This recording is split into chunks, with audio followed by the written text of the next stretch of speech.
Hello everyone, welcome to English with Uma. Do you ever lie in bed at night, staring at the ceiling, feeling like your English is stuck in the same place no matter how many lessons you do during the day? You memorize new words, you watch videos, you even try speaking to yourself in the mirror. But the moment you need to have a real conversation, the words disappear. Your tongue feels heavy, your mind goes blank, and you think, why isn't this getting easier?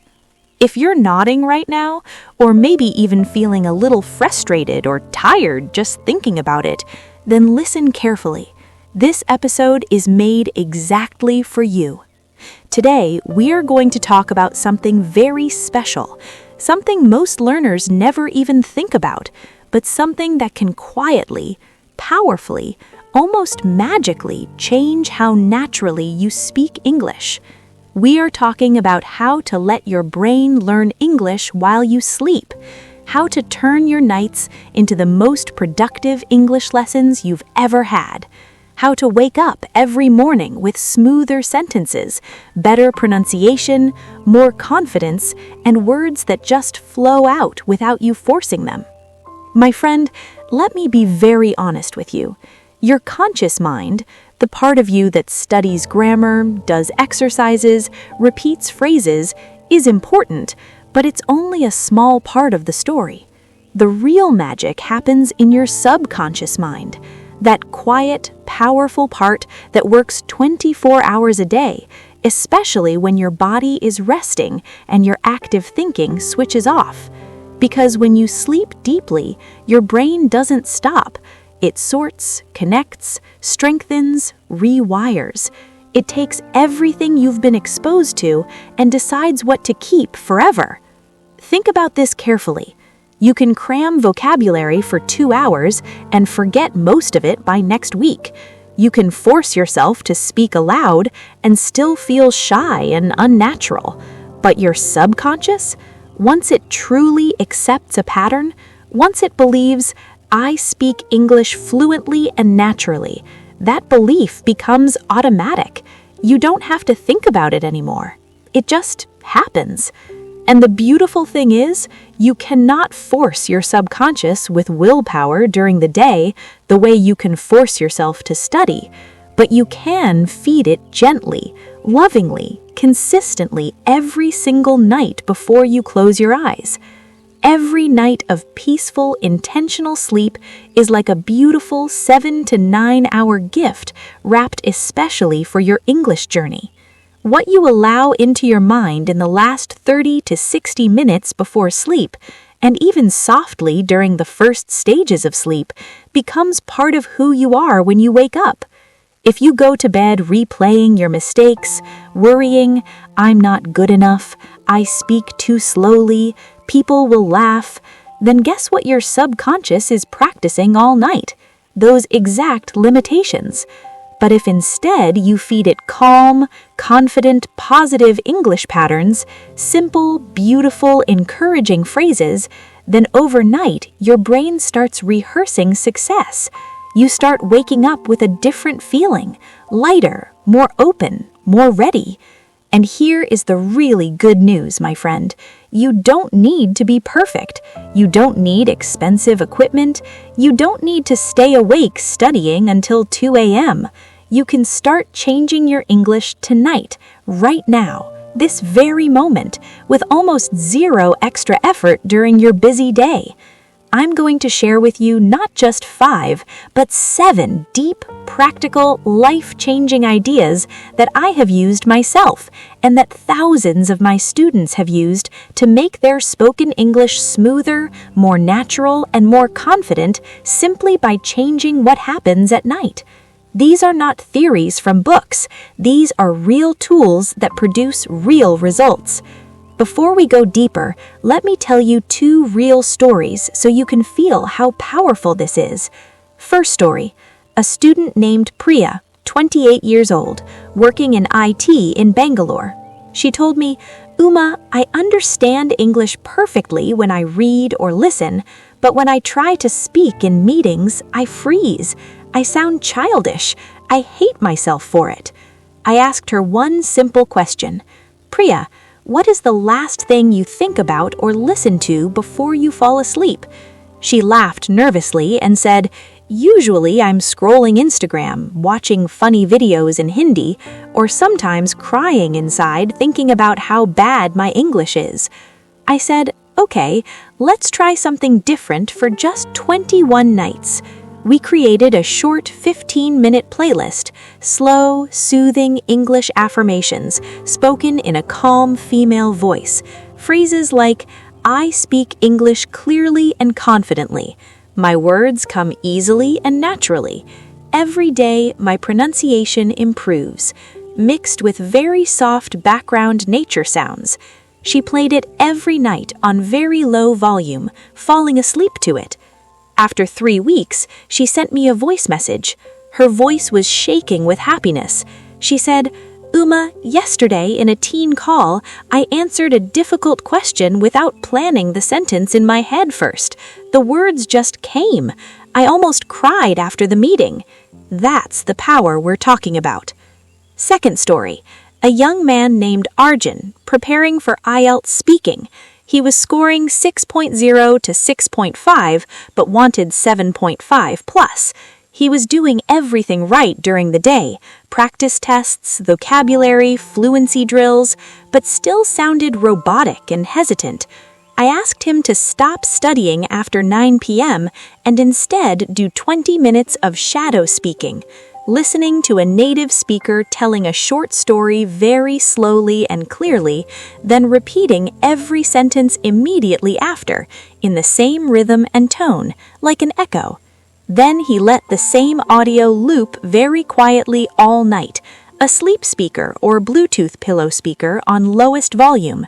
After 6 weeks, his IELTS examiner actually wrote in feedback, natural flow and intonation, well done. He jumped to 8.0 in speaking. My friend, these are not miracles. These are biology. Your brain is designed to strengthen what it hears repeatedly when it's relaxed. So let's talk about how you can do this too. Here are 7 powerful ideas, deeper and more detailed than before, so you can really understand and apply them. First, treat the last hour before sleep as sacred English time. This is not study time, this is programming time. Imagine you are gently whispering to your future self. Would you shout criticism at your sleeping brain? No, you would speak kindness, encouragement, truth. So protect that hour. No heated arguments, no stressful news, no scrolling content that makes you feel small. Instead, dim lights, soft music or silence, and English that feels good to hear. Second, use short, powerful, positive English sleep affirmations, repeated slowly. Don't make them complicated. Best ones are simple, present tense, personal, emotional. Examples: I speak English fluently and naturally. My pronunciation is clear and beautiful. Words come to me easily and quickly. I feel calm and confident when I speak. I enjoy speaking English every day. I understand and respond naturally. Record them yourself in your own calm voice, or find high-quality, slow-spoken affirmation audios made for language learners, many free on YouTube or apps. Play on loop very quietly. Third, add shadow speaking or listen repeat just before bed.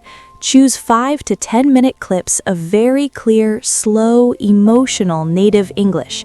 TED Talks slowed down, children's stories, calm podcasts, movie scenes with subtitles off.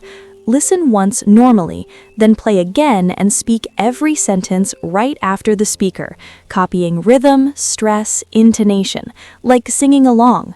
Do this for 10 to 15 minutes max, then let the same audio continue softly as you fall asleep. Your brain keeps echoing it all night. Fifth, protect your sleep environment from fluency thieves.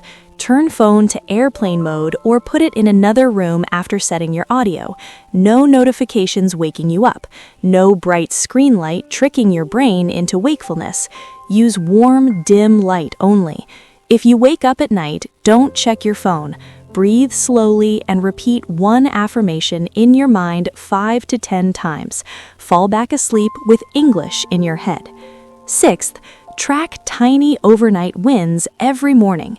As soon as you wake, before you touch your phone, ask yourself 3 questions out loud in English. How do I feel about my English today? Did any new feeling or confidence appear? What felt easier this morning? Say the answers out loud, even if simple. Write one sentence in a notebook or phone note. Example, today I woke up feeling lighter about speaking. I said a full sentence in my dream in English. These morning reports train your conscious mind to notice subconscious progress, and that noticing makes the progress grow faster. Seventh, connect every night's listening to your deepest reason for learning English. Why do you really want this? Write it big on paper next to your bed. Examples, so I can talk freely with my children studying abroad, so I can travel anywhere and feel safe, so I can get the promotion I deserve, so I can watch movies and laugh without subtitles, so I stop feeling ashamed when people switch to English. Every night before pressing play, look at your reason, say it quietly in English, feel it in your chest, then start the audio. That emotion supercharges the subconscious absorption. Now, my dear friend, let me be very clear once again. I'm not saying you should stop daytime practice. Daytime effort plus nighttime programming equals unstoppable progress. But if you only do daytime effort and go to bed full of doubt, fear, criticism, you are actually training yourself to stay stuck. Be intentional at night. Choose what your brain rehearses while you rest. The goal is not to become perfect tomorrow. The goal is gentle, steady, beautiful improvement, night after night. If tonight you forget and scroll instead, okay, tomorrow is new. If you only manage 5 minutes of affirmations, perfect. That's 5 minutes your brain didn't spend on doubt. Progress is progress. Be patient. Be kind. Celebrate every small shift. Let me leave you with one last picture. Imagine your mind is a beautiful garden. All day long you plant seeds, some good, study, listening, speaking, some not so good, self-criticism, comparison, stress. At night, when the world is quiet, the gardener comes, your subconscious. It waters, feeds, grows whatever seeds are strongest in the soil of your last thoughts. What seeds do you want growing while you sleep?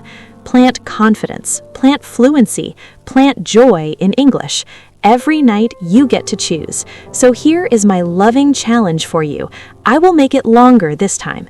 Commit to 30 nights, not 7, 30 full nights. Choose 2 to 3 things from the 7 ideas above. Maybe affirmations plus shadow speaking plus morning check-in. Do them every single night for 30 days, no matter what.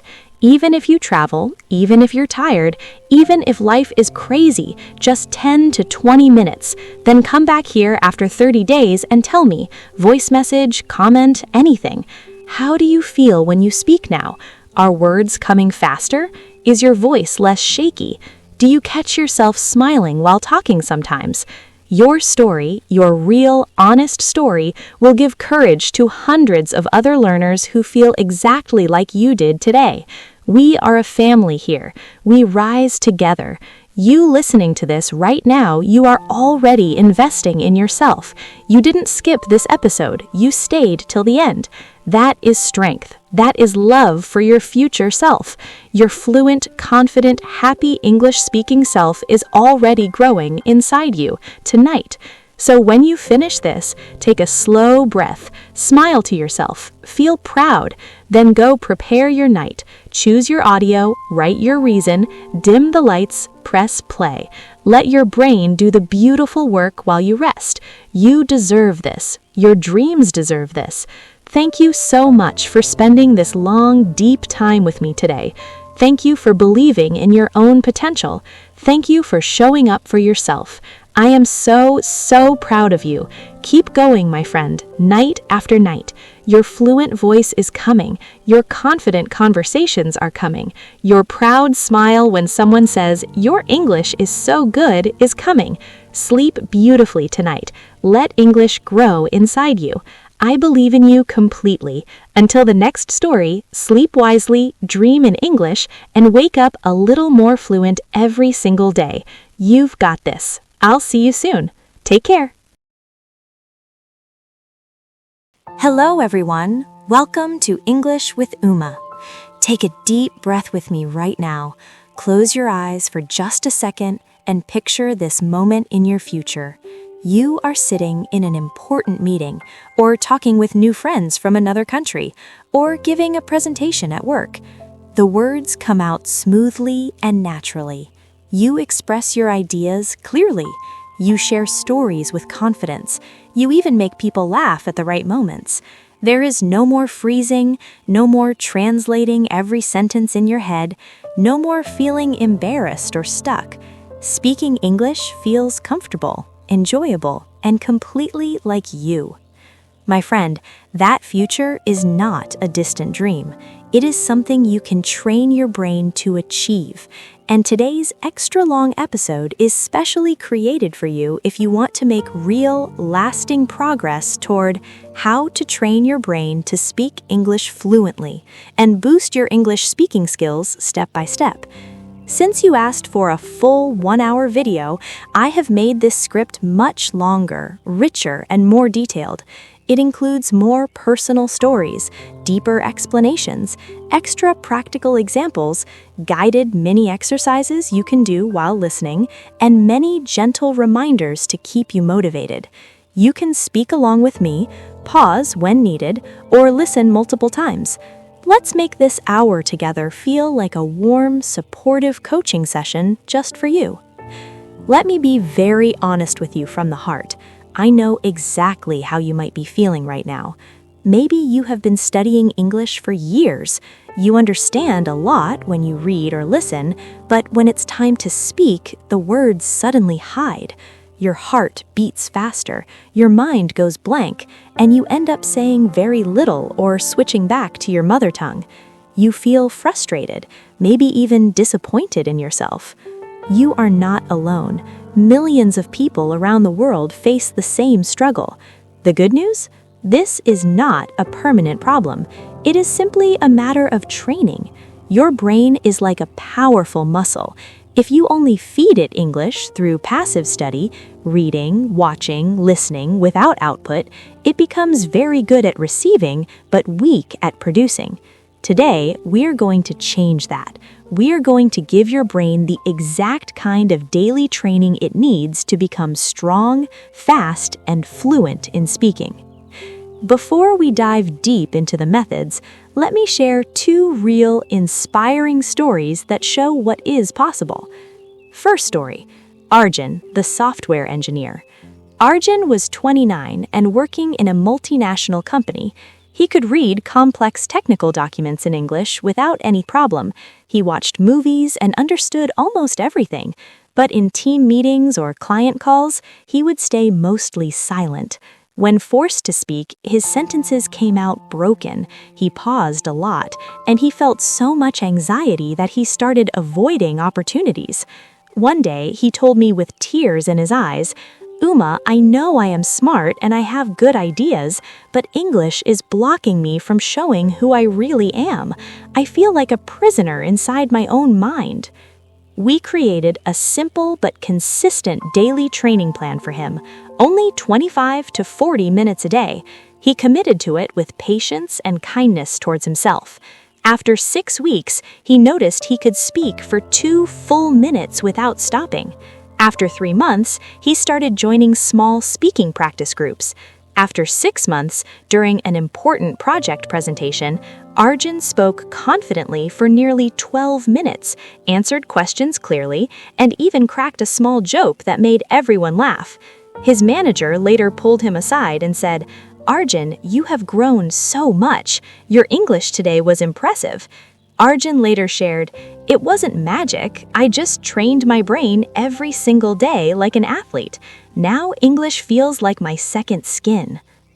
Second story, Sneha, the shy college student. Sneha was 22 and extremely quiet. She understood English well from school and online videos, but she almost never spoke because she was terrified of making mistakes in front of others. Her friends would tease her gently, and that made her even more silent. When she joined my course, she could barely say one full sentence without stopping. I asked her to start very small, just 1 minute of speaking aloud every morning while getting ready. Describe brushing teeth, choosing clothes, or planning her day. She did it faithfully even when it felt silly. Slowly, she added shadowing, repeating after native speakers. Then she began recording herself. After 4 months, she joined group conversations. 1 year later, Sneha gave a full 10-minute presentation at her college event in English. The audience gave her a loud round of applause.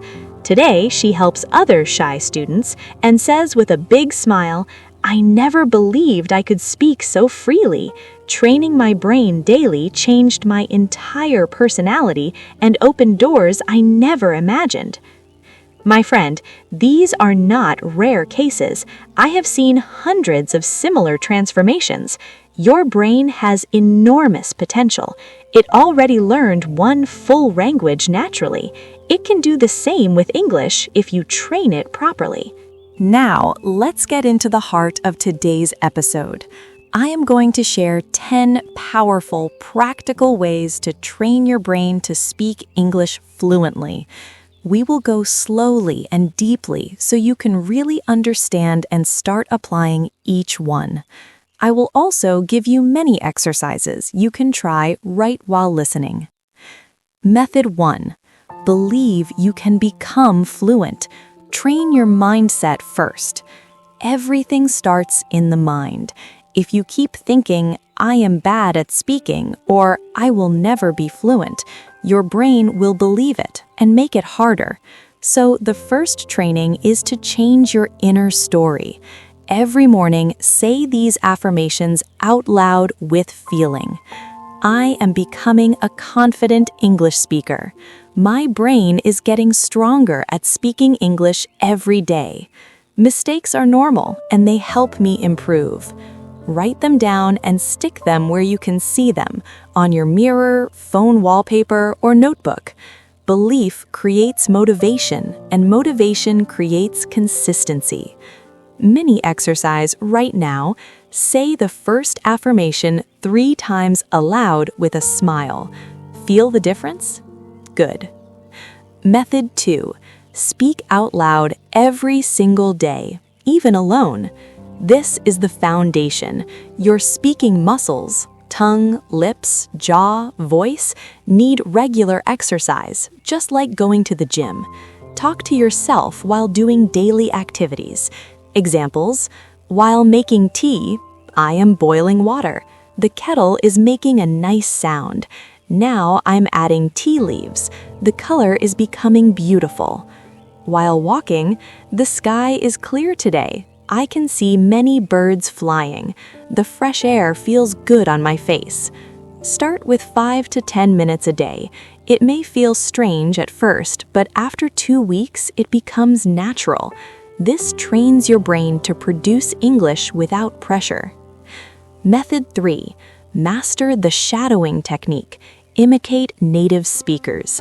Shadowing is one of the most powerful brain training tools for fluency. Choose a short English audio, podcast, YouTube video, or my episodes, spoken at natural speed. Listen to one sentence, pause, and repeat exactly, copying pronunciation, rhythm, intonation, and speed. Do this for 10 to 15 minutes daily. Your brain starts absorbing natural patterns automatically. Over time, your own speaking begins to sound more fluent and musical. Mini exercise. If you are listening to this now, pause after this sentence and repeat the last few lines I said with the same energy. Method 4. Train your brain to think in English, not translate. Translation creates delay and stress. Train direct thinking. Throughout the day, whenever a thought comes, express it in English immediately, even if simple. Examples: instead of translating, think, "I feel hungry now. Maybe I should eat some fruit." While looking around, "This room is quiet. The light from the window is nice." It will be slow and full of mistakes in the beginning. That's okay. Every attempt rewires your brain. After a few months, the delay disappears. Method 5. Record yourself and listen back with kind eyes. Once or twice a week, speak for 2 to 3 minutes on any topic: your day, a favorite memory, your goals. Record on your phone. Then listen. Notice pauses, strong parts, and areas to improve, but always celebrate what you did well first. This builds self-awareness and shows your progress clearly over time. Many students are surprised how much better they sound after just 1 month. Method 6. Build a library of ready-made phrases and chunks. Fluent speakers use natural phrases instead of building every sentence word by word. Collect and practice these. You know what I mean? To be honest, that reminds me of "it depends on." On the other hand, "I'm not entirely sure, but..." Practice saying them naturally 10 times each. When your brain has hundreds of these ready, speaking becomes much smoother and faster. Method 7. Create daily English routines and immersion. Make English part of your normal day without extra time. Change your phone and apps to English. Listen to English podcasts or music while commuting or cooking. Narrate your actions silently or quietly. Watch short videos without subtitles sometimes. The more English surrounds you, the more comfortable your brain becomes producing it. Method 8. Find real speaking opportunities. Speaking alone is important, but real conversations take you to the next level. Use language exchange apps, join online speaking clubs, talk with friends who are learning, or comment here telling me about your day. Even 5 minutes of real conversation daily accelerates progress dramatically. Method 9. Work on pronunciation, rhythm, and intonation. Clear pronunciation helps confidence. Focus on difficult sounds like th, r, v, w. Practice tongue twisters or repeat sentences focusing only on rhythm. Good intonation makes you sound natural and engaging. Method 10. Be patient, consistent, and kind to yourself. Fluency takes time. Some days you will feel great, some days frustrated. That is normal. Celebrate small wins. Today I spoke for 4 minutes without stopping, or I used a new phrase correctly. Kindness keeps you going long term. Consistency beats intensity. Now, let me share one more extended success story to inspire you before we move to the challenge. There was a young woman named Priya from a small town. She grew up with very limited English practice. When she moved to a big city for a job, she struggled terribly in interviews and daily interactions. She felt invisible and inadequate, but she decided to train seriously. She combined shadowing, self-talk, recording, and weekly language exchanges. 6 months later, she got a better job where she had to speak English every day. 2 years later, she was leading small team meetings confidently. She now says, "English didn't just improve my career, it improved how I see myself. I feel freer and more alive." My friend, you have the same power. Here is your big, practical challenge for the next 30 days, perfect for building a strong habit. Create a simple daily plan of 25 to 40 minutes. 10 minutes shadowing, 10 minutes speaking aloud, self-talk or narration, 5 to 10 minutes thinking in English or recording yourself. Once a week, one real conversation or comment here. Track your progress in a small notebook or phone notes. After 30 days, come back and share in the comments. Which methods helped you most? How does your speaking feel now? What small or big changes did you notice? Your story will inspire thousands of others. We are all in this beautiful journey together, learning, making mistakes, growing, and becoming better every single day. Remember this deep truth. Your brain is incredibly adaptable. It learned your first language through listening and speaking naturally. It can learn to speak English fluently the same way, with consistent, smart, kind training. You do not need to be perfect, you only need to start and keep showing up. Every sentence you speak out loud is building new, strong pathways in your brain. Your life is happening right now.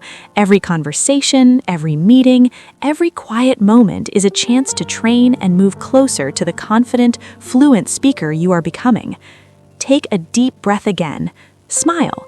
Place your hand on your heart and feel proud. You have already invested this valuable hour in yourself. That's brave and smart. Thank you so much for spending this full hour with me. Thank you for your trust, your openness, and your desire to grow. I am truly proud of you, even if we have never met. I believe in your potential with all my heart. Keep training your brain every day. Speak with courage. Speak with joy. Speak with patience and love for yourself. Your future self, the one who speaks English fluently, naturally, and confidently in any situation, is already celebrating you for starting today. Until next time, train your brain wisely, boost your speaking skills steadily, and never stop believing in yourself. You got this. I believe in you completely. I will see you in the next story. Take care, stay consistent, keep speaking beautifully, and remember, every small effort adds up to something extraordinary. Thank you again, my dear friend. You are doing amazing. End of script. Approximately 55 to 60 minutes when spoken at a warm, natural pace with pauses for emphasis, many exercises, and breathing moments. You can add soft background music or short silent pauses between sections to reach exactly 60 minutes. Let me know if you want any part expanded even more. We are continuing our deep dive into how to train your brain to speak English fluently. In the previous sections, I introduced the powerful shadowing technique as one of the most effective ways to train your speaking skills. Today, I want to expand this section fully so you get everything you need to start practicing it immediately and see real results. Since we are making this a full 1-hour video, I will explain shadowing in much more detail, share why it works so well for your brain, give you 2 different ways to practice it, walk you through step-by-step instructions, and then provide many rich, practical examples you can use right now, including everyday sentences, longer conversational examples, and even guided practice you can do while listening to me.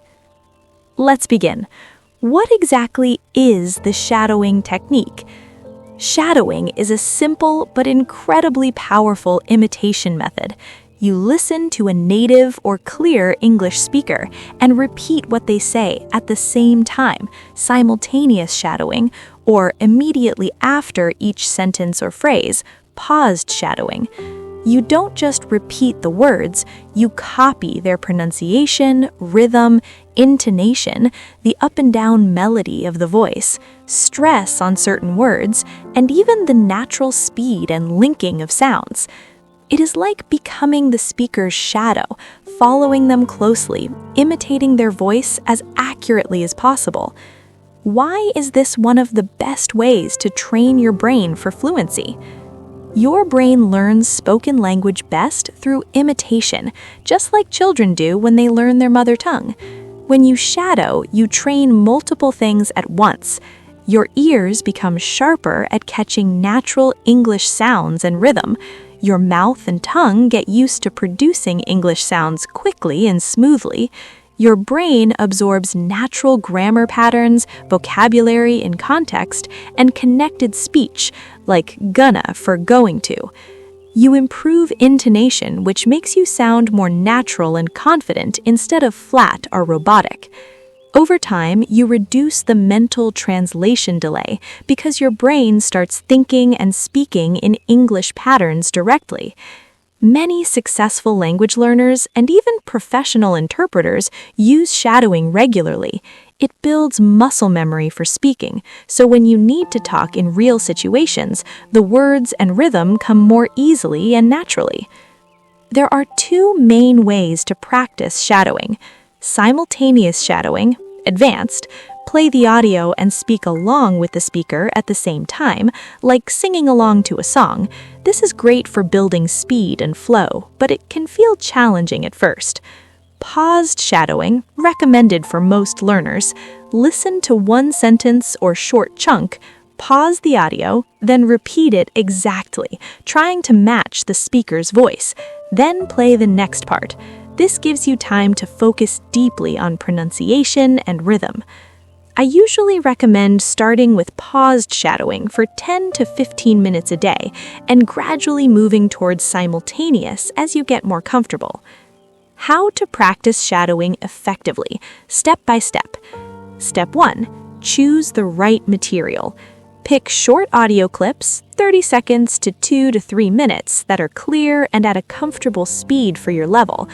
Good sources include my own episodes or stories, slow and clear for beginners, podcasts for learners like English101.com, BBC Learning English, or 6-Minute English, YouTube videos with transcripts, short films or dialogues with subtitles, or audiobooks read slowly.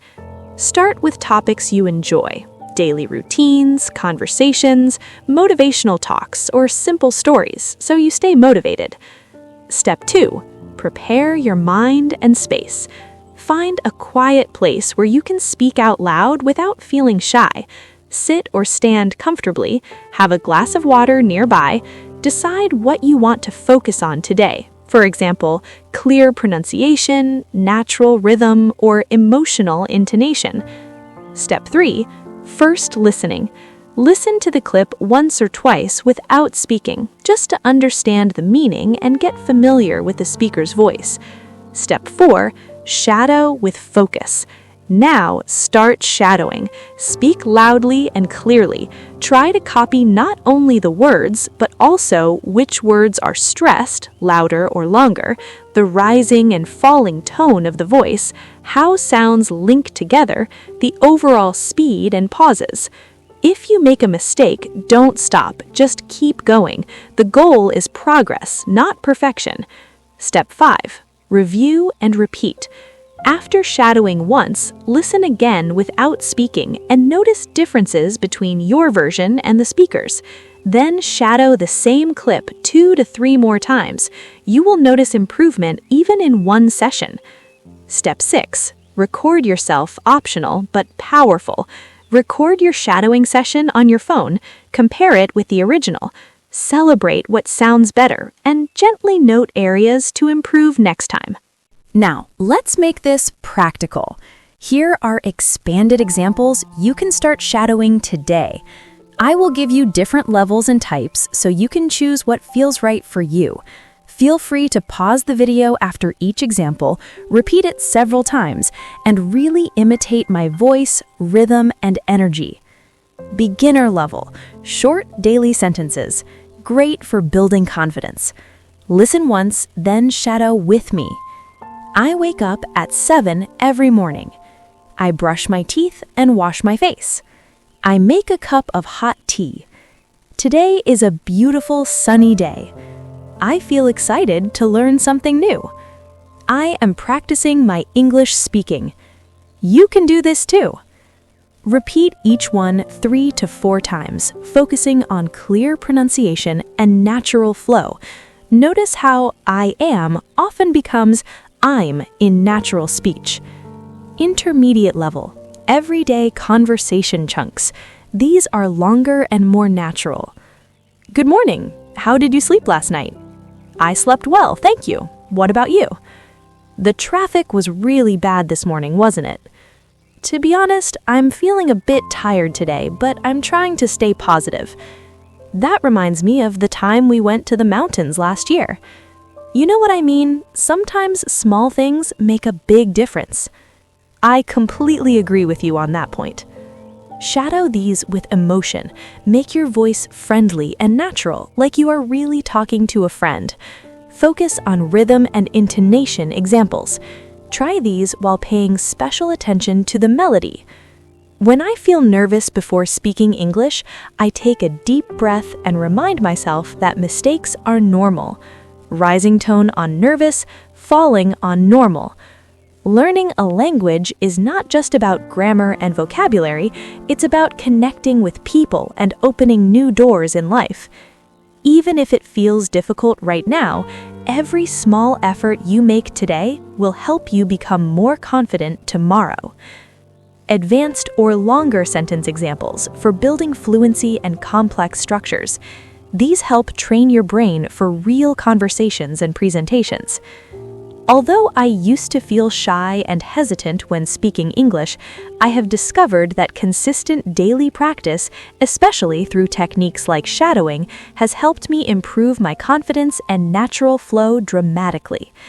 One of the best pieces of advice I can give you is to stop waiting for the perfect moment and start speaking every single day, even if it's just talking to yourself in the mirror or narrating your daily activities.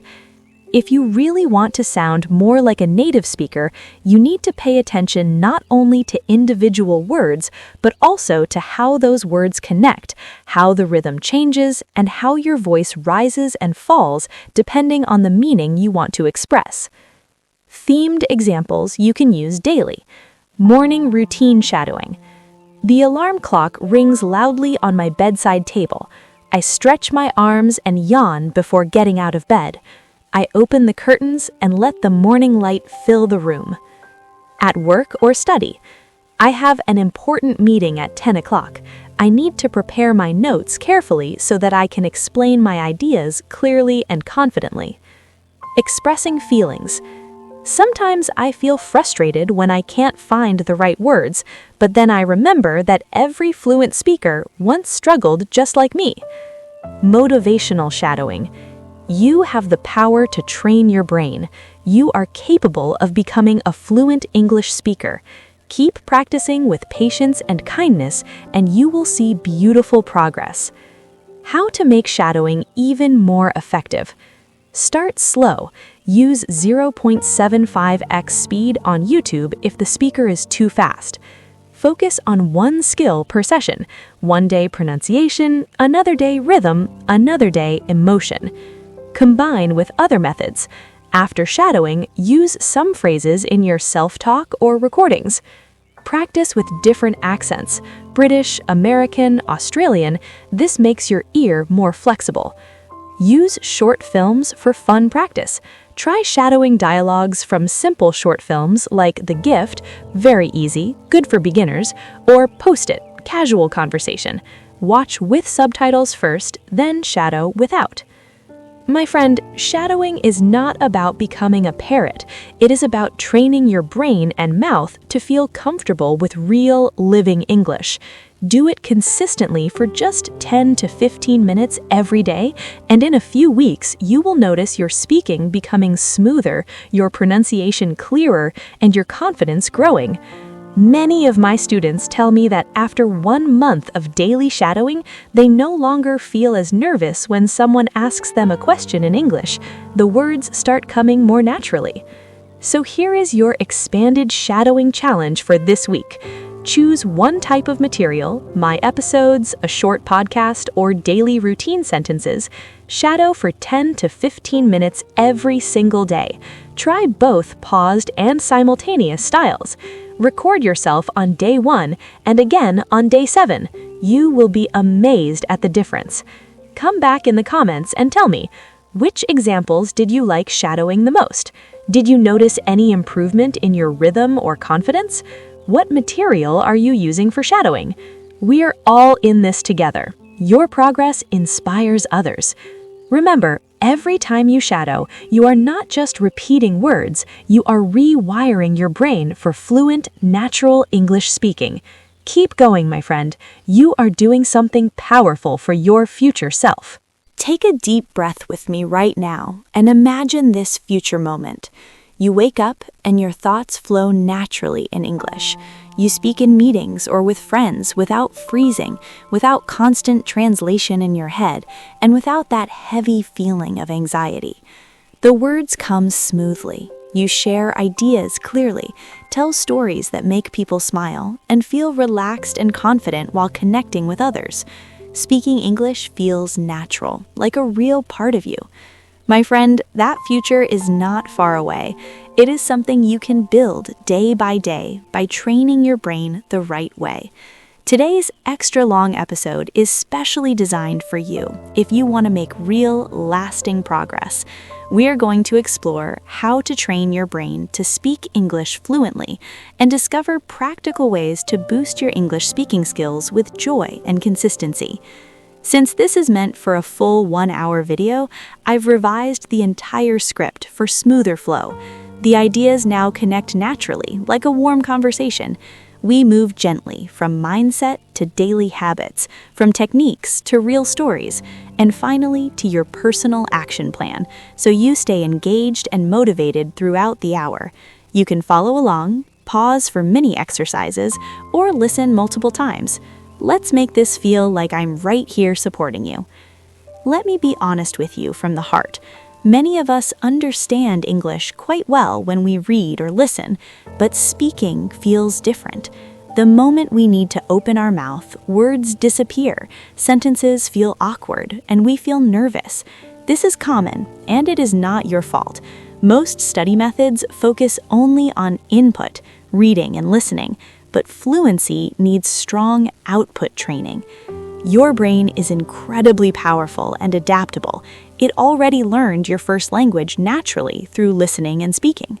With consistent, smart practice, it can rewire itself to think and speak English fluently too.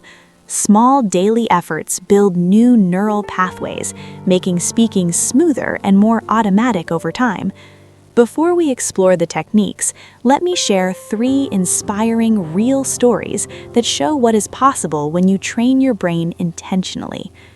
Arjun, a 29-year-old software engineer, understood English quite well but stayed silent in meetings because the words wouldn't come out. He started a simple daily training plan combining mindset work, shadowing, and self-talk. In 6 months, he confidently presented his ideas and even made his colleagues laugh during a call. His manager noticed the big change. Sneha was extremely shy and could hardly speak one full sentence without stopping.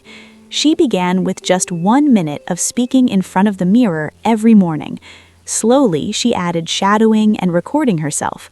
1 year later, she delivered a full presentation at college and received warm applause. Today, she helps other shy learners. Priya moved from a small town to a big city and struggled in interviews. She focused on thinking in English during daily routines and using natural phrases in real conversations. Within months, she landed a better job where she speaks English every day. She often says, "Training my brain didn't just improve my English, it changed how I see myself and opened doors I never imagined." These stories are real, and your own success story is waiting to be written. You have the same power inside you. Now, let's move smoothly into the heart of today's episode. I will share 12 practical ways to train your brain for fluent speaking. Each method builds on the previous one, creating a complete system you can start using immediately.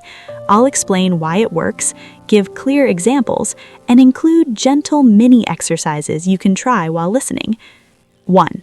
Start with the right mindset. Believe you can become fluent. Everything begins in the mind. If you keep telling yourself, "I'm bad at speaking," your brain will make it harder. Instead, train it with positive belief.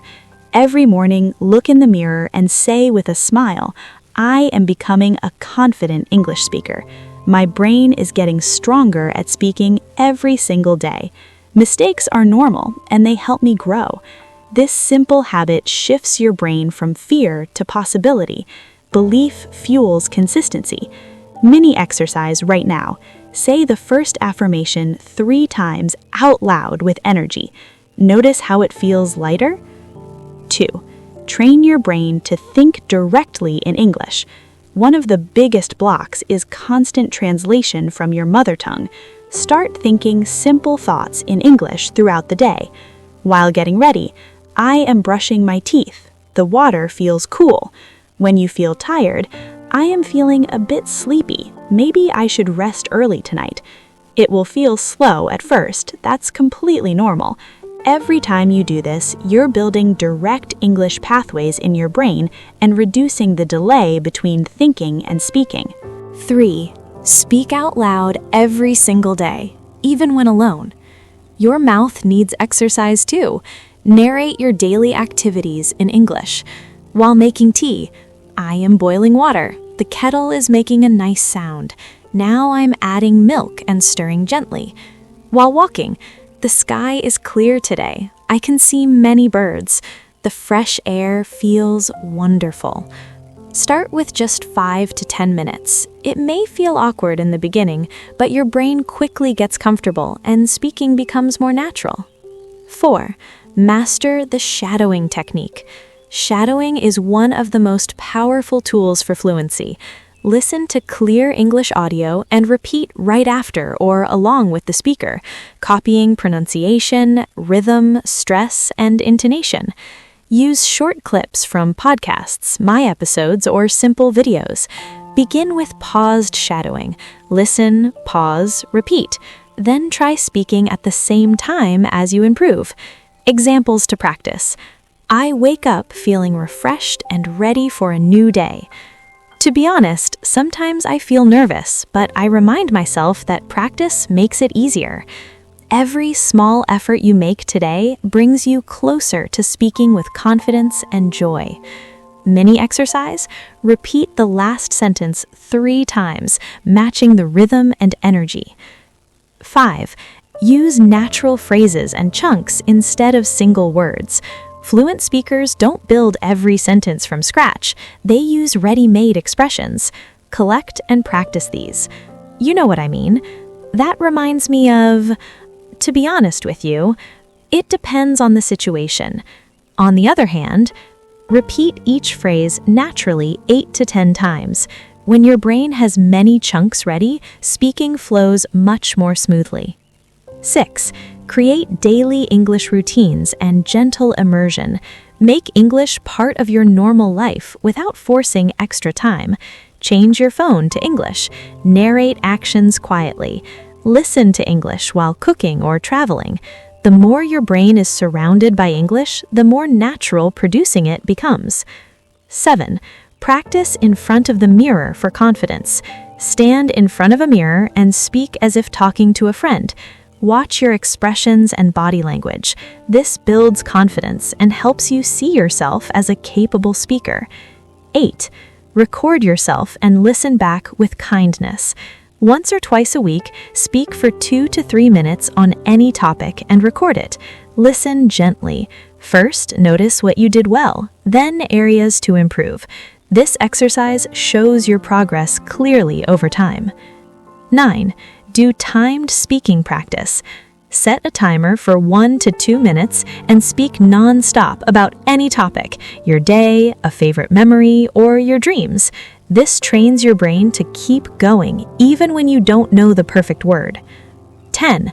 Focus on clear pronunciation, rhythm, and intonation. Work on difficult sounds and the natural melody of English. Copy how speakers rise and fall in tone. Good rhythm makes you easier to understand and more confident. 11. Seek real conversations whenever possible. Use language exchange apps, speak with friends who are learning, or share your thoughts in the comments here. Real interaction teaches your brain to handle natural dialogue and interruptions. 12. Stay patient, consistent, and kind to yourself. Fluency grows gradually. Celebrate small wins, longer speaking time, fewer pauses, new phrases used correctly. Be gentle on difficult days. Consistency matters far more than perfection. These methods work together beautifully. Start with mindset and thinking in English, then add speaking out loud and shadowing. Over time, they create a strong foundation for natural fluency. Let me share one more encouraging story before we move to your challenge. Rahul felt nervous in every client call. He combined daily mindset affirmations, shadowing, mirror practice, and thinking in English during routines. After 4 months, he handled a full 20-minute call with ease. He now says with pride, "My brain no longer fights me, it supports me when I speak English." My friend, you can create your own success story too. Here is your practical 30-day brain training challenge. Build a simple daily plan of 25 to 40 minutes. For example, 10 minutes of shadowing or mirror speaking, 10 minutes of self-talk or thinking in English, 5 to 10 minutes of recording or timed practice. Do it every day for the next 30 days. Keep a small note of how you feel and any small improvements. After 30 days, come back here and share in the comments. Which techniques helped you the most? How does your speaking feel now? What small changes have you noticed? Your honest experience can inspire thousands of others who are walking the same path. We are all in this journey together, learning, making mistakes, growing, and becoming better one day at a time. Remember this beautiful truth. Your brain is amazingly adaptable. It learned your mother tongue naturally. With patient, consistent training and kindness toward yourself, it can help you speak English fluently too. You don't need to be perfect today. You only need to start and keep showing up. Every sentence you speak out loud is strengthening new pathways in your brain. Your life is happening right now. Every conversation, every quiet moment, every chance to practice is an opportunity to train your brain and move closer to the confident, fluent speaker you are becoming. Take a deep breath again. Smile softly. Place your hand on your heart and feel proud of yourself. You have already invested this valuable hour in your growth. That is brave, wise, and something to celebrate. Thank you so much for spending this full hour with me today. Thank you for your trust, your openness, and your commitment to improving. I am truly proud of you, even if we have never met. Keep training your brain every single day. Speak with courage, speak with joy, speak with patience and love for yourself. Your future self, the one who speaks English fluently, naturally, and confidently in any situation, is already smiling and thanking you for starting today. Until next time, train your brain wisely, boost your speaking skills steadily, and never stop believing in your own wonderful potential. You got this. I believe in you with all my heart. I will see you in the next story. Take care, stay consistent, keep speaking beautifully, and remember, every small effort you make adds up to something truly extraordinary. Thank you again, my dear friend. You are doing amazing work. Take a slow, deep breath with me right now. Close your eyes for just a moment and picture this.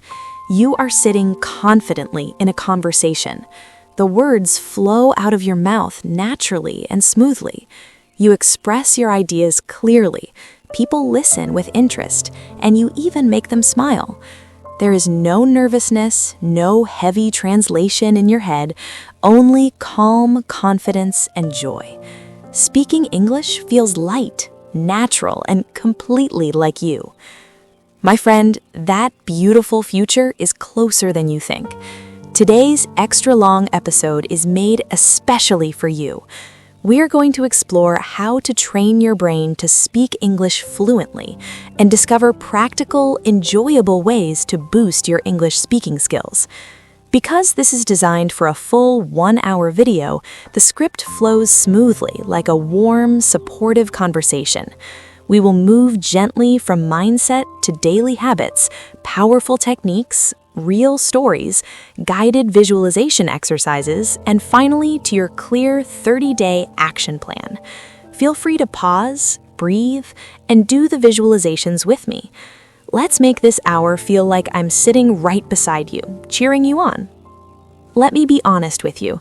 Many learners understand English well when reading or listening, but speaking still feels difficult.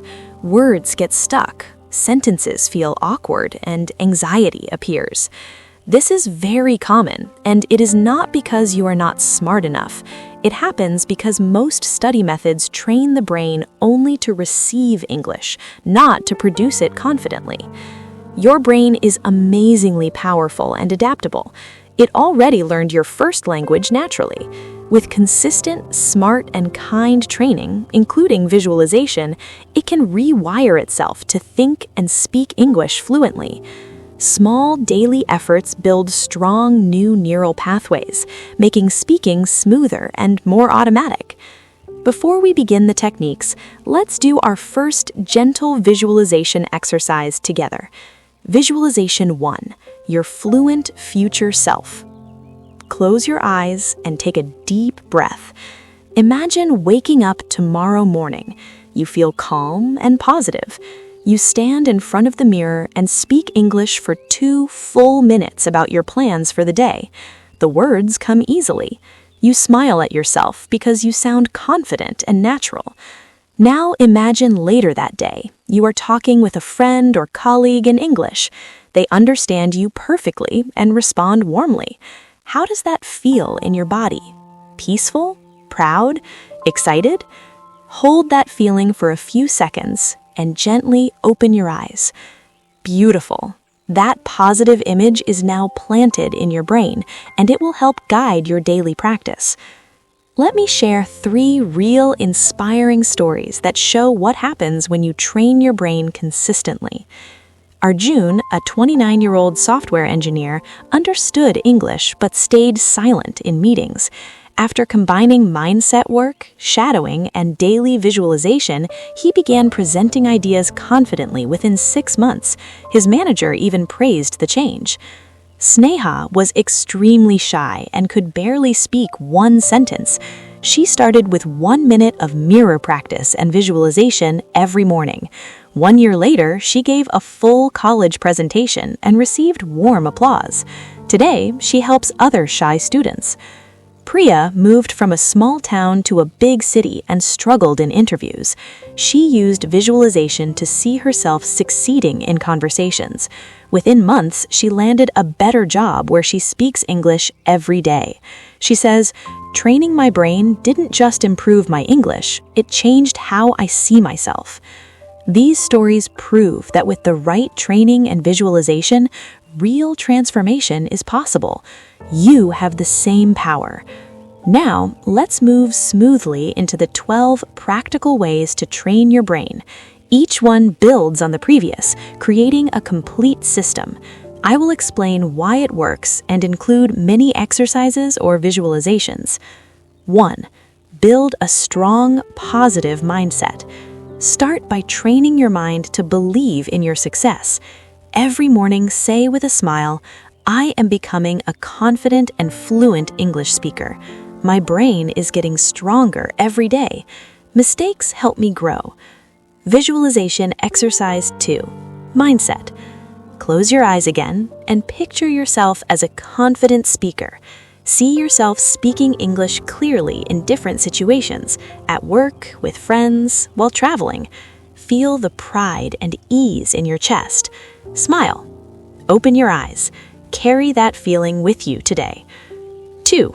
Train your brain to think directly in English. Stop translating everything. Describe what you see or feel in English immediately. While drinking water, "This water is cool and refreshing." When tired, "I am feeling sleepy. I will rest early tonight." 4. Master the shadowing technique. Listen to clear English audio and repeat right after or along with the speaker, copying pronunciation, rhythm, and intonation. Use my episodes or short podcasts. Examples: I wake up feeling refreshed and ready for a new day. To be honest, sometimes I feel nervous, but practice makes it easier. Mini exercise. Repeat the second sentence 3 times with natural rhythm. 5. Use natural phrases and chunks. Fluent speakers use ready-made expressions. Practice these. "You know what I mean?" That reminds me of. To be honest with you, it depends on the situation. 6. Create daily English routines and immersion. Change your phone language to English. Narrate actions quietly. Listen to English while cooking or traveling. Surround your brain with English naturally. 7. Practice speaking in front of the mirror. Stand in front of a mirror and speak as if talking to a friend. Watch your face and body language. This builds real confidence. Visualization exercise 3. Mirror speaking. Look at yourself in the mirror, or imagine it. See a confident version of you speaking English smoothly. Smile at that person. Say, "I am proud of how far I have come." Feel the warmth of that pride. 8. Record yourself and listen back kindly. Speak for 2 to 3 minutes on any topic and record it. First, notice what you did well. Then, gently note areas to improve. This shows your progress clearly. 9. Do timed speaking practice. Set a timer for 1 to 2 minutes and speak non-stop. This trains your brain to keep flowing even when you don't know every word. 10. Focus on pronunciation, rhythm, and intonation. Practice difficult sounds and copy the natural melody of English. Good rhythm makes you sound clear and engaging. 11. Seek real conversations. Use language exchange apps or speak with friends. Real interaction teaches your brain to handle natural dialogue. 12. Stay patient, consistent, and kind to yourself. Celebrate small wins, longer speaking time, fewer pauses, new phrases used. Be gentle on difficult days. Consistency is the real secret. Let's do one more powerful visualization exercise 4 together before the challenge. Visualization exercise 4, 30 days later. Close your eyes. Imagine it is 30 days from today. You have practiced every day. See yourself speaking English for 5 full minutes without stopping. You feel calm and happy. People understand you easily and respond positively. Feel the confidence in your voice and the joy in your heart. Smile. Take a deep breath and gently open your eyes. Hold that future feeling. It will motivate you on tough days. Here is your clear 30-day brain training challenge. Create a simple daily plan of 25 to 40 minutes. Example: 10 minutes shadowing or mirror practice plus visualization, 10 minutes self-talk or thinking in English, 5 to 10 minutes recording or timed speaking. Do it every single day for 30 days. Keep a small note of your feelings and small wins. After 30 days, come back here and share in the comments. Which techniques and visualizations helped you most? How does your speaking feel now? What small or big changes have you noticed? Your story will inspire thousands of others. We are all on this journey together, learning, making mistakes, growing, and becoming better day by day. Remember this beautiful truth. Your brain is wonderfully adaptable. It learned your mother tongue naturally through listening and speaking. With consistent training, positive visualization, and kindness towards yourself, it can help you speak English fluently too. You don't need to be perfect. You only need to start and keep showing up. Every sentence you speak and every visualization you do is building a stronger, more confident you. Your life is happening right now. Every conversation and every quiet moment is a golden opportunity to train your brain and move closer to the fluent speaker you are becoming. Take one more deep breath. Smile, place your hand on your heart, and feel truly proud of yourself. You have invested this valuable hour in your growth. That is brave and wise. Thank you so much for spending this full hour with me. Thank you for your trust, your openness, and your beautiful desire to improve. I am truly proud of you. Keep training your brain every day. Speak with courage. Speak with joy. Speak with patience and love for yourself. Use visualization to see your success clearly. It makes the journey so much more powerful. Your future self, the one who speaks English fluently, naturally, and confidently in any situation, is already smiling and thanking you for starting today. Until next time, train your brain wisely, boost your speaking skills steadily, and never stop believing in your own wonderful potential. You got this. I believe in you with all my heart. I will see you in the next story. Take care, stay consistent, keep speaking beautifully, and remember, every small effort, every visualization, and every kind word to yourself adds up to something truly extraordinary. Thank you again, my dear friend. You are doing amazing work. Take a slow, deep breath with me right now. Close your eyes gently for a moment and picture this future scene clearly. You are in a relaxed conversation. The words flow smoothly and naturally from your mouth. You express your thoughts with ease. People smile and respond warmly, and you feel calm, confident, and genuinely happy. There is no anxiety, no constant translation, only joy and connection. Speaking English feels light and completely natural, like a true part of you. Hold that image and that feeling for a few seconds, and when you're ready, gently open your eyes. My friend, that beautiful future is closer than you think. Today's extra long episode is created just for you. We are going to explore how to train your brain to speak English fluently and discover practical, enjoyable ways to boost your English speaking skills. This script is designed for a full 1-hour video, so it flows smoothly like a warm, supportive coaching session. We'll move gently from inspiration to mindset, daily techniques, real stories, guided visualizations, and finally to your clear action plan. Feel free to pause during the visualizations, breathe deeply, and fully experience them. Let me be honest with you. Many of us understand English well when reading or listening, but speaking still brings nervousness or hesitation. This is very common and not a reflection of your intelligence. Most study methods focus only on input, while fluency requires strong output training. Your brain is remarkably powerful and adaptable. It already learned your mother tongue naturally.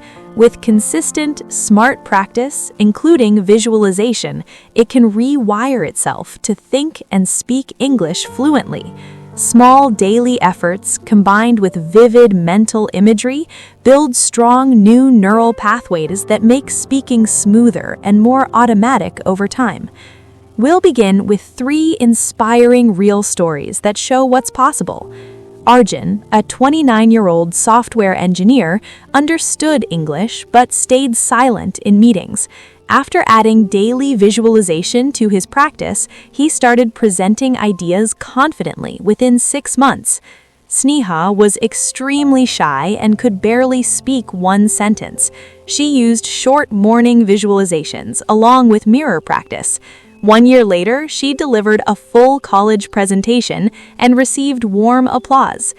Priya moved from a small town to a big city and struggled in interviews. Visualization helped her mentally rehearse successful conversations. Within months, she landed a better job where she speaks English every day. These stories prove that when you combine practical training with visualization, real transformation happens. You have that same power. Visualization exercise 1. Your fluent future self. Placed early for motivation. Let's anchor this belief right now. Close your eyes and take a deep breath. Imagine waking up tomorrow morning feeling calm and positive.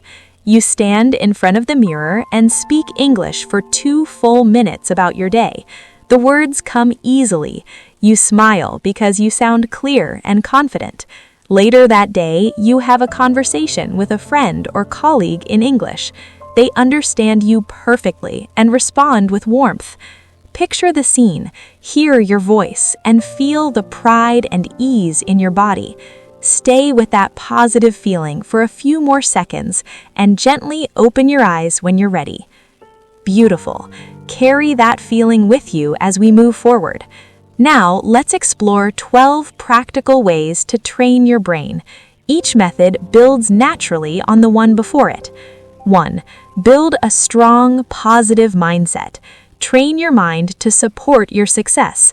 Every morning, say with a smile, "I am becoming a confident and fluent English speaker. My brain is getting stronger every single day. Mistakes help me learn and grow." Visualization exercise 2, reinforcing belief. Close your eyes again. Picture yourself as that confident speaker in different real-life situations, at work, with friends, while traveling. See yourself speaking clearly and naturally. Feel the pride and calm confidence in your chest. Smile. When you're ready, gently open your eyes and bring that energy into today's practice. 2. Train your brain to think directly in English. Describe your thoughts and surroundings in English immediately without translating. While drinking water, "This water is cool and refreshing." When feeling tired, "I am feeling sleepy. I will rest early tonight." 3. Speak out loud every single day. Narrate your daily activities aloud, even if alone. While making tea, "I am boiling water. The kettle is whistling. Now I'm adding milk and stirring gently." While walking, "The sky is clear today. I can see many birds." 4.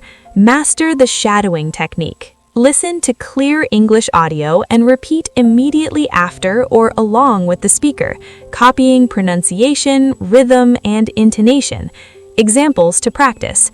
"I wake up feeling refreshed and ready for a new day. To be honest, sometimes I feel nervous, but practice makes it easier." 5. Use natural phrases and chunks. Practice ready-made expressions. You know what I mean? That reminds me of, "To be honest with you, it depends on the situation." 6. Create daily English routines and immersion. Make English part of normal life. Change your phone language. Narrate actions quietly. Listen while cooking or commuting. 7. Practice speaking in front of the mirror. Stand in front of a mirror and speak as if talking to a friend. Watch your facial expressions and body language to build real confidence. Visualization exercise 3, mirror confidence.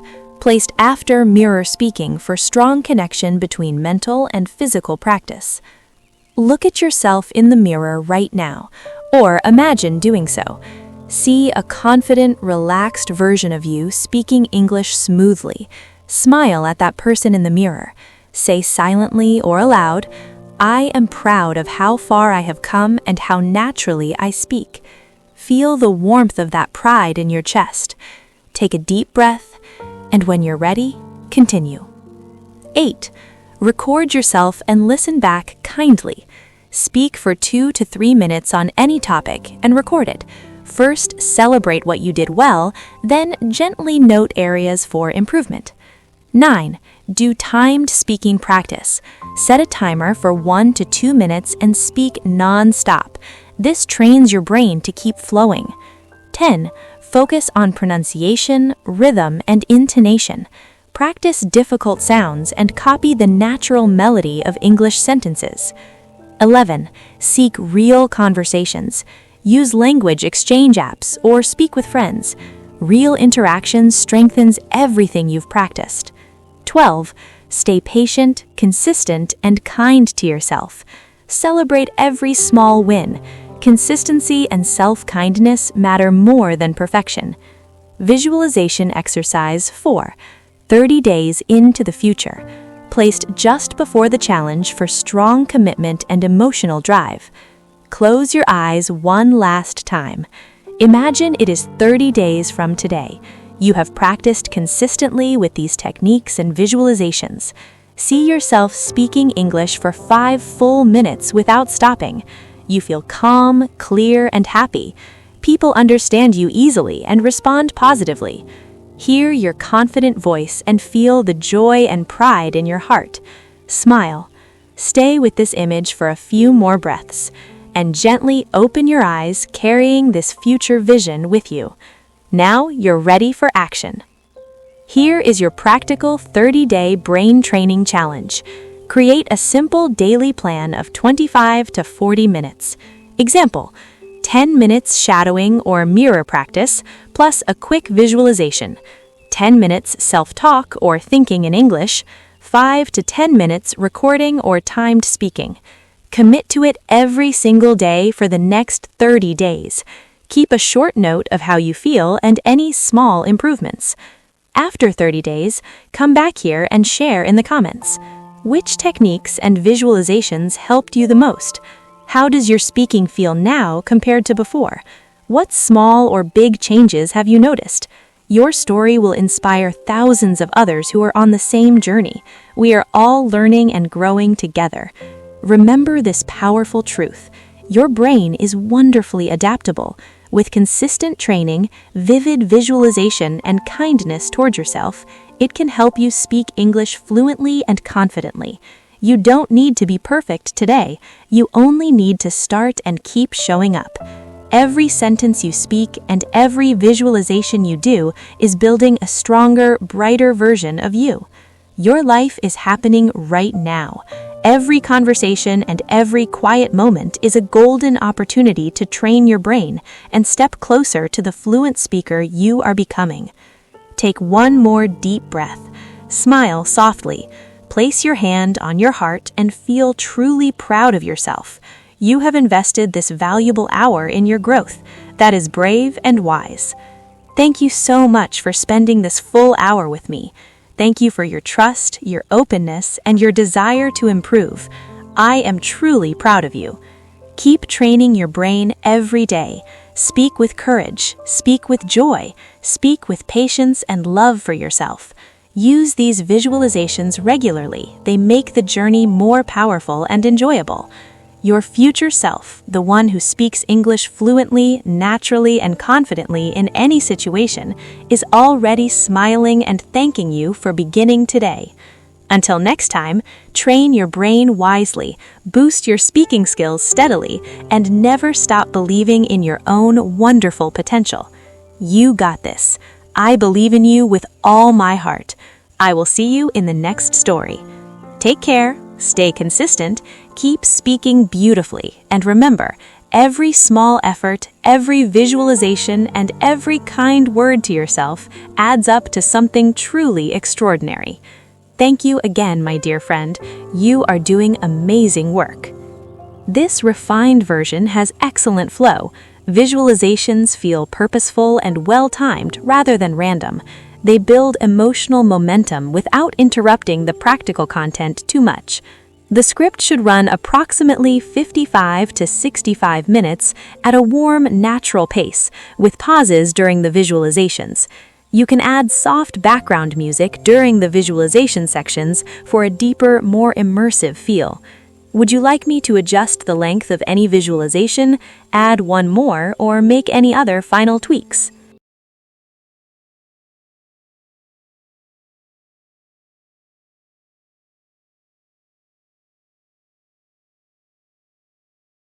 What if you could improve your English fluency in just 10 minutes, right before you fall asleep? It might sound too good to be true, but science shows that our brains are incredibly receptive to learning right before we rest. Think of this lesson as planting a seed. I'm going to give you a simple and powerful nightly routine, a set of core sentences that, once planted in your mind, will be watered by sleep, helping you naturally grow the ability to think in English. There's no need to study or memorize. Just listen, relax, and let the learning happen naturally. Look, I get it. You've spent the whole day working, studying, or taking care of responsibilities. You're tired. The last thing you want to do is open a grammar book and force yourself to study. I understand completely. But what if the path to fluency wasn't about more effort, but about smarter, more relaxed practice? What if you could use the natural power of your brain when it's most ready to learn to finally build the English skills you've always wanted? Tonight, that's exactly what we are going to do. We'll use this quiet time not for intense study, but for gentle absorption. You'll listen to common, practical sentences about daily life, the kind of sentences you'll actually use. And as you drift towards sleep, your brain will get to work, consolidating these new phrases and making them a part of you. This isn't magic, it's science. This is how we turn passive listening into active, confident speaking. So, find a comfortable spot, take a deep breath, and let's begin this journey together. Section 1. The power of your brain before sleep. Before we begin, I want you to understand just why this works so well. Imagine your brain is a massive library. During the day, you're constantly tossing new books, sights, sounds, and experiences into a messy pile by the front door. When you go to sleep, the head librarian doesn't shut off the lights. Instead, this is when the most important work begins. During sleep, your brain's librarian actively sorts through that messy pile. It decides what to keep and what to toss. This process is called memory consolidation, and here's the key part for us. When you practice these English sentences right before bed, it's like putting a bright, glowing priority sticker on them. You're telling the librarian, this one is special. Don't just put it anywhere. File it on the easy-to-reach long-term memory shelf where I can find it tomorrow. Scientists have found that sleep doesn't just file information away, it locks the cabinet. Think of it like writing a document on a computer. All day you're typing, but the work isn't safe until you hit the save button. Sleep is your brain's automatic save function. It takes what you learned and locks it in, making it stable and easier to access later. This process helps solve some of the biggest problems English learners face. Do you feel stuck, like you learn new words but can't use them in a conversation? Learning individual words is like having a pile of bricks. You have the materials, but you don't have a house.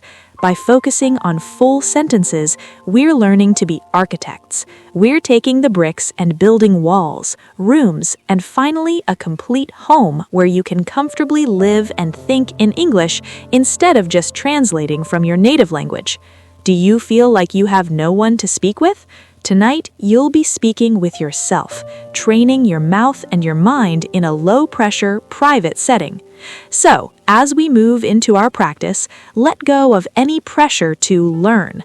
Your only job is to relax, listen, and repeat. Trust that your amazing brain knows exactly what to do. You're not just going to sleep, you're preparing your mind for growth. Section 2. How this practice works. Now let's talk about how our practice will unfold tonight. The structure is incredibly simple and designed to be as relaxing as it is effective. You're in a comfortable position, ready for rest. The lights are low. The day is done. There is nothing else you need to do. We're going to use a simple but powerful cycle of listening and repeating, a technique called shadowing. Here's how it will work. First, I'll say a sentence. It will be a simple, common sentence that we use in our daily lives. Then I'll say it slowly and clearly.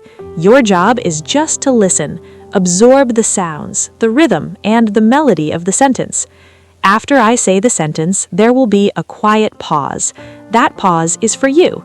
In that space, repeat the sentence out loud. It doesn't have to be perfect. You don't need to worry about getting every sound exactly right. The goal is simply to try. Feel the way your mouth moves to make the English sounds. Even a whisper is powerful. The physical act of speaking is what builds the muscle memory for fluency. After you repeat it, I'll say the sentence one more time. This repetition is key. It helps lock the sentence into your memory, reinforcing what you've just practiced. Another quiet pause will follow for you to repeat it again. We'll do this for a series of sentences, all connected to our daily routines. We'll move through the morning, the afternoon, and the evening, building a complete picture of a day spoken in English. The most important thing is to relax. Let go of any tension or anxiety about your performance. This isn't a test. There is no grade. This is your personal practice. The calmer you are, the more receptive your brain will be. Think of it like listening to gentle music as you fall asleep. The words will wash over you, and your subconscious mind will absorb them. You don't need to focus with intense concentration. In fact, a soft, relaxed focus is much better. Let the words be the last thing your mind engages with before you drift off. This creates the perfect condition for your brain to begin consolidating, taking these sentences from your short-term memory and carefully storing them for the long term. So, take one more deep breath, let it out slowly, let your shoulders relax. You are ready. Let's begin our nightly practice. Section 3, the Nightly Practice, Part 1, Your Morning Routine. Let's begin with the first moments of the day. The world is quiet and a new day is dawning. Feel that sense of calm as we practice these sentences together. Just listen and then repeat in the pause. The first sentence is about waking up. I wake up at 7 a.m. Pause for you to repeat.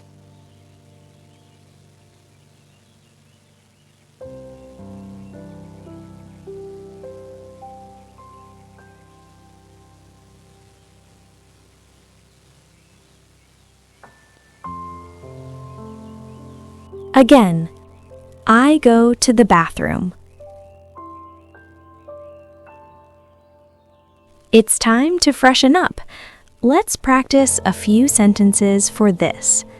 The first one is about your face.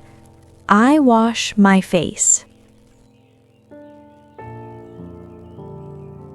Again, I wash my face.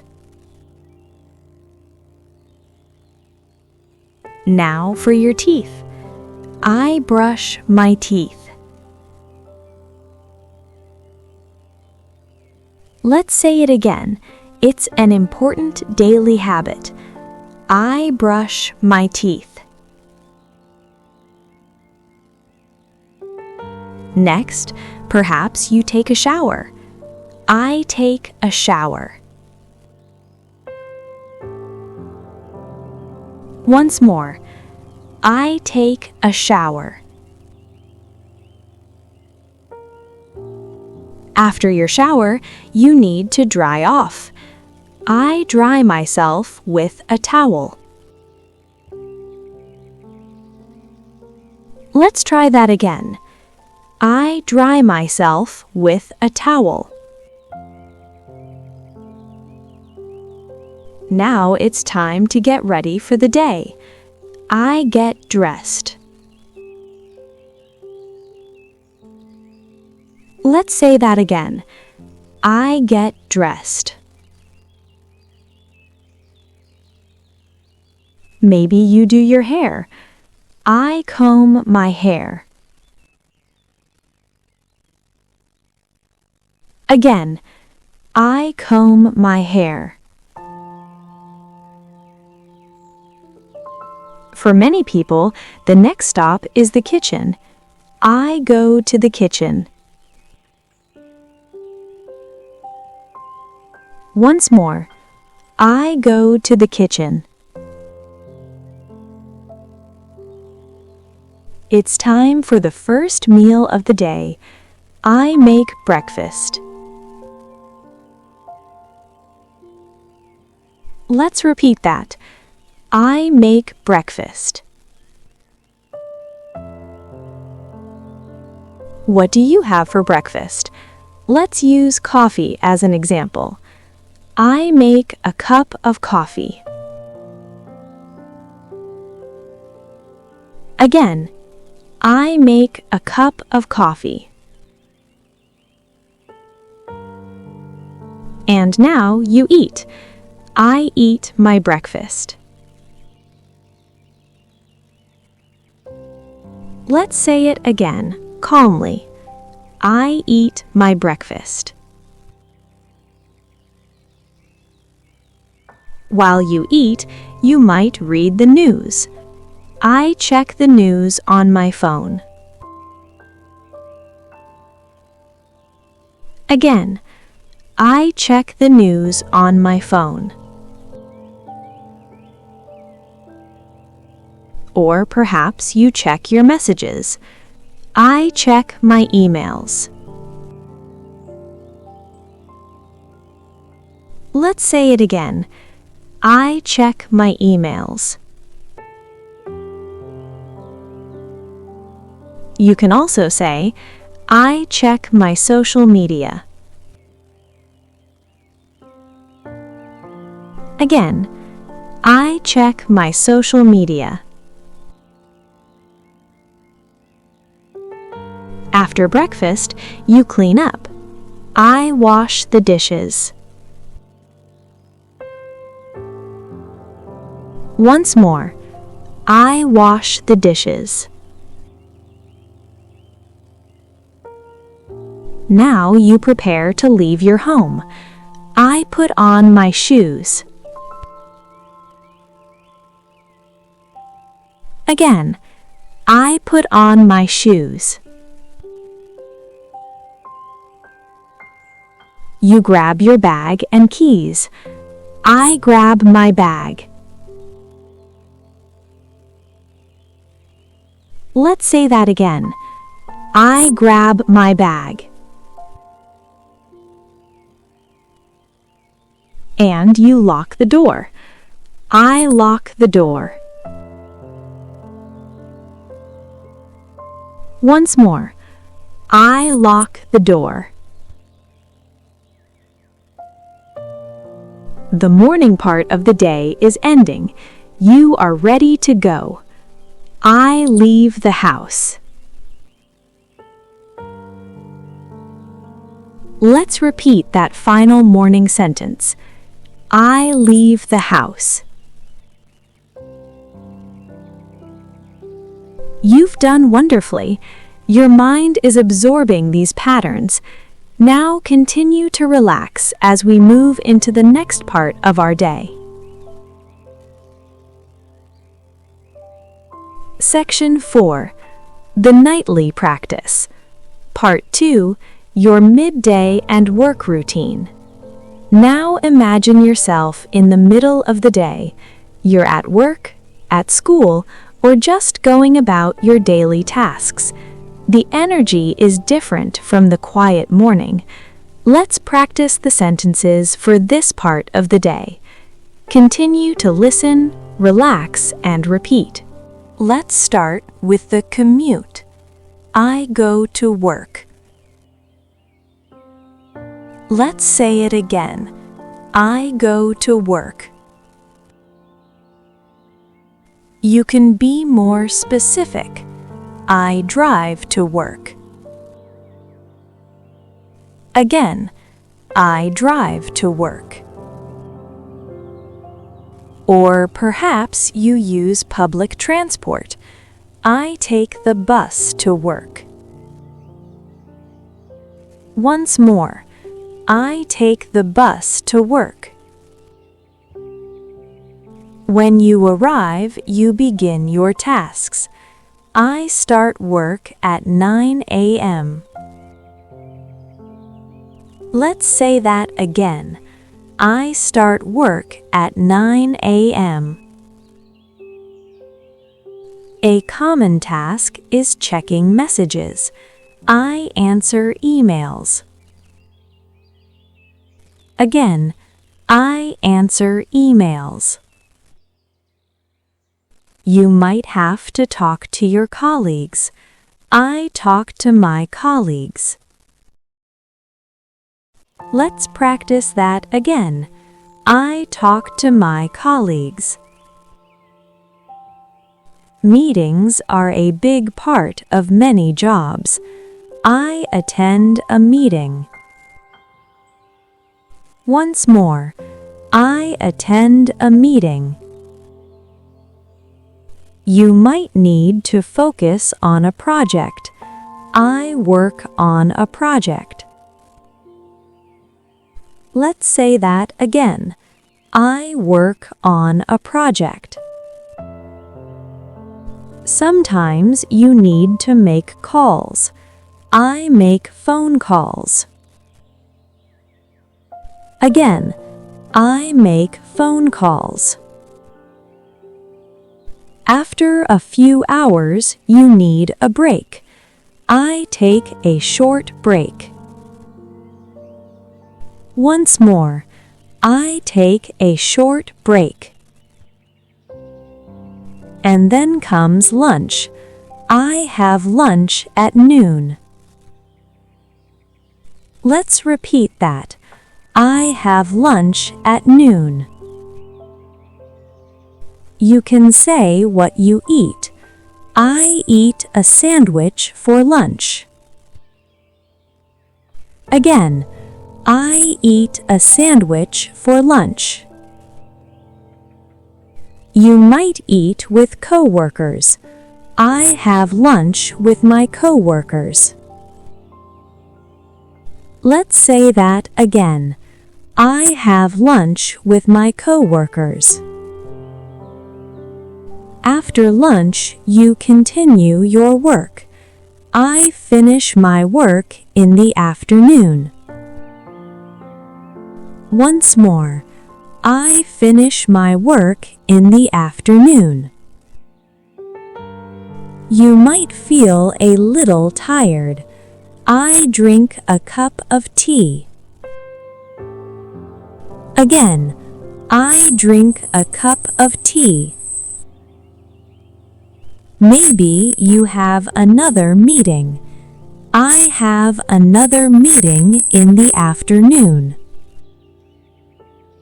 Let's practice that one more time. I have another meeting in the afternoon.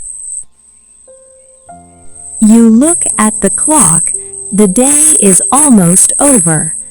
I finish work at 5 p.m. Let's say it again. I finish work at 5 p.m. Before you leave, you organize your space. I tidy up my desk. Again, I tidy up my desk. You say goodbye to everyone. I say goodbye to my colleagues. Once more, I say goodbye to my colleagues. And now the journey home begins. I leave work. Let's repeat that. I leave work. You might go shopping on the way. I go to the grocery store. Let's say that again. I go to the grocery store. You need to buy a few things. I buy some food for dinner. Once more, I buy some food for dinner. Then you head home. I head home. Again, I head home. Another common phrase is, I get home around 6 p.m. Let's say it again. I get home around 6 p.m. You've completed the middle part of the day. Your brain is listening, learning, and absorbing these useful patterns. Continue this journey of relaxation as we move into the final part of our practice, the evening. And now we've arrived at the evening. This is the time of day we're in right now. The sun has set, the day's work is done, and the world is becoming quiet again. This is a time for winding down, for family, for relaxation, and for preparing for a good night's sleep. Let your body relax even more deeply now. Let your breathing be slow and steady. These final sentences will guide you gently towards rest. You have just arrived home. I put down my bags. Let's say that again softly. I put down my bags. You take off your work clothes. I change into comfortable clothes. Again, I change into comfortable clothes. Maybe you have a pet to greet. I feed the dog. Let's say that again softly. I feed the dog. Now it's time to think about dinner. I prepare dinner. Once more, I prepare dinner. A simpler way to say this is, I make dinner. Again, I make dinner. You enjoy your meal. I eat dinner with my family. Let's say that one more time.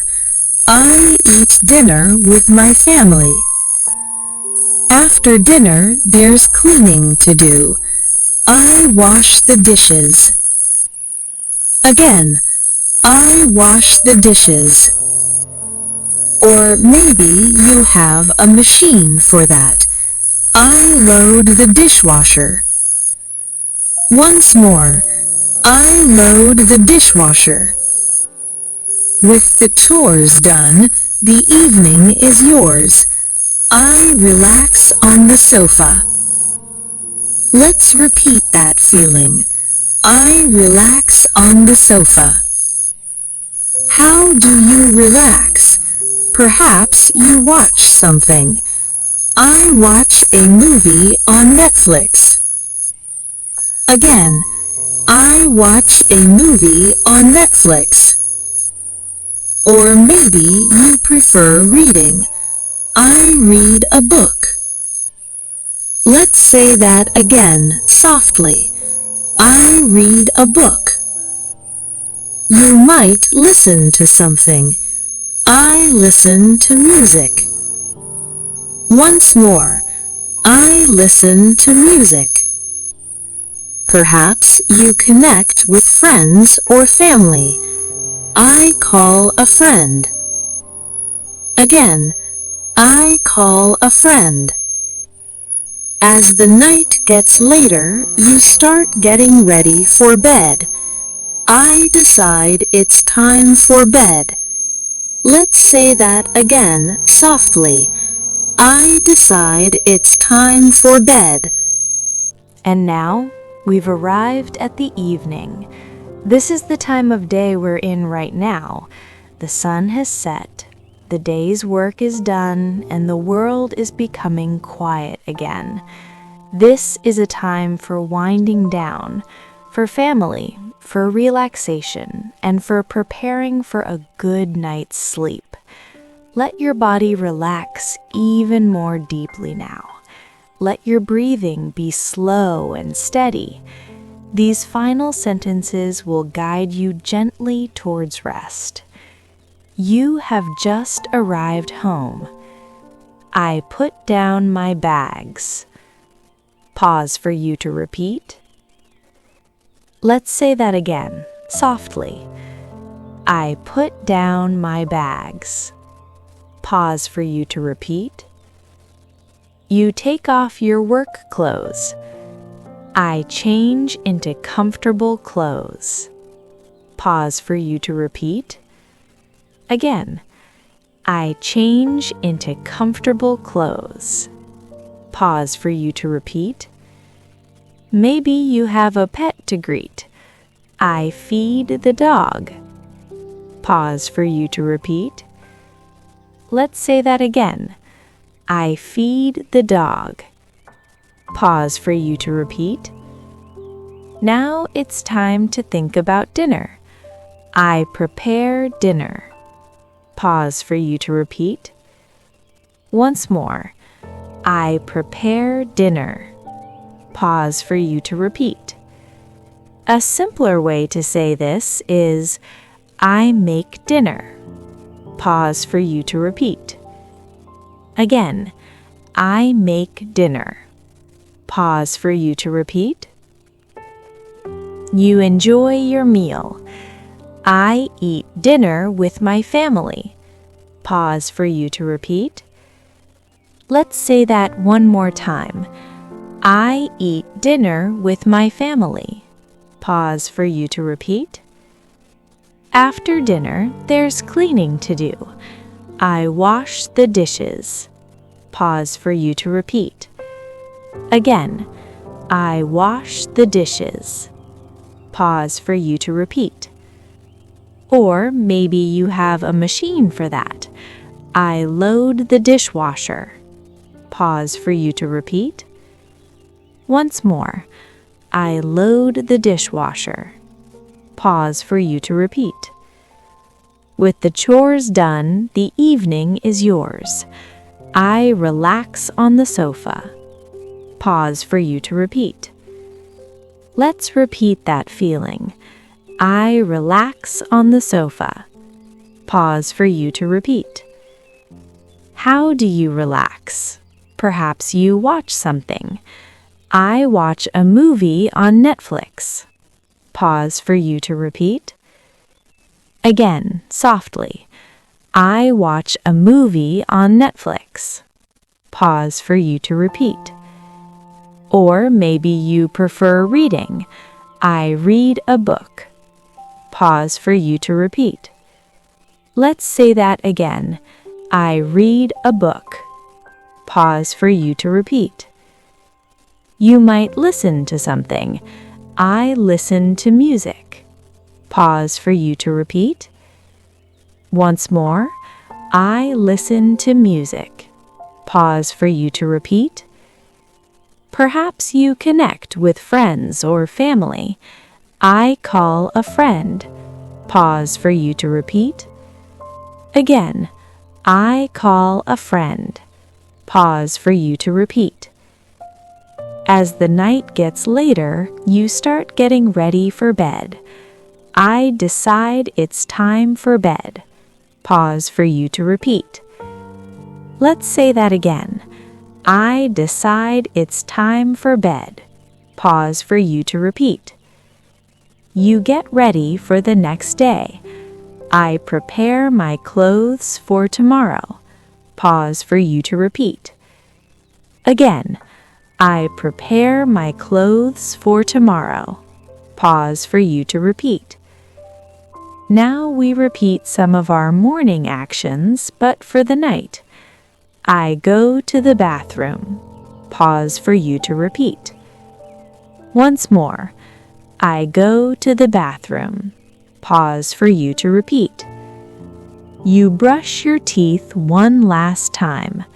I brush my teeth again. Pause for you to repeat.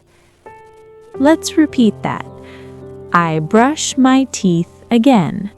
Pause for you to repeat. Maybe you take a warm bath to relax. I take a warm bath. Pause for you to repeat.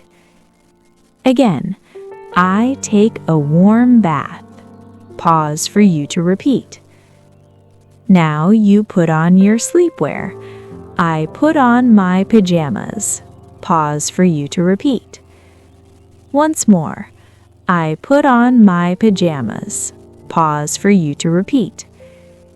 You make sure you'll wake up on time tomorrow. I set the alarm for the morning.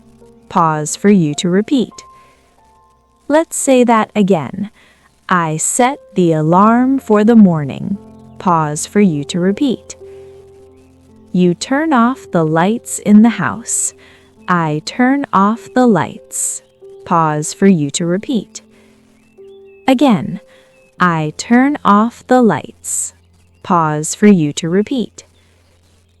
Finally, the last moments before sleep. I get into bed. Pause for you to repeat. Let's repeat that comforting thought. I get into bed. Pause for you to repeat. You pull the covers up. I pull up the blanket. Pause for you to repeat. Once more.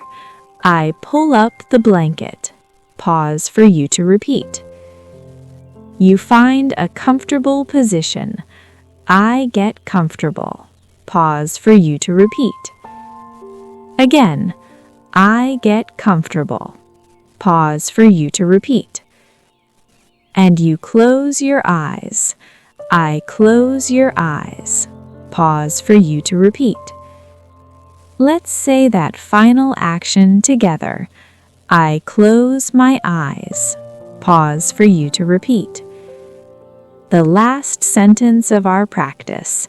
I fall asleep. Pause for you to repeat. One last time, a gentle whisper. I fall asleep. Pause for you to repeat. And just like that, you've completed your nightly English practice.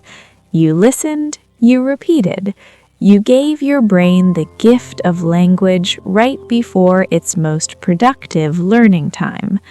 You should feel good about what you accomplished.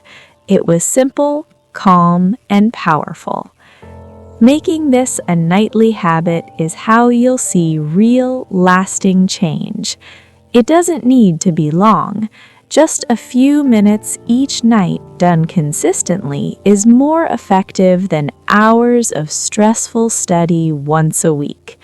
You are building a system for fluency. I have a small invitation for you. In the comments below, write just one sentence in English about your day. It can be a sentence we practiced, like, I had a busy day, or I am ready to rest.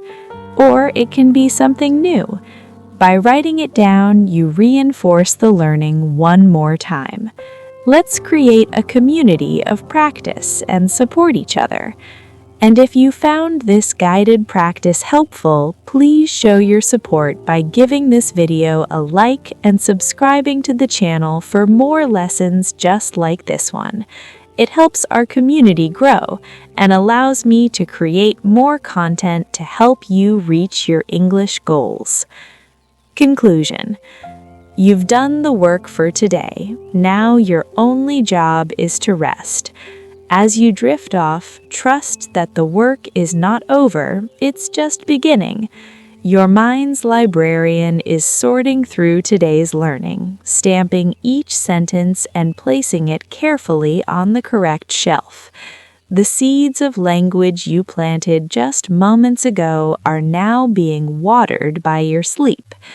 You're not just learning a list of phrases, you're building the home where you can think in English. You are becoming an English speaker. Remember, every time you do this practice, you are making progress.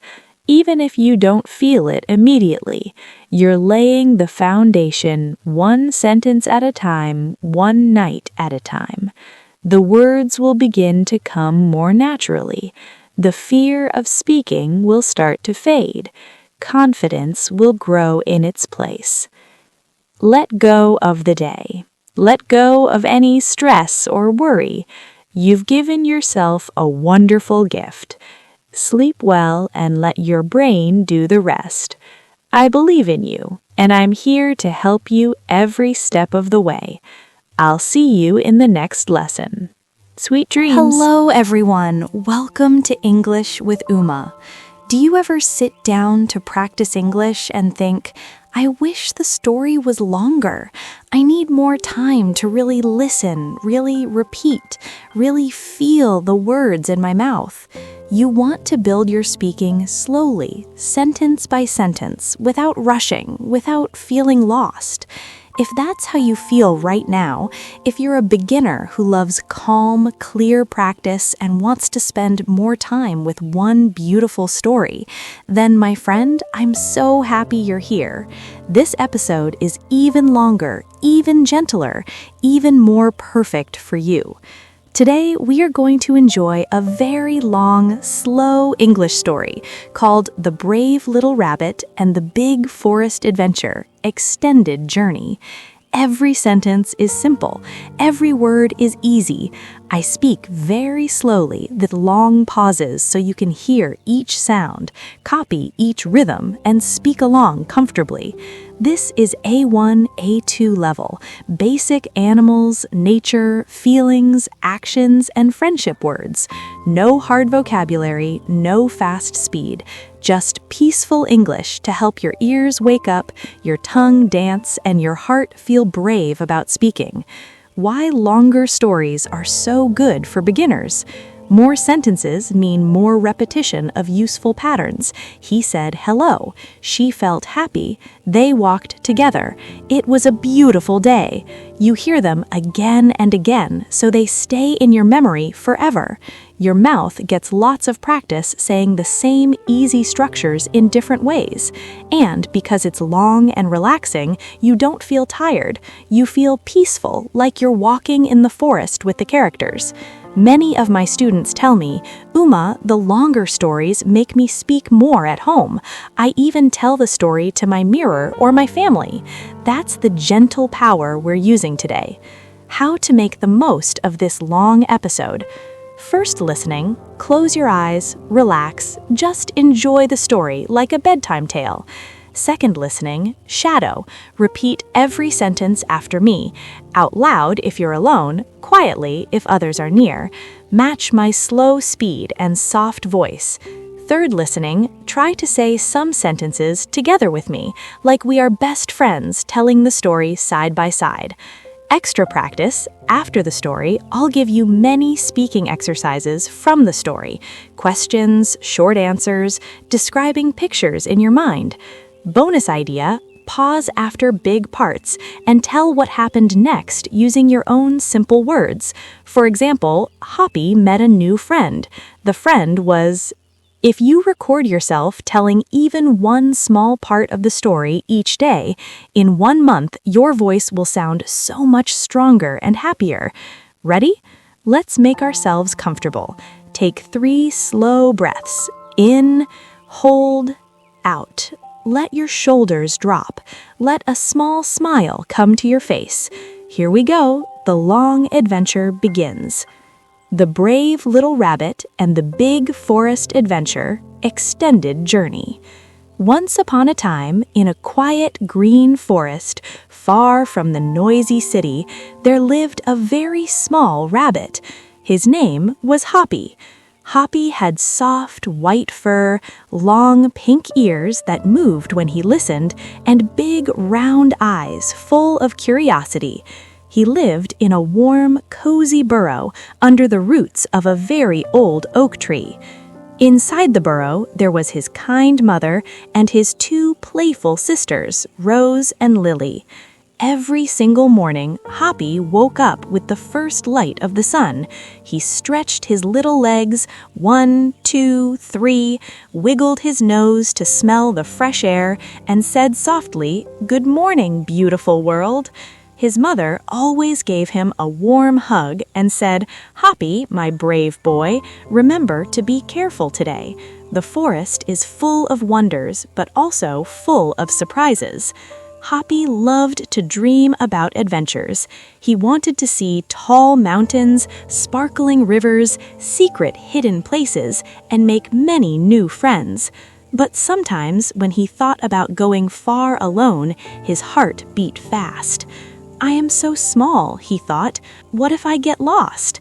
One bright, sunny morning, Hoppy looked up at the blue sky and decided, today is the day. Today, I will go on a big adventure, all by myself, and come back with wonderful stories. His sisters giggled. "Hoppy, you alone? You get scared of loud thunder." But Hoppy lifted his head high and said, "I am small, but I have a brave heart. I can do this." He hopped out of the warm burrow into the golden sunlight. The forest smelled sweet, like pine trees, wildflowers, and morning dew. Birds sang cheerful songs high in the branches. Butterflies with bright wings flew past him like floating jewels. Hoppy hopped happily past familiar bushes, past the big rock where he sometimes played, deeper and deeper into the forest. Everything looked new and exciting. He stopped to smell a yellow flower. "Hello, pretty flower," he said. The flower did not answer, but it smelled so nice that Hoppy smiled. After some time, he reached a sparkling river. The water was clear like glass. Small fish swam in happy circles, and shiny stones lined the bottom. Hoppy wanted to cross to the other side, where the trees looked taller and greener, but the river was too wide for his small jumps, and he did not know how to swim very well. On a flat stone in the middle of the river sat a big green frog. The frog had kind eyes and a loud, friendly voice. "Hello, little rabbit," called the frog. "You look like you want to cross. Do you need help?" Hoppy's ears stood straight up. "Yes, please, Mr. Frog. I am brave, but I am also a little afraid of deep water." The frog laughed a warm laugh. "No problem, my friend. Climb on my back. I am a very good swimmer." Hoppy hesitated only a second, then jumped carefully onto the frog's smooth, wet back. He held tight with his small paws. The frog pushed off from the stone and swam slowly, strongly across the river. Cool water touched Hoppy's fur, but he felt safe. "Thank you, Mr. Frog," Hoppy said when they reached the other bank. "You are so kind." The frog smiled. "My name is Freddie, and you are welcome any time. But be careful deeper in the forest. There are tall shadows and sometimes animals who are not so friendly." Hoppy nodded seriously. "I will remember. Thank you, Freddie." Hoppy continued his journey. The trees grew closer together. The sunlight became softer. Spots of gold danced on the ground. Suddenly, he heard a small, sad cry. "Help! Please, help me!" Hoppy looked under a thick bush. There, caught in twisted vines, was a tiny baby squirrel. The squirrel had soft brown fur, a fluffy tail, and tears in his eyes. "My leg is stuck," he said. "I fell from my tree, and now I cannot move." Hoppy's heart felt soft. "Do not be afraid, little one. I will help you." He used his sharp front teeth very carefully to bite the strong vines. 1 vine, 2 vines, 3 vines. Snap, snap, snap. Finally, the baby squirrel was free. The squirrel jumped up and hugged Hoppy's neck. Thank you so much. My name is Nutty. I live in the tall trees, but today I fell while looking for the best acorn." Hoppy smiled. "I am Hoppy. I am on a big adventure. Would you like to come with me? Together we can be braver." Nutty's eyes shone. Yes, I love adventures." Now Hoppy and Nutty traveled together. They hopped and scampered, talked and laughed. Hoppy told stories about his cozy burrow and his mother's carrot soup. Nutty told stories about collecting nuts in autumn and racing his brothers and sisters through the branches. After many hops, they came to a wide, open meadow. The grass was thick and green, like a soft carpet. Flowers in red, purple, yellow, and white grew everywhere. In the center of the meadow stood a very old apple tree, full of shiny red apples. But under the tree sat a big red fox. The fox looked tired. His fur was messy. His eyes were sad. Hoppy and Nutty quickly hid behind a big purple flower. Their hearts beat fast. The fox spoke in a quiet, lonely voice. "I smell rabbit and squirrel, but today I do not want to chase. I am hungry and tired, and I have no friends." Hoppy felt something warm in his chest, bravery mixed with kindness. He stepped out slowly from behind the flower. "Hello, Mr. Fox. We do not want to fight. We can share the apples if you promise to be gentle." The fox lifted his head in surprise. "You are not running away?" Hoppy said, "I was scared, but I think everyone needs a friend sometimes. You look lonely. We can be your friends." Nutty peeked out too. "We can pick apples together. There are so many, enough for all of us." The fox's eyes became soft. "My name is Rusty. Animals always run from me because I am a fox, but I am not bad. I just want company." So Hoppy, Nutty, and Rusty worked together. Hoppy hopped high to shake the branches. Nutty climbed and threw down the ripest apples. Rusty caught them gently in his paws. They sat in a circle, ate sweet apples, and shared stories. Hoppy told about his family, Nutty told about tree races, Rusty told about long nights alone and how he missed having someone to talk to. The sun began to set. The sky turned orange, pink, and gold. Hoppy said, "I must go home now. My mother will worry." Rusty said, "Thank you, little friends. You made my heart happy today. Come back soon." Nutty said, "We will, we promise." Hoppy and Nutty said goodbye to Rusty and started the journey home. The path felt easier now because they had each other and new happy memories. On the way, they met Freddie the frog again by the river. Freddie carried them both across this time. "You look different," said Freddie. "You look stronger." Hoppy smiled. "I feel stronger. I made new friends today." When Hoppy finally reached his burrow, the sky was dark with stars. His mother ran out and hugged him so tight. "Hoppy, my brave boy, you are safe." His sisters jumped around him. Tell us everything."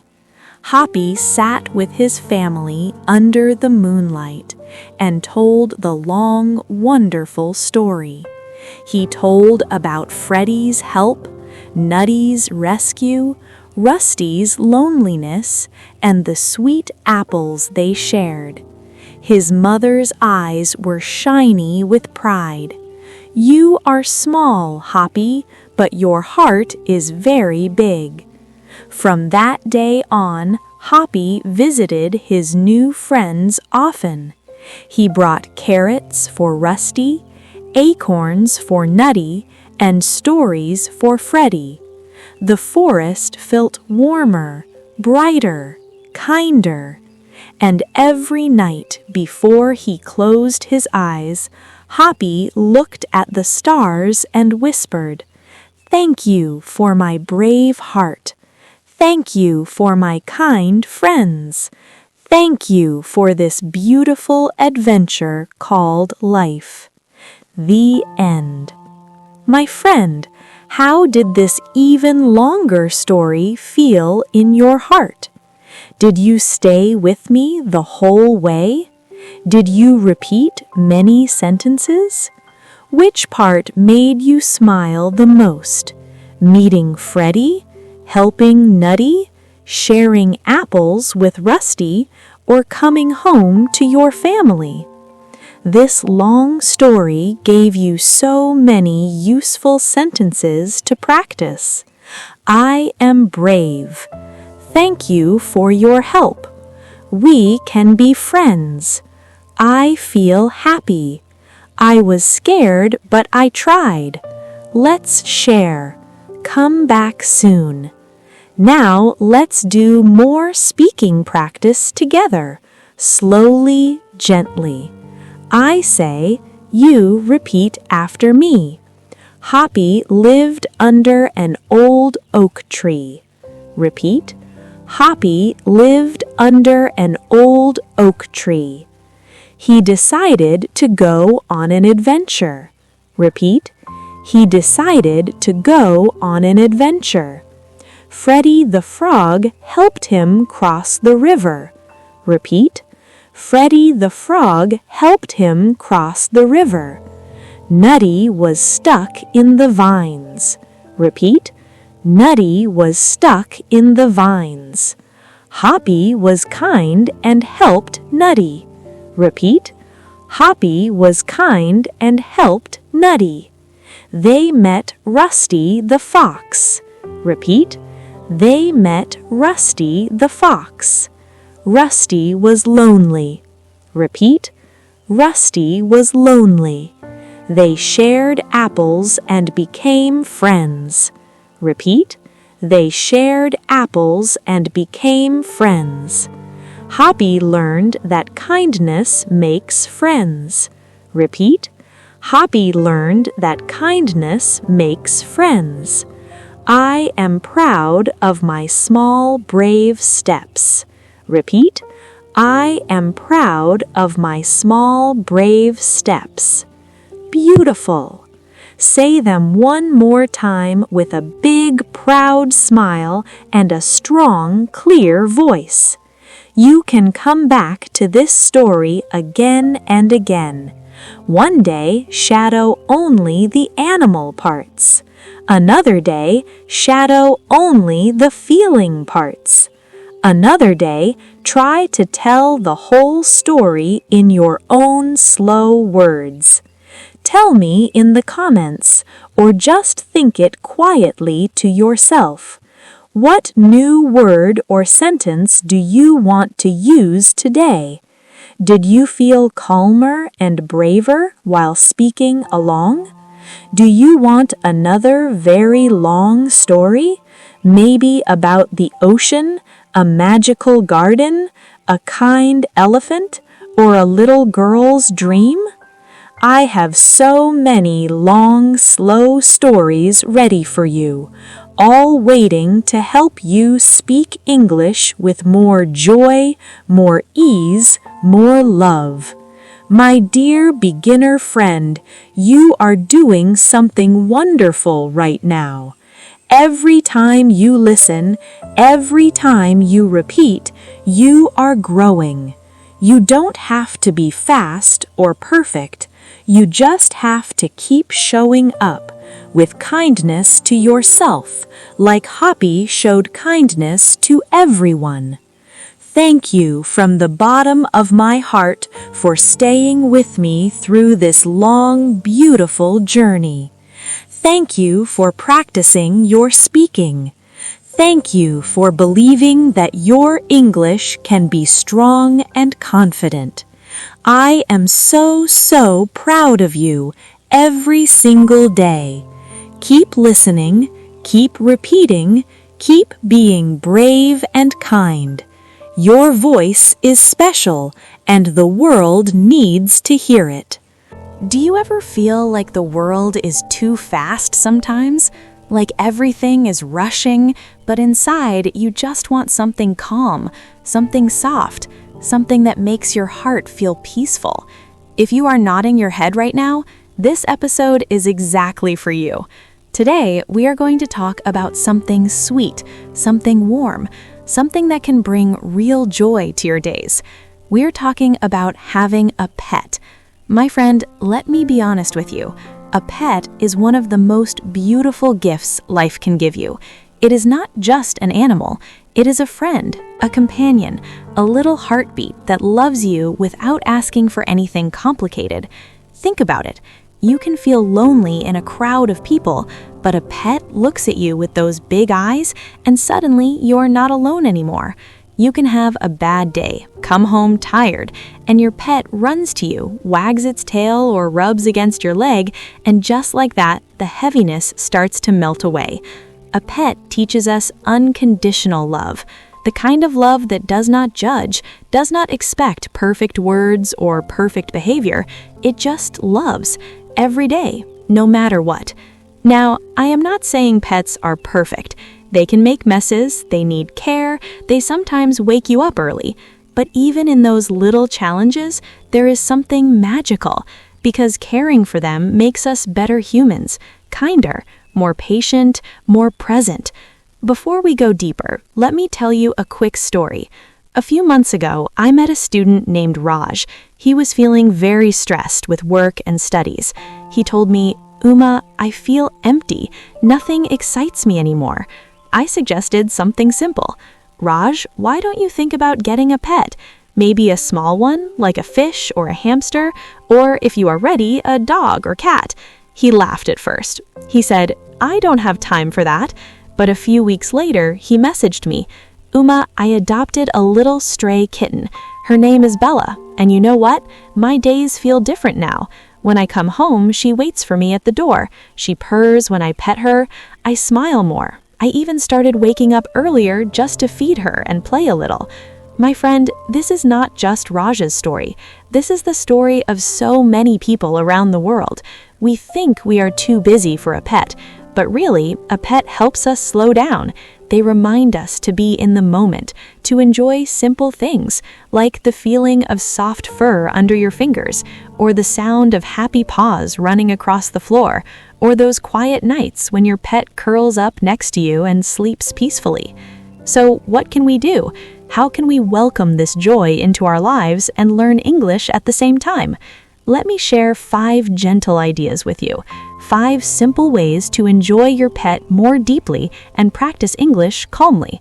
First, talk to your pet in English every day. It sounds funny, but it works beautifully.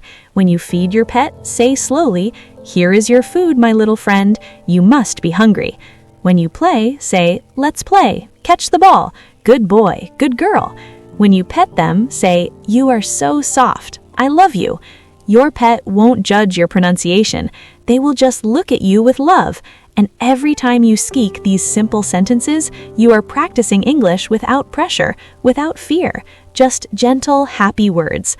I do this with my own pet, and it feels like meditation. Second idea, create tiny moments of connection. You don't need hours to bond with your pet, just small pockets of time. Maybe 5 minutes in the morning when you wake up, sit with them, stroke their back, and describe it in English. "Your fur is so warm today." Or 10 minutes in the evening, watch them play and say what you see. "Look at you run. You are so fast and happy." These tiny moments add up. They make your English stronger day by day, and they make your heart fuller, just like drops of water making a river. Third idea, learn to slow down with your pet. Pets are masters of living in the now. They don't worry about tomorrow. They don't scroll phones. They just enjoy the moment. Let them teach you. When you walk your dog, don't rush. Walk slowly. Notice the air, the sounds, the way your pet sniffs everything curiously. Say in English, "What a beautiful day. Look at the trees. Feel the wind." When your cat sleeps on your lap, don't move quickly. Stay still. Breathe. Say softly, "You are so peaceful. I feel calm too." These slow moments are gifts. They reduce stress. They help you sleep better. And while you relax, your English flows naturally. Fourth, share stories about your pet. Tell yourself the story of how you got your pet in English, slowly. Before sleep, lie down, close your eyes, and remember, "I found you on a rainy day. You were so small and wet. Now you are my best friend." Or speak to a friend, or even record yourself. "My pet's name is Max. He loves to chase balls. He makes me laugh every day." Sharing these stories builds your speaking confidence, and it feels good to talk about something you love. Fifth, be grateful for your pet every single day. This is the most powerful one. Every night, before you sleep, think of 3 things your pet did that made you happy. "He wagged his tail when I came home." "She purred so loudly in my arms." "He slept next to me and kept me warm." Say thank you in English. "Thank you, my sweet pet. You make my life brighter." Gratitude changes everything. It makes you sleep with a peaceful heart. It reminds you that love is simple. Now, my friend, I want to be very clear. Having a pet is not about being perfect. It is about being present. It is about choosing love every day instead of rushing through life. Sometimes your pet will knock things over. Sometimes they will want attention when you are tired. That is okay. It is part of the journey. The goal is not perfection. The goal is connection. The goal is feeling loved and giving love back. If you forget to walk them one day but do it happily the next, that is progress. If you used to feel alone but now have a furry friend, that is beautiful progress. Celebrate it. Be kind to yourself and to them. Let me share one more story before we finish. There was a wise old man who lived alone for many years. One day, a little dog came to his door, lost and hungry. He took the dog in, named him Shadow. Shadow followed him everywhere, slept at his feet. The man said, "Before Shadow, my house was quiet, too quiet. Now it is full of life. Every morning, Shadow wakes me with a gentle nudge. Every evening, we sit together and watch the sunset. Shadow does not speak words, but he speaks love, and that is enough." My friend, this is your life too. If you have a pet, you have a little miracle at home. If you don't yet, maybe one day you will. But either way, know this: love comes in many forms, and a pet's love is one of the purest. So here's my gentle challenge for you today. Choose one thing, just one. Maybe talk to your pet in English tonight. Maybe sit quietly and pet them while breathing slowly. Maybe tell them thank you before sleep. Just pick one thing and do it for 1 week, 7 days. You can do anything for 7 days. Then come back and tell me how it felt. Did you smile more? Did your English feel easier? Did your heart feel lighter? Share in the comments. Your story might warm someone else's heart. We are all in this together. Learning English, loving our pets, finding peace in small things. Remember, you are not just listening to this story. You are investing in yourself, in your calm, in your joy. That is beautiful. That is brave. Your life is happening right now with every wag, every purr, every cuddle. Do not let those moments pass unnoticed. Do not wait for someday to enjoy them. You have everything you need already. The love, the softness, the simple happiness. All you need to do is open your heart. Decide that your pet matters. Decide that your peace matters. Decide that you matter. And if you ever feel tired or alone, remember this: every pet lover was once someone who just opened their door one day. Every person who feels joy with their pet once started small. The only difference is they let love in. They kept showing up, one cuddle at a time. You can be that person too. You can be the person who cherishes every moment. You can be the person who learns English with a smile because of their pet. I believe in you. Even if we have never met, I believe in you because I have seen it. Ordinary people finding extraordinary comfort in their pets. So take a deep breath, smile, pet your little friend if they are near, and feel grateful for this moment. Thank you so much for spending this time with me. Thank you for loving your pet. Thank you for being here. I am so proud of you. Keep going, my friend. Your peaceful nights will thank you. Until next time, talk softly to your pet, be kind to yourself, and never forget that every cuddle is a chance to feel loved. You got this. Extra gentle part. Pet care tips. Taking good care of your little friend. My friend, now that we talked about the joy of having a pet, let us go a little deeper. Let us talk about how to take care of them properly. Because when you care for your pet well, they live longer, happier lives, and you feel even more love in your heart. Taking care of a pet is not hard. It is simple things done with love every day. And while you do them, you can practice your English softly, speaking to your pet or to yourself. First, give them good food and always fresh water. Just like you need healthy meals to feel strong, your pet needs the right food for their age and size. For a dog or a cat, choose high-quality pet food. Not too many treats or human food from your table. Puppies and kittens need more meals in a day, maybe 3 or 4 small ones. Grown-up pets usually eat once or twice. Always have clean water in a bowl. Change it every day. Say to your pet while you pour, "Here is fresh water for you, my sweet one. Drink and stay healthy." This small habit keeps them strong and teaches you words like healthy, fresh, and strong. Second, make sure they get exercise and playtime every day. Dogs love walks. Even a short walk in the morning or evening makes them happy. Say, "Let's go for a walk." "Come on, good boy." Cats like to play too, with a toy mouse, a string, or a ball. Play for 10 or 15 minutes. It keeps their body fit and their mind calm. No boredom, no bad behavior. When you play, describe it in English. "You are jumping so high." Catch it. This is fun for both of you, and your English becomes natural and easy. Third, keep them clean with gentle grooming. Brush your dog or cat regularly. For short hair, maybe 2 or 3 times a week. For long hair, every day to stop mats. Use a soft brush and say, "Your fur is so shiny today. I love brushing you." Check their ears, paws, and nails. Cut nails carefully or ask a vet to help. Bathing? Not too often, maybe once a month or when they are dirty. Use pet shampoo only. Grooming time is quiet, loving time. It helps you notice if something feels wrong early, like a small bump or dry skin. Fourth, go to the vet regularly. This is very important. Take your pet for a checkup at least once a year, or twice if they are young or old. Get vaccinations to protect from sickness.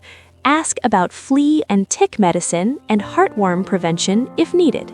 Spay or neuter your pet if the vet says it is good. It helps them live longer and healthier. The first visit is soon after you get them. Tell your pet softly, "We are going to see the doctor. It will be okay. You are brave." These visits give peace in your mind. Fifth, watch their weight and teeth.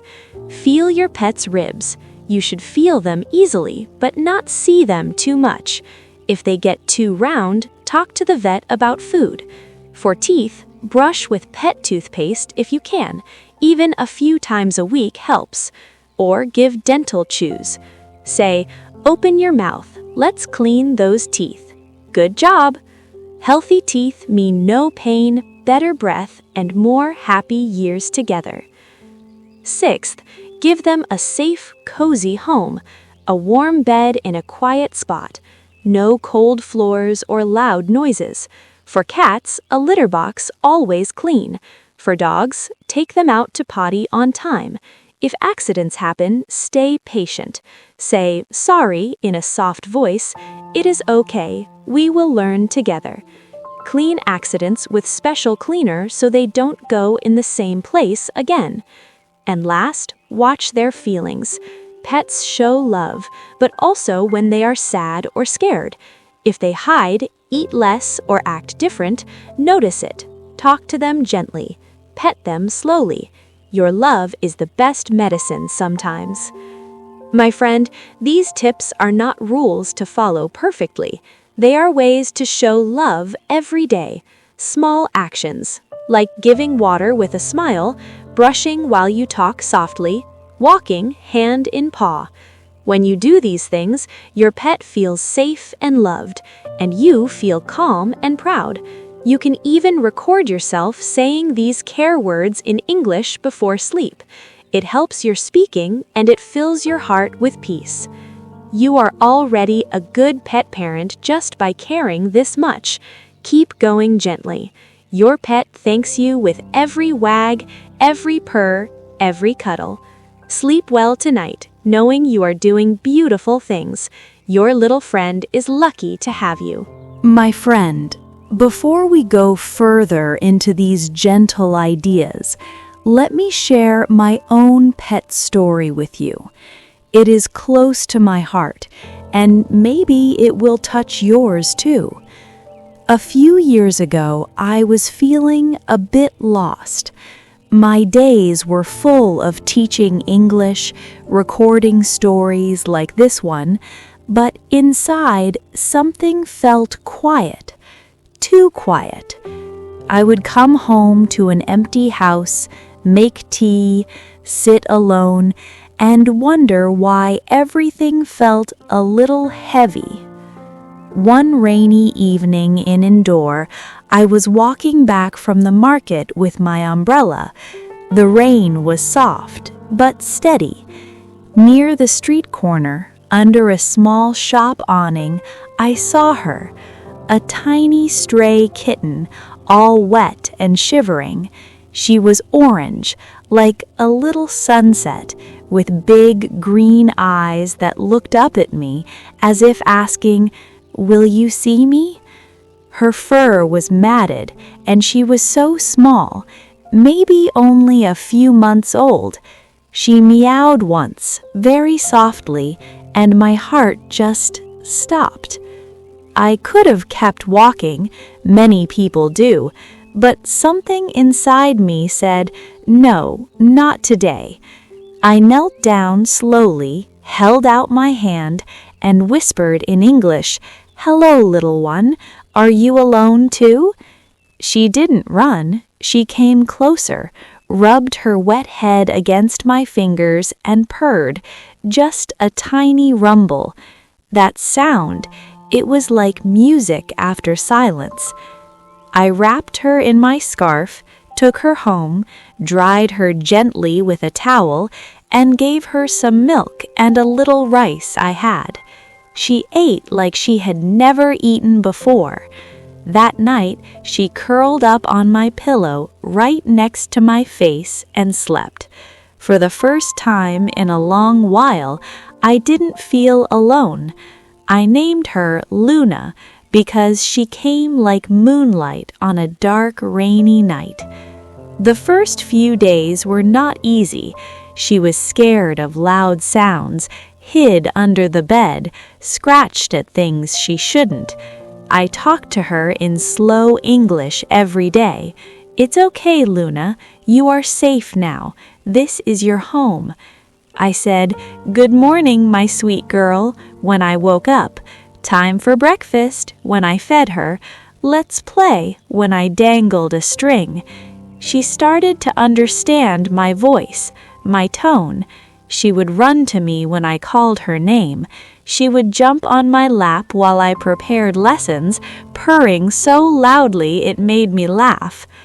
Luna changed everything.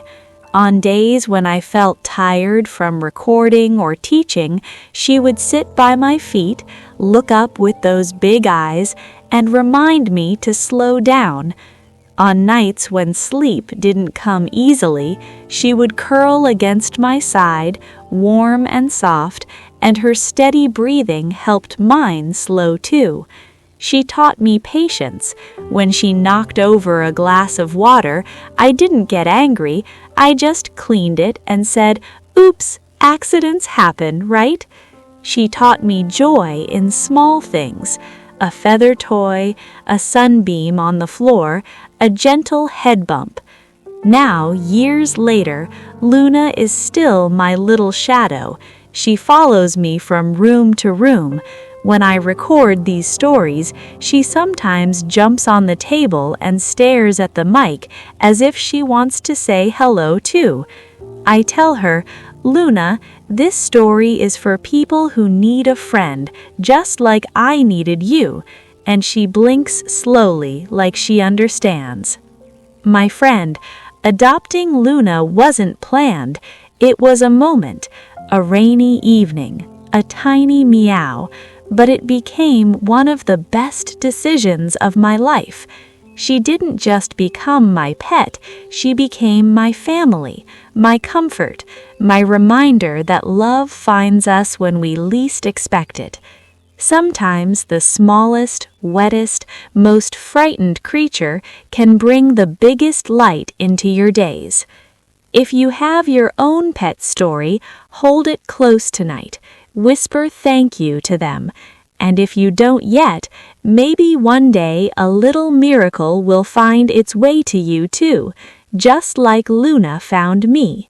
These show the soft, loving bond between a person and their pet, perfect to imagine while listening slowly. Sweet dreams, and give Luna or your own pet an extra cuddle tonight. You are doing beautifully. Take care, Uma.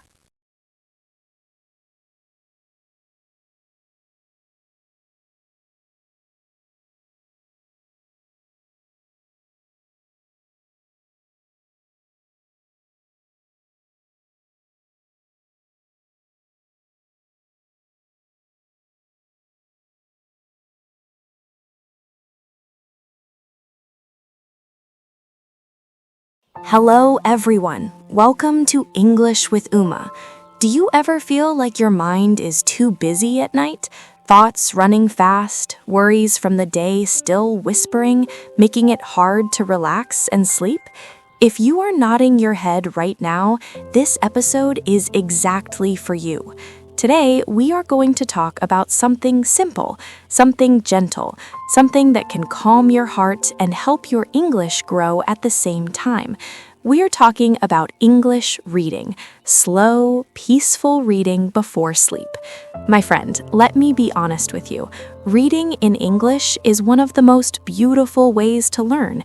It is not about speed or finishing big books quickly. It's about enjoying each word, feeling the story wrap around you like a soft blanket. When you read slowly at night, your brain relaxes, your breathing slows, your body prepares for rest, and quietly, without even trying hard, your English gets stronger. New words stay in your mind, sentences feel more natural, and you start to think in English a little more each day. Think about it. You can watch videos or listen to podcasts, and those are wonderful too, but reading is different. It is quiet. It is yours. No notifications, no rush. Just you, the page, and the gentle light of a lamp. Every sentence you read is like a small gift. You see how words connect. You feel the rhythm of the language. And best of all, when the story is calm and kind, it helps you drift into peaceful sleep. Before we go deeper, let me share a quick story. A few months ago, one of my students, Priya, told me she could never sleep well. Her mind was always full. Work, family, future worries. She wanted to improve her English, but studying felt like more stress. I said, Priya, try this. Instead of forcing grammar rules at night, read something easy and soothing in English before bed. Start with just 5 or 10 minutes. She was doubtful at first, but she tried. She picked a simple children's story about a little rabbit who finds his way home. She read slowly, out loud sometimes, whispering the words. After a week, she messaged me, Uma, I sleep better now. The words feel like lullabies, and I remember more English in the morning. My friend, this is not just Priya's story. This is the story of so many people who discover that English reading at bedtime is magic for both the heart and the mind. So what can we do? How can we make English reading a gentle nightly habit? Let me share 5 soft ideas with you, 5 simple ways to read in English that help you learn calmly and sleep deeply. First, choose the right book or story for bedtime. Pick something easy and peaceful, not too exciting, no big adventures or scary parts that keep your mind awake. Choose short stories, gentle tales, or books for beginners, things like animal stories, nature descriptions, or simple life moments. Read slowly, 1 paragraph at a time. If you don't understand a word, guess from the sentence or look it up tomorrow, not now. Tonight is for relaxing. Say to yourself softly, this story is my friend tonight. It helps me rest. Second, create a cozy reading corner. Make it special. A soft lamp with warm light, not too bright. A comfortable pillow or blanket. Maybe your pet nearby, like Luna curled up beside you, purring quietly. Turn off your phone or put it far away. No scrolling, just the book and you. When you sit there, breathe deeply and say, now is time to read and relax. This small ritual tells your brain it is safe to slow down. Third, read out loud in a whisper or very softly. This is powerful for English learning. Your mouth practices the sounds, your ears hear the rhythm, and the quiet voice soothes your mind like a lullaby. Read 1 page slowly. Pause after each sentence. Feel the words. If Luna is listening, smile and say, listen, Luna, this part is nice. Good girl. Reading aloud helps pronunciation without pressure, and it makes you feel connected to the language. Fourth, don't worry about finishing. There is no goal to finish the book fast. Some nights you read 1 page, some nights 3. That is perfect. The magic is in the consistency, showing up every night even for 5 minutes. Small reading drops, like water on a stone, slowly build your English and calm your thoughts. Over weeks, you'll notice words come easier, sentences feel familiar, and sleep comes gently. Fifth, end with gratitude for the reading. When you close the book, take a moment. Think of one thing you liked, maybe a beautiful sentence or how the story made you smile. Say quietly, "Thank you for this peaceful time. Thank you for teaching me English softly." Then turn off the light, feel your body relax, and let sleep come. This gratitude makes your mind positive and ready for dreams. Now, my friend, I want to be very clear. English reading at night is not about being a perfect student. It's about being kind to yourself. It's about choosing calm over rush. Some nights you might fall asleep after 2 sentences. That is okay, even wonderful. Sometimes a word confuses you. That is part of learning. The goal is not perfection. The goal is peace. The goal is progress in English and in rest. If you read one night and skip another, just start again. Be gentle with yourself. Let me share one more small thought before we finish. Imagine your mind is like Luna when she is tired. She finds a warm spot, curls up, and lets the world fade. Your reading is that warm spot for your mind. It invites rest. It invites learning without force. And slowly, day by day, your English grows stronger while your sleep becomes deeper. So here's my gentle challenge for you tonight. Choose one thing, just one. Maybe pick a short, easy English story. Maybe set up your cozy spot with a lamp. Maybe read 5 minutes to Luna or just to yourself.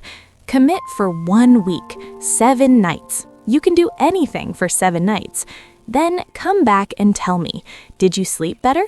Did new words stay with you? Did your heart feel lighter? Share in the comments. Your story might help someone else find their peaceful reading time. We're all in this together, learning English softly, resting well, enjoying small, beautiful moments. Remember, you are not just reading words. You are investing in your calm, in your growth, in yourself. That is brave. That is wise. Your night is happening right now. These quiet moments, these pages, these gentle words, they are your time to heal and learn. Do not let them pass in worry. Open a book, breathe, read slowly, let peace come. Thank you so much for spending this time with me. Thank you for choosing English reading. Thank you for being here. I'm so proud of you. Keep going gently, my friend. Your rested mind and stronger English will thank you. Until next time, read softly, rest deeply, and never forget that every page is a chance to feel calm and grow. You got this. I will see you in the next story. Sweet dreams. Take care. Hello, everyone. Welcome to English with Uma. Do you ever lie in bed at night wanting something peaceful to calm your mind? Something that feels like a soft hug from words, helping you relax while your English grows quietly in the background? If you are nodding your head right now, this episode is exactly for you. Today, we are going to talk about something wonderful, something cozy, something that can make your nights sweeter. We're talking about recommended bedtime English stories, gentle ones that are easy to read or listen to before sleep. My friend, let me be honest with you. The right bedtime story in English is like a warm cup of tea for your soul. It uses simple words, calm sentences, and kind ideas. No rush, no hard vocabulary that makes you stop and think too much. Just gentle flow that helps you drift off while new English words and phrases sink in softly. Reading or listening to these stories at night reduces worry, slows your breathing, and makes sleep come easier. And the best part? Your English improves without effort. Vocabulary stays, grammar feels natural, and you start dreaming in English sometimes. Think about it. In the quiet of your room, with Luna perhaps curled nearby, purring, a good story wraps around you. It takes you to peaceful places, a forest at dusk, a sleepy village, a gentle beach. Every page or minute spent is a gift to your rest and your learning. Before we share recommendations, let me tell you a quick story. One of my students, Arav, used to struggle with sleep. His mind raced with work thoughts and English worries. He said, "Uma, I want to practice more, but studying at night makes me tense." I suggested simple bedtime stories instead. Start with short, soothing ones in easy English. He tried. He found a gentle tale about a little fox finding a cozy home. He read slowly under his lamp, whispering the words. After a few nights, he told me, "Uma, I fall asleep faster now. The stories feel like friends. And in the morning, I remember words like cozy, whisper, gentle, without trying." My friend, this is not just Arav's story. Many people find that bedtime English stories bring peace and progress together. So, what are some good recommendations? Here are 5 gentle, recommended bedtime English stories or types, easy for beginners, soothing for sleep, perfect for learners like you. First, classic short fairy tales in simple versions. Stories like The Velveteen Rabbit by Marjorie Williams. It is about a toy rabbit who wants to become real through love. The language is soft, repetitive, full of warm feelings. Or The Tale of Peter Potter by Beatrix Potter, short, sweet, with gentle adventures in a garden. These are free online or in easy reader books. Read slowly, once upon a time, and let the words lull you. Second, animal or nature stories. Try something like The Little Prince by Antoine de Saint-Exupéry in a simplified version.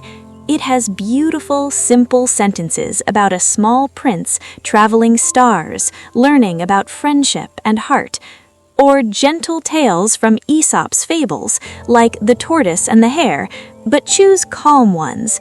Websites like storyberries.com or americanliterature.com have free short animal bedtime stories in easy English. Whisper to Luna, "Listen, this is about a kind animal." Third, relaxing modern sleep stories in simple English. Look for YouTube channels like Get Sleepy or Stephen Dalton Sleep Stories.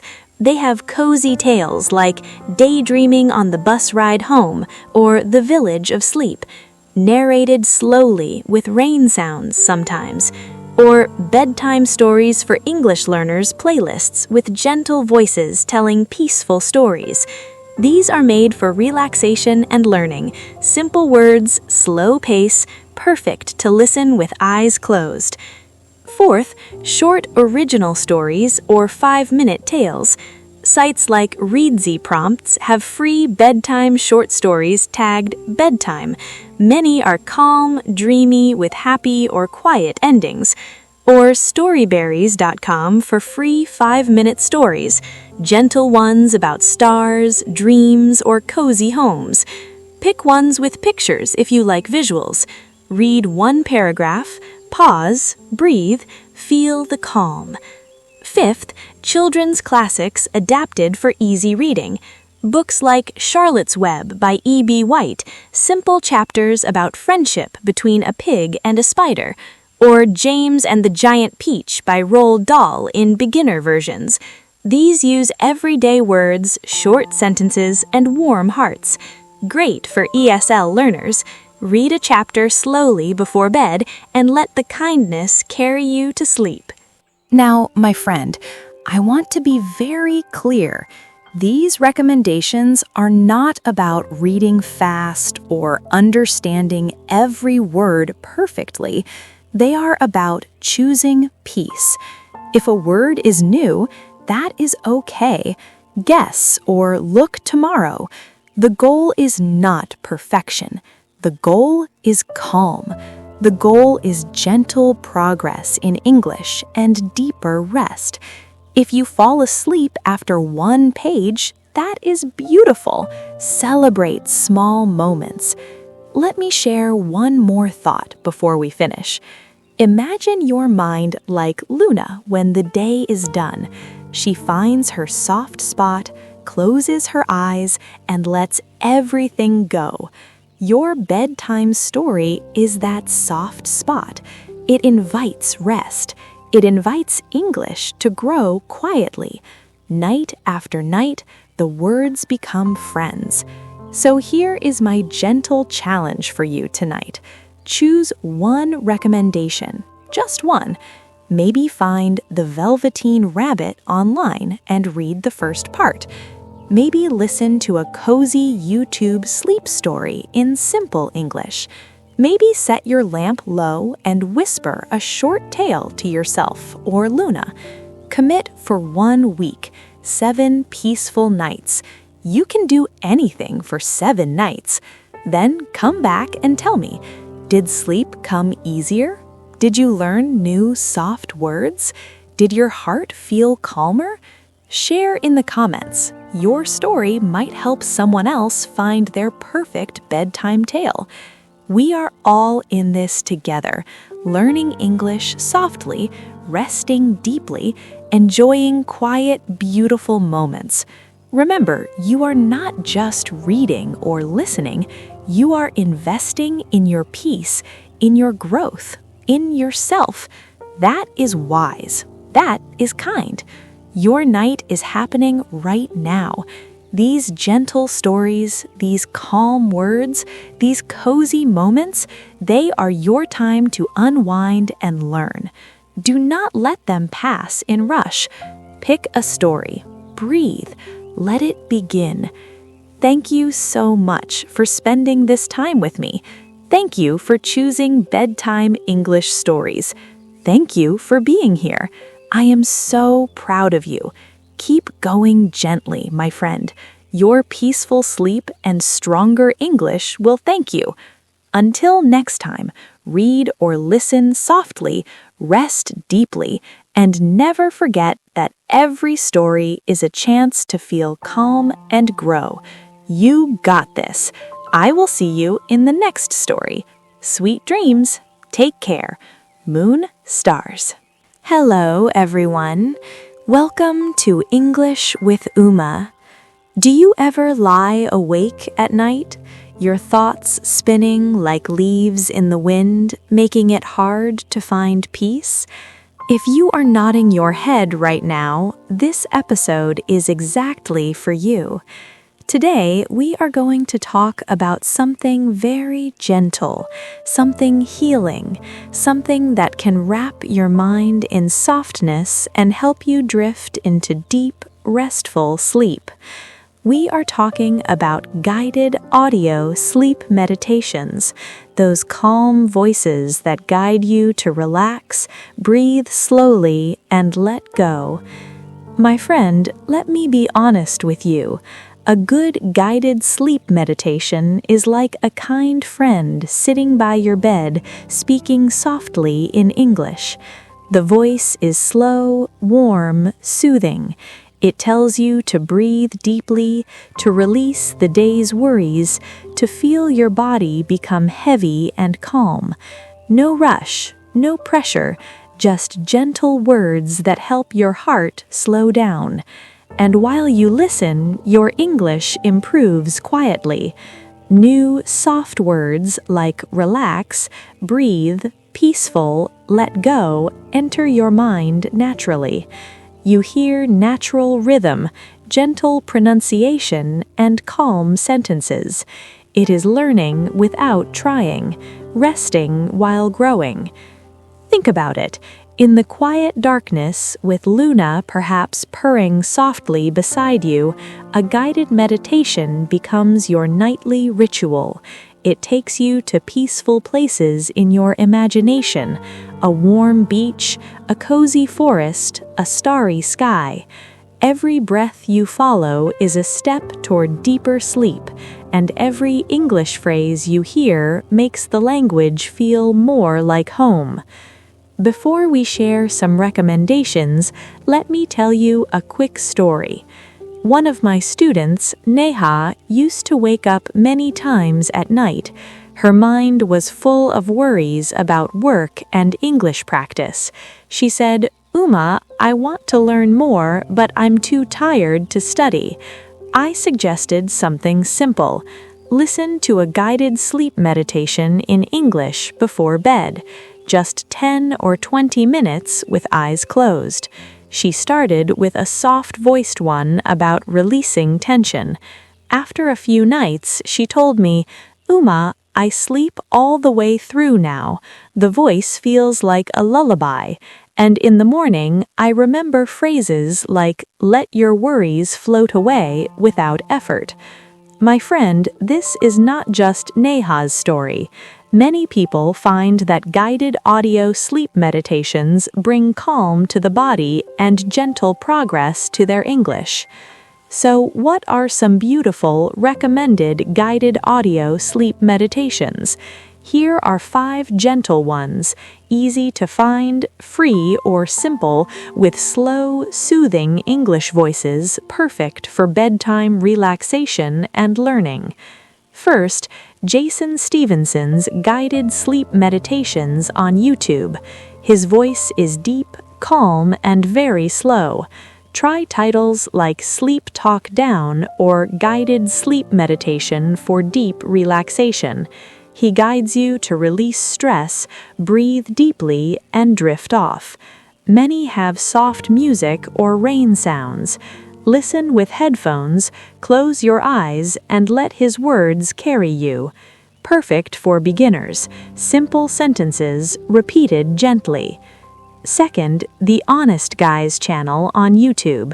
They have high-quality guided visualizations and sleep stories with a soothing male or female voice. Look for The Great Oak or Ultimate Deep Relaxation Sleep Talk Down. They take you on peaceful journeys in your mind, like walking through a forest or resting by a fire. The language is clear, slow, and full of relaxing words, great for practicing listening while falling asleep. Third, Insight Timer app, completely free with thousands of guided sleep meditations. Search for sleep or bedtime relaxation. Many teachers use slow, soft English voices. Try ones like body scans or gratitude meditations before sleep. You can filter by length. Start with 10 to 20 minutes. It's like a big library of calm voices, and you can save favorites. No ads in the free version, just peace. Fourth, Calm app. Some free trials or free content. They have famous sleep stories and guided meditations with very gentle narrators. Voices are slow and comforting, like Michael or other soothing speakers. Try Fall Asleep collections or simple wind-down meditations. Even the free parts are wonderful for bedtime, soft words that help you let go and rest deeply. Fifth, channels like Sleepy Cat Meditations or Lauren Ostrowski Fenton on YouTube. These have female voices that are extra soft and nurturing, perfect if you like a motherly, calming tone. Look for Letting Go Softly to Sleep or similar. They combine gentle guidance with affirmations, helping you release the day and welcome sleep. Many include rain or nature sounds to make it even more relaxing. Now, my friend, I want to be very clear. Guided audio sleep meditations are not about forcing sleep or understanding every word perfectly. They are about being kind to yourself. If your mind wanders, that is okay. The voice will bring you back gently. If you fall asleep in the middle, that is the goal. The English learning happens softly, like moonlight filtering in. Celebrate small things. Better rest, a few new calm words remembered in the morning. let me share one more thought before we finish. Imagine your mind like Luna when she is ready for sleep. She stretches slowly, finds her warm spot, curls up, and lets everything fade. Your guided meditation is that warm spot. It invites deep rest. It invites English to settle in your heart quietly.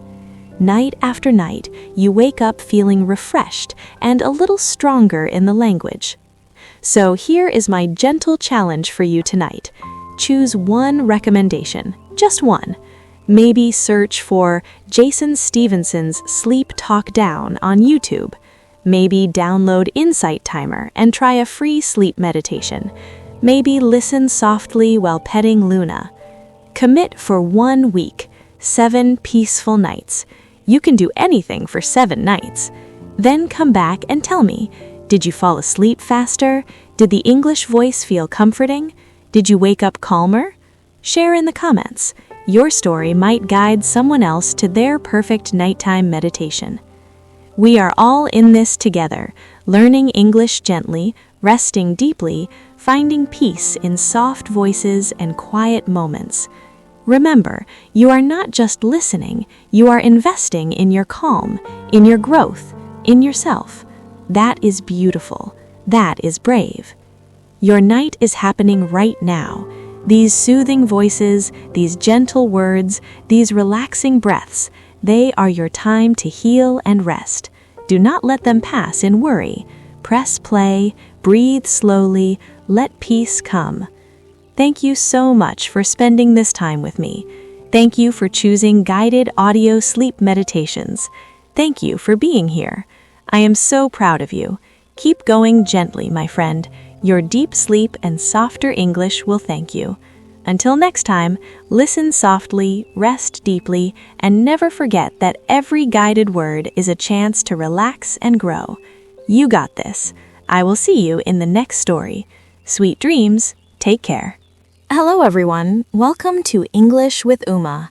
Do you ever wake up feeling a little heavy, like the day ahead might be too much? Thoughts whispering doubts, worries from yesterday still lingering? If you are nodding your head right now, this episode is exactly for you. Today, we are going to talk about something bright, something uplifting, something that can fill your morning with gentle light and help your English grow softly. We're talking about morning English affirmations, simple, positive words you say to yourself to start the day with kindness and strength. My friend, let me be honest with you. Morning affirmations in English are like sunshine for your mind. They are short, easy sentences you repeat slowly, out loud or in your heart. Words like, I am strong, I am grateful, today is a good day. They remind you of your worth, push away negative thoughts, and set a calm, positive tone. And because they are in English, they help your language gently, practicing pronunciation, building confidence in speaking, letting new positive words become part of you. No pressure, just soft repetition that makes you feel ready, loved, and capable as the sun rises. Think about it. In the quiet morning with tea in your hand and Luna stretching lazily beside you, saying these affirmations is a small ritual. It wakes your body softly, clears your mind, and invites good energy. Every I am you speak is a seed planted for a beautiful day, and your English blooms a little more each time. Before we share some gentle affirmations, let me tell you a quick story. One of my students, Vikram, used to wake up anxious. He said, Uma, my mind starts with worries about work and speaking English wrong. I feel small. I suggested something simple. Start your morning with easy English affirmations. Stand in front of the mirror, breathe deeply, and say them slowly. He began with just 3. I am capable. I am learning every day. I am enough. After a week, he messaged me, Uma, my mornings feel lighter now. I speak these words and feel stronger, and my English confidence grows without trying hard. My friend, this is not just Vikram's story. Many people find that morning English affirmations bring peace, motivation, and quiet progress in language and life. So, what are some beautiful, simple morning English affirmations? Here are 5 gentle groups, easy words for beginners, positive and soothing, perfect to repeat slowly while looking at yourself or petting Luna. First, affirmations for gratitude and new beginnings. Say these softly as you open your eyes or make your tea. I am grateful for this new day. Today is a fresh start. I welcome good things today. I am thankful for my life and my breath.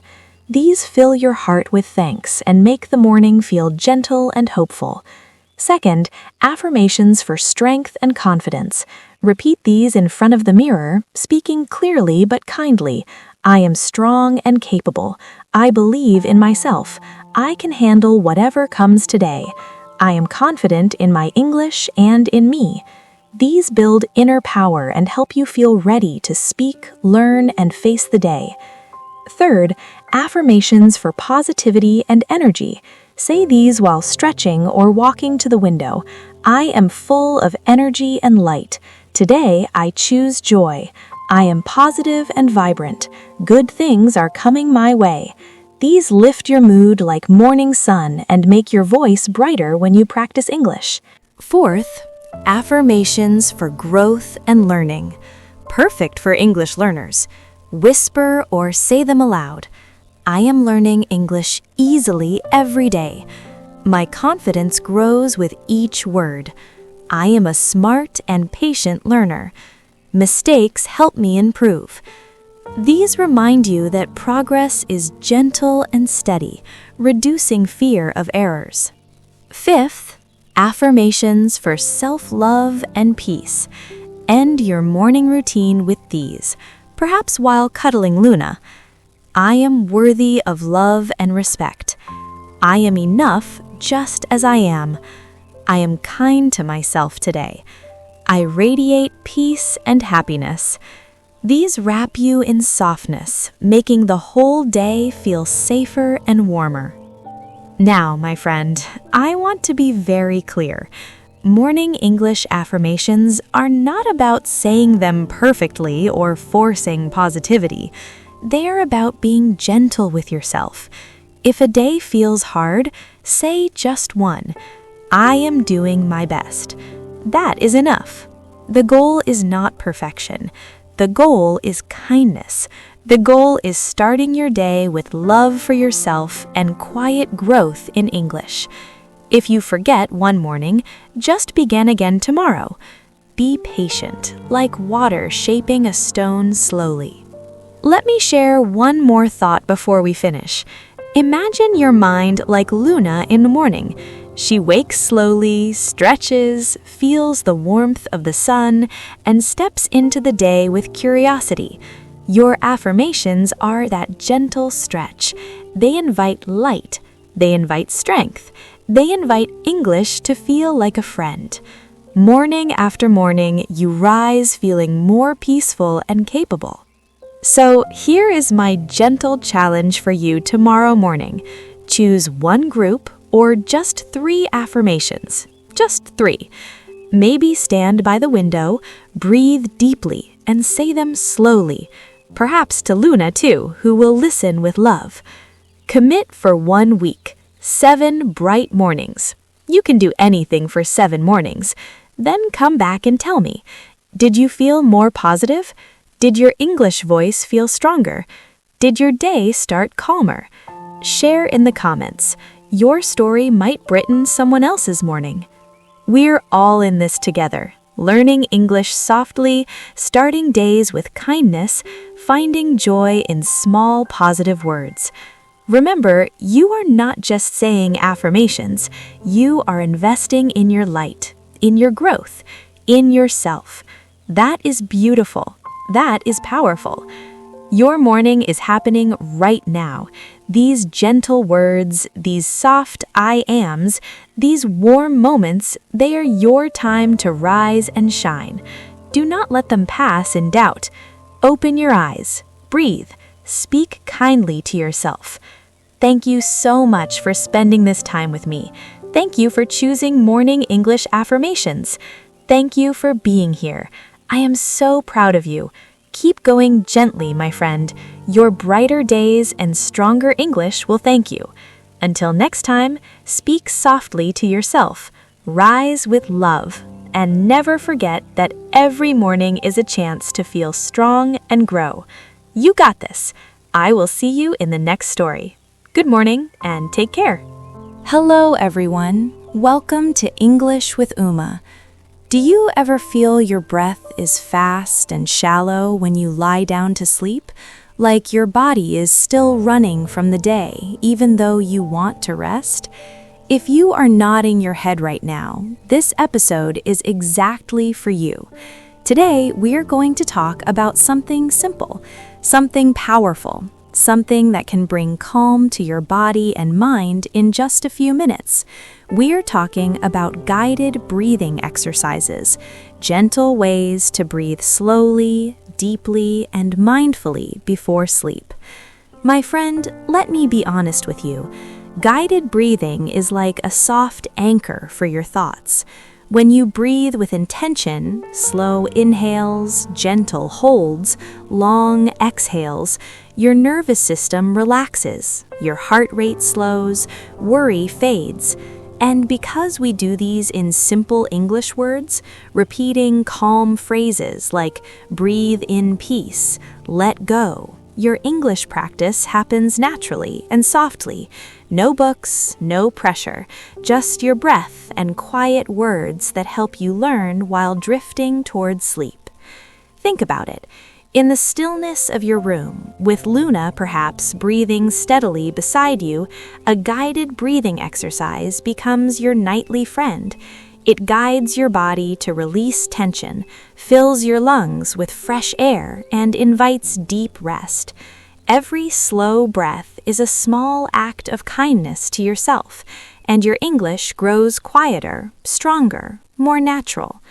Before we try some gentle exercises, let me tell you a quick story. One of my students, Sonia, used to toss and turn for hours. She said, "Uma, my mind races and my breath feels tight. I want to sleep better and practice English too." I suggested starting with simple guided breathing, nothing fancy, just 5 or 10 minutes before bed. She tried belly breathing first, placing her hand on her stomach, breathing slowly, saying in calm, out worry. After a few nights, she told me, "Uma, I fall asleep faster now. My body feels heavy and peaceful, and words like relax, deep breath stay with me in the morning." My friend, this is not just Sonia's story. Many people find that guided breathing exercises bring quiet to the mind, better sleep, and gentle English progress. So let us share 5 simple guided breathing exercises, easy for beginners, perfect for bedtime, with soft English guidance you can repeat to yourself or imagine my voice saying slowly. First, belly breathing or diaphragmatic breathing. Lie down comfortably. Place one hand on your chest, one on your belly. Breathe in slowly through your nose for a count of 4. Feel your belly rise like a gentle balloon. Hold for 2 seconds, then exhale slowly through your mouth for a count of 6, feeling your belly fall. Say softly to yourself, breathe in calm, breathe out tension. Repeat 5 to 10 times. This deepens your breath, calms your body, and teaches words like belly, rise, fall. Second, 4-7-8 breathing, the relaxing breath. Sit or lie comfortably. Exhale completely through your mouth with a soft whoosh. Close your mouth. Inhale quietly through your nose for 4 counts. Hold your breath for 7 counts. Exhale through your mouth for 8 counts, making that whoosh sound. Repeat 4 times. Whisper in for 4, hold, out for 8. Let go. This slows your heart, reduces anxiety, and practices counting and calm phrases in English. Third, box breathing or square breathing. Imagine a square. Inhale through your nose for 4 counts up one side, hold for 4 counts across the top, exhale through your mouth for 4 counts down the other side, hold empty for 4 counts across the bottom. Repeat. Say gently, in, hold, out, hold, peaceful. This balances your mind, helps focus, and builds rhythm in English numbers and relaxation words. Fourth, long exhale breathing. Breathe in through your nose for 4 counts, then exhale slowly through your mouth for 6 or 8 counts, longer than the inhale. Let the exhale be soft and complete. Repeat 8 to 10 times. Whisper, in peace, out longer, release the day. This activates deep rest, lowers stress, and helps you feel the flow of longer sentences in English. Fifth, simple counting breaths with gratitude. Breathe normally but slowly. On each inhale, count 1 in your mind. On exhale, say thank you. Inhale 2, exhale, thank you. Go up to 10, then start again if you like, or just count backward from 1 to 10 on exhales. Say softly, in, thank you, out, grateful. This combines breath with positive words, quiets the mind, and practices gratitude vocabulary gently. Now, my friend, I want to be very clear. These guided breathing exercises are not about doing them perfectly or counting exactly right. They are about being kind to your breath and yourself. If your mind wanders, gently come back. No judgment. If you fall asleep after a few rounds, that is wonderful. The goal is not perfection. The goal is calm. The goal is gentle progress in rest and English. Start with just one exercise tonight. Be patient, like Luna breathing softly in her sleep. Let me share one more thought before we finish. Imagine your breath like Luna's gentle purr, steady, warm, comforting. Each inhale brings fresh energy. Each exhale releases what you do not need. Your guided breathing is that purr for your body and mind. Night after night, it invites deeper sleep and softer English in your heart.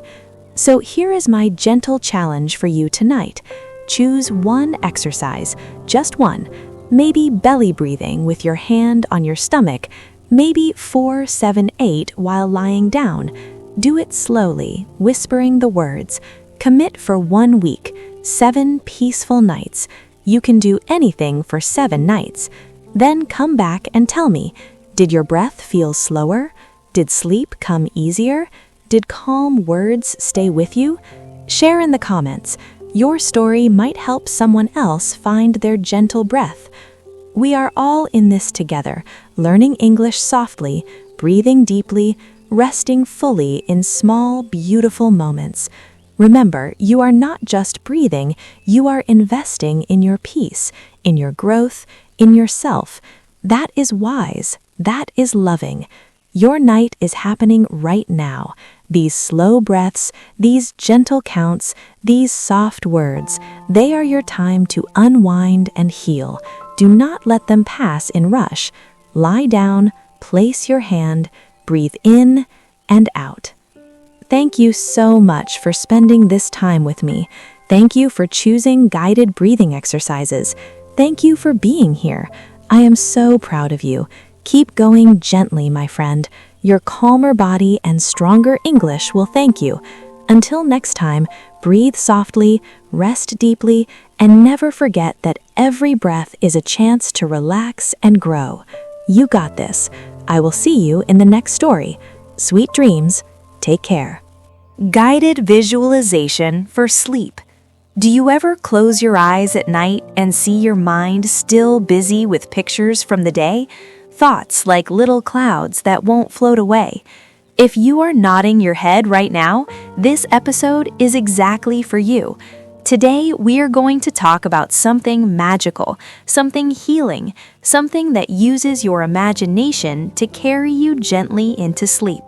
We're talking about guided visualization for sleep, soft pictures in your mind that relax your body and quiet your thoughts. My friend, let me be honest with you. Guided visualization is like a peaceful journey inside your head. A calm voice or your own soft words guide you to imagine a safe, beautiful place. You see gentle colors, hear soft sounds, feel warm feelings. Your body relaxes as if you are really there. Worry melts. Sleep comes naturally. And because we do this in simple, slow English, words like soft waves, moonlight, peaceful, drift become friends in your mind. Your English grows quietly, without effort, while your heart finds rest. Think about it. In the dark of your room, with Luna breathing softly beside you, a guided visualization becomes your nightly escape. It takes you away from the day to a quiet beach under stars or a moonlit forest path. Every image you create is a step deeper into calm, and your English flows like a gentle river. Before we begin the visualization, let me tell you a quick story. One of my students, Ria, used to lie awake thinking about everything. She said, "Uma, my mind shows me worries like movies that won't stop." I suggested guided visualization. Imagine a peaceful place slowly in English. She tried a simple beach scene, soft sand, warm waves, starry sky. She whispered the words to herself. After a few nights, she told me, "Uma, I drift off faster now. The pictures feel so real and safe, and words like gentle, warm, stars come easily when I speak." My friend, this is not just Ria's story. Many people find that guided visualization for sleep brings deep rest and soft English progress. Now, let us do a gentle guided visualization together. Lie down comfortably. Close your eyes if you like. Breathe slowly, in through your nose, out through your mouth. Let your body sink into the bed like a soft cloud. Now imagine this peaceful place. You are walking slowly along a quiet beach at night. The sand is cool and soft under your feet. Each step feels light and easy. Look ahead. The ocean is calm, dark blue water moving in gentle waves. Listen to the soft sound of waves coming in and going out, like a lullaby. The sky is full of stars, twinkling like tiny lights. A big round moon shines silver on the water, making a path of light right to you. Feel the cool night air on your skin, fresh, clean, peaceful. No wind, just stillness. You sit down on the soft sand, lean back a little. Feel the earth holding you safely. The waves whisper, "Relax, let go. Sleep is coming." Your body grows heavier with each breath.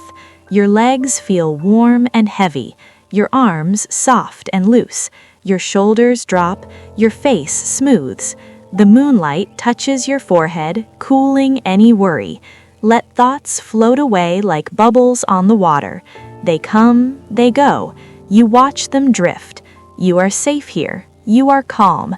You are ready for deep, sweet sleep. Stay in this beautiful place as long as you like. When sleep calls, just let yourself float, drift into dreams.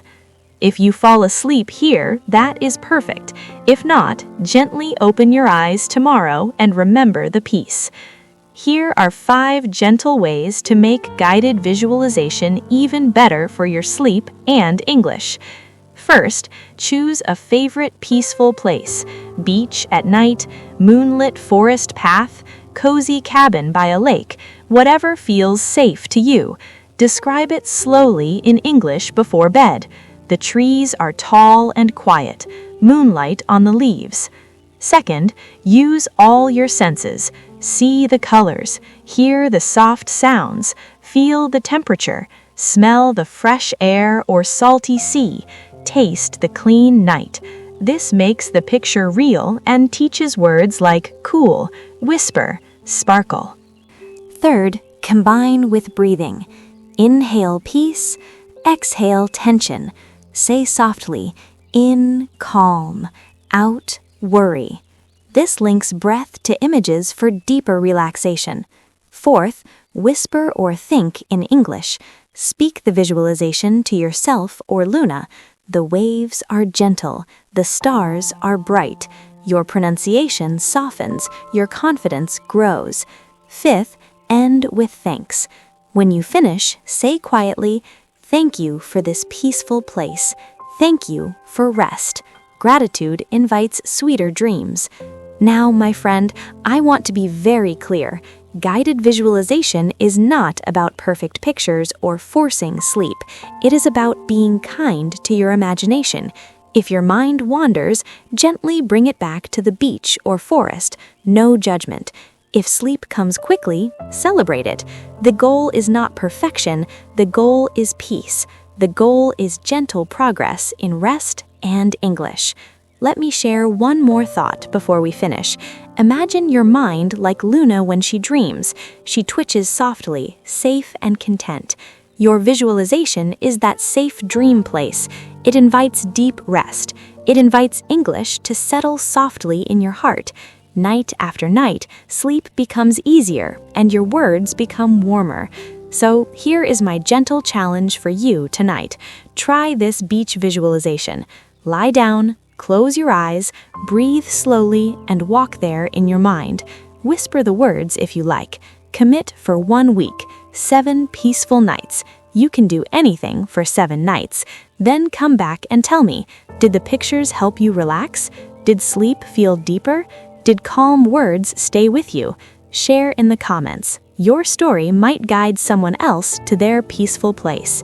We are all in this together, learning English softly, imagining beauty, resting fully in small, gentle moments. Remember, you are not just visualizing, you are investing in your calm, in your growth, in yourself. That is beautiful. That is wise. Your night is happening right now. These soft images, these gentle waves, these starry skies, they are your time to drift and heal. Do not let them pass in rush. Close your eyes, breathe, let the peaceful place begin. Thank you so much for spending this time with me. Thank you for choosing guided visualization for sleep. Thank you for being here. I am so proud of you. Keep going gently, my friend. Your deeper sleep and softer English will thank you. Until next time, imagine softly, rest deeply, and never forget that every peaceful picture is a chance to relax and grow. You got this. I will see you in these soft, serene scenes, a calm beach sunset fading to night, moonlit paths, gentle oceans can help your mind enter the visualization more easily. Let them inspire your inner pictures. Sleep well, Uma. Hello, everyone. Welcome to English with Uma. Do you ever close your eyes at night, wanting the pictures in your mind to feel so real, so comforting, that they carry you straight into peaceful sleep? If you are nodding your head right now, this episode is exactly for you. Today, we're going to make guided visualization for sleep even more immersive, deeper, richer, full of senses, so your body and mind truly believe you are there, safe and relaxed. My friend, let me be honest with you. When visualization becomes immersive, it's like stepping into a dream you create. You do not just see a place, you feel the warmth on your skin, hear the tiny sounds, smell the fresh air, taste the salt or sweetness, touch the textures. Your nervous system calms deeply. Tension melts away layer by layer. Sleep comes like a soft wave. And in this gentle English, words like velvety, rustle, salty breeze, warm glow sink in naturally, making your language softer and more beautiful while you rest. Think about it. With Luna curled close, her warm fur against you, an immersive visualization turns your bedroom into a gateway to serenity. Every detail pulls you in, quiets your thoughts, and invites deep, healing sleep. Your English grows in the background, like moonlight on water, quiet, steady, lovely. Before we dive into the more immersive visualization, let me tell you a quick story. My student Ria loved the simple beach idea from before, but she said, "Uma, I want it to feel more real, more alive." I guided her to add every sense: the salt on her lips, the sand between her toes, the cool mist on her face. She whispered the details slowly. After a few nights, she shared, "Uma, now I feel like I am really there. My body relaxes completely. I sleep so deeply, and words like breeze, crisp, soothing come to me easily in the day." My friend, this is not just Ria's story. When we make visualization immersive with all senses, it brings profound calm and gentle English progress. Now, let us go deeper together. Lie down comfortably. Adjust your pillow, blanket. Let your body sink. Close your eyes if it feels good. Take 3 slow breaths. In through your nose, filling your belly. Hold gently. Out through your mouth, long and soft. Let your shoulders drop, your jaw loosen, your hands heavy. Now, imagine this peaceful place unfolding around you. You find yourself at the edge of a quiet, hidden tropical beach just as the sun sets, turning the sky soft pink, deep orange, and fading purple.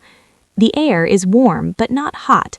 A gentle, salty breeze brushes your face like a loving touch, carrying the fresh, clean scent of the ocean mixed with distant flowers and warm sand.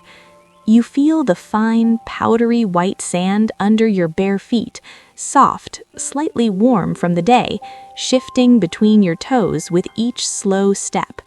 Greens cling lightly, tickling your skin. Walk forward slowly. Hear the waves, gentle, rhythmic, whooshing in with a soft hush, rolling over the shore, then pulling back with a quiet sigh. The sound is steady, like a heartbeat, calming yours. No loud crashes, just peaceful lapping that matches your breath. In, hush. Out, sigh. Look around. Palm trees sway lazily overhead, their long leaves rustling like silk in the breeze. Tiny stars begin to appear in the deepening sky, twinkling like scattered diamonds. A full moon rises, silver and bright, painting a shimmering path across the dark water straight to you. You reach a cozy spot, a soft hammock strung between 2 palms, swaying gently. Lie down in it.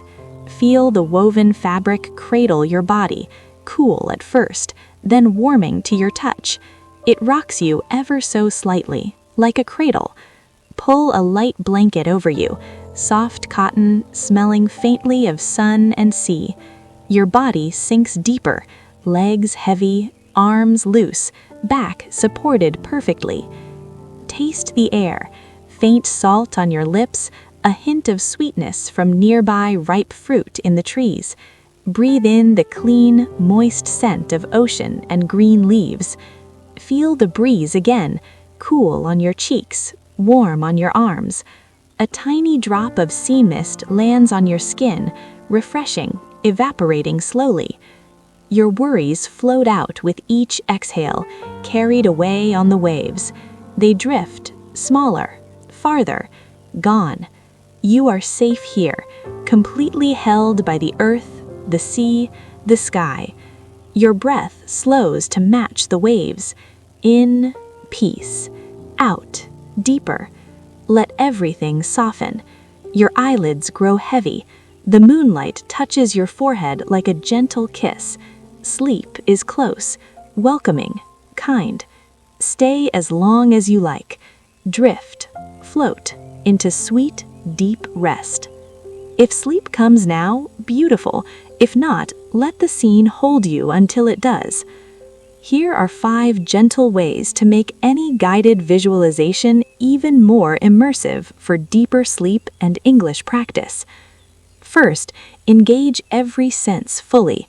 Don't just see, feel the textures, soft sand, cool breeze. Hear the layers, waves, rustling leaves, distant birds. Smell the air, salty, floral. Taste subtle notes, sea salt, fresh fruit. Notice emotions, peace, safety, warmth. This tricks your brain into believing it's real. Second, add a path or journey. Start from somewhere, like a stairway down, a forest edge, and move slowly to the main place. Each step releases tension. Say in English, with each step, I feel calmer, heavier, safer. Third, tie breath to the scene. Inhale the fresh scents, exhale into the waves. Whisper, in, salty breeze, out, let go. This deepens relaxation and practices flowing English phrases. Fourth, include your body scan in the picture. As you lie there, feel each part relax. Toes in sand, legs heavy in hammock, shoulders melting, face smooth. Describe it softly. My body is heavy, warm, at peace. Fifth, personalize it gently. Make the beach or forest yours.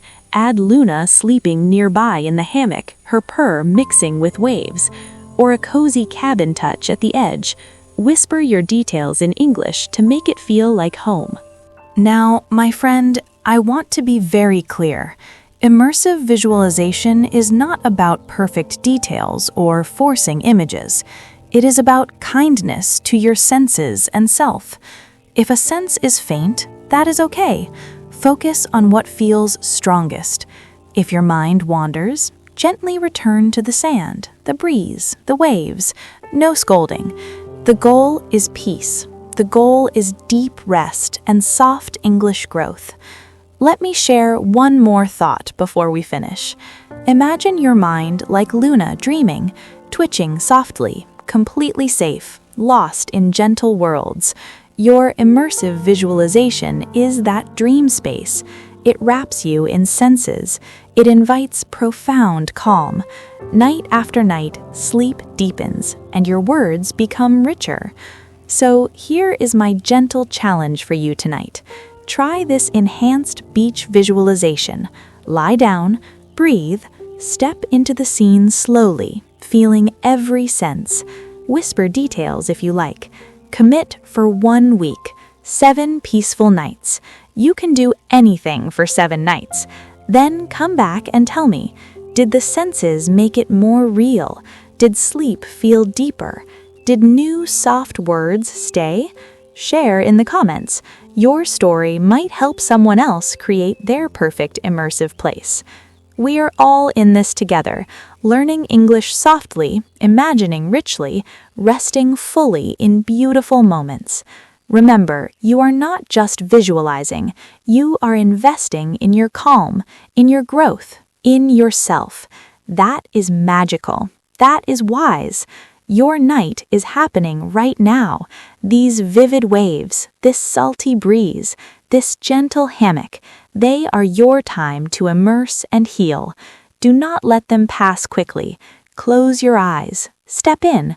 Let the peaceful world hold you. Thank you so much for spending this time with me. Thank you for choosing more immersive guided visualization. Thank you for being here. I am so proud of you. Keep going gently, my friend. Your deeper sleep and richer English will thank you. Until next time, imagine vividly, rest deeply, and never forget that every sense is a doorway to peace and growth. You got this. I will see you in the next story. Sweet dreams. Take care. Hello. Welcome to My English with Uma. I put all my videos together in one, so you can listen wherever and whenever you want. Listen while you try to fall asleep. Listen while you get ready for work. Listen while you go for a walk or exercise. And remember, try to listen first and repeat second. And try to challenge yourself and don't read the subtitles. Follow and like this video for more slow English. Enjoy! Hey there! Hey there! Hey there. Long time no see. Long time no see. Long time no see. Nice to meet you. Nice to meet you. Nice to meet you. How's it going? How's it going? How's it going? How's everything? How's everything? How's everything? How are you doing? How are you doing? How are you doing? What's up? What's up? What's new? What's new? How have you been? How have you been? How have you been? Not much, just chillin'. Not much, just chillin'. Not much, just chillin'. Same old, same old. Same old, same old. Same old, same old. Can't complain. Can't complain. Can't complain. For small talk and conversations, what do you do for a living? What do you do for a living? What do you do for work? How's your day going? How's your day going? How's your day going? What have you been up to? What have you been up to? What have you been doing? That's interesting. That's interesting. That's interesting. No way. No way. No way. I can't believe it. Oh, that's cool. Oh, that's cool. Really? That's awesome. Really? That's awesome. That's cool. I had no idea. I had no idea. I had no idea or no clue. That's insane. That's insane. That's crazy. I know, right? I know, right? I know, right? Could you please say that again?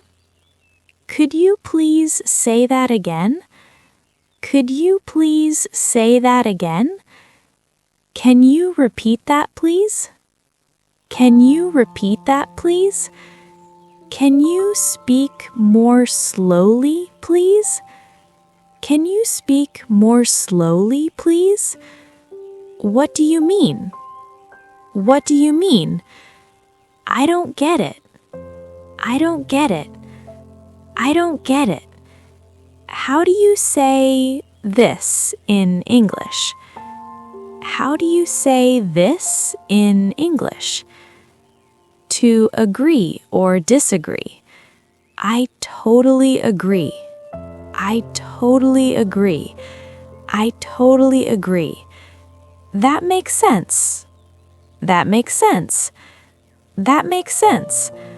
I see what you mean. I see what you mean. I see what you mean. I'm not so sure about that. I'm not so sure about that. I am not so sure about that. I don't think so. I don't think so. I don't think so. Exactly. Exactly. Totally. Totally. Yeah, I get you. Yeah, I get you. Yeah, I get you. I don't know about that. I don't know about that. I don't know about that. I'm not sure. I'm not sure. I'm not sure. Now to say your opinion or feeling. In my opinion, I think that's a great idea. I think that's a great idea. I think that's a great idea. I feel the same way. I feel the same way. I feel the same way. I agree. To be honest, I don't like it. To be honest, I don't like it. To be honest, I don't like it. That's awesome. That's awesome. That's awesome. Are you free this weekend? Are you free this weekend? Are you free this weekend? Wanna go grab a coffee? Wanna go grab a coffee? Or for shorter, you can also say wanna, wanna. Wanna go grab a coffee? Instead of want to. Instead of want to, you can say wanna. Wanna grab a coffee? Wanna hang out? Wanna hang out? Let's catch up soon. Let's catch up soon. Let's catch up soon. What are you up to later? What are you up to later? What are you up to later? Let's do it. Sounds good. Let's do it. Sounds good. Let's do it. Sounds good. Let's hang out sometime. Let's hang out sometime. Let's hang out sometime. See you then. See you then. See you then. Maybe another time? Maybe another time? I can't today. Maybe another time? If you don't like something, you can say, it's not my cup of tea. It's not my cup of tea. It's not my cup of tea. I'm not a big fan of that. I'm not a big fan of that. I'm not a big fan of that. I don't really like that. I don't really like that. I don't really like that. Now, if you don't know, you can say, I'm not sure. I'm not sure. I'm not sure. Let me think about it. Let me think about it. Instead of let me, you can say, lemme. Let me think about it. Beats me. Beats me. I don't know. Beats me. I'll get back to you on that. I'll get back to you on that. I don't know. I'll get back to you on that. Ordering foods and drinks. I'll have a coffee, please. I'll have a coffee, please. I'll have a coffee, please. Could I get the check, please? Could I get the check, please? Could I get the check, please? Do you have any recommendations? Do you have any recommendations? Do you have any recommendations? That looks delicious. That looks delicious. That looks delicious. Can I get this to go? Can I get this to go? Can I get this to go? To take away. Asking for directions. Excuse me, how do I get to the library? Excuse me, how do I get to the library? Excuse me, how do I get to the library? Is it far from here? Is it far from here? Is it far from here? Could you point me in the right direction? Could you point me in the right direction? Could you point me in the right direction? I think I'm lost. I think I'm lost.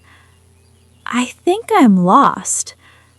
Which way is downtown? Which way is downtown? Which way is downtown? For transportation, where can I buy a ticket? Where can I buy a ticket? Where can I buy a ticket? What time does the bus leave? What time does the bus leave? What time does the bus leave?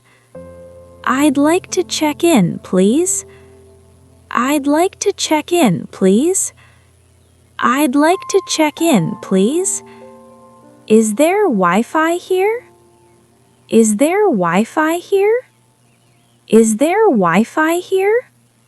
For an emergency, I need help. I need help. I need help. My phone battery is dead. My phone battery is dead. My phone battery is dead. Can I borrow your phone, please? Can I borrow your phone, please? Can I borrow your phone, please? And saying goodbye. Catch you later. Catch you later. Catch you later. Take it easy. Take it easy. Take it easy. See you later. See you later. See you later. Talk to you soon. Talk to you soon. Talk to you soon. Have a good one. Have a good one. Have a good one. My daily routine. Routine you do every day. In the morning, I wake up at 7 a.m. I brush my teeth, I wash my face, and I eat breakfast. My favorite breakfast is oatmeal. Oatmeal with bananas, strawberries, and honey. I eat oatmeal every day. It's my favorite breakfast. What is your favorite breakfast? What do you usually eat for breakfast?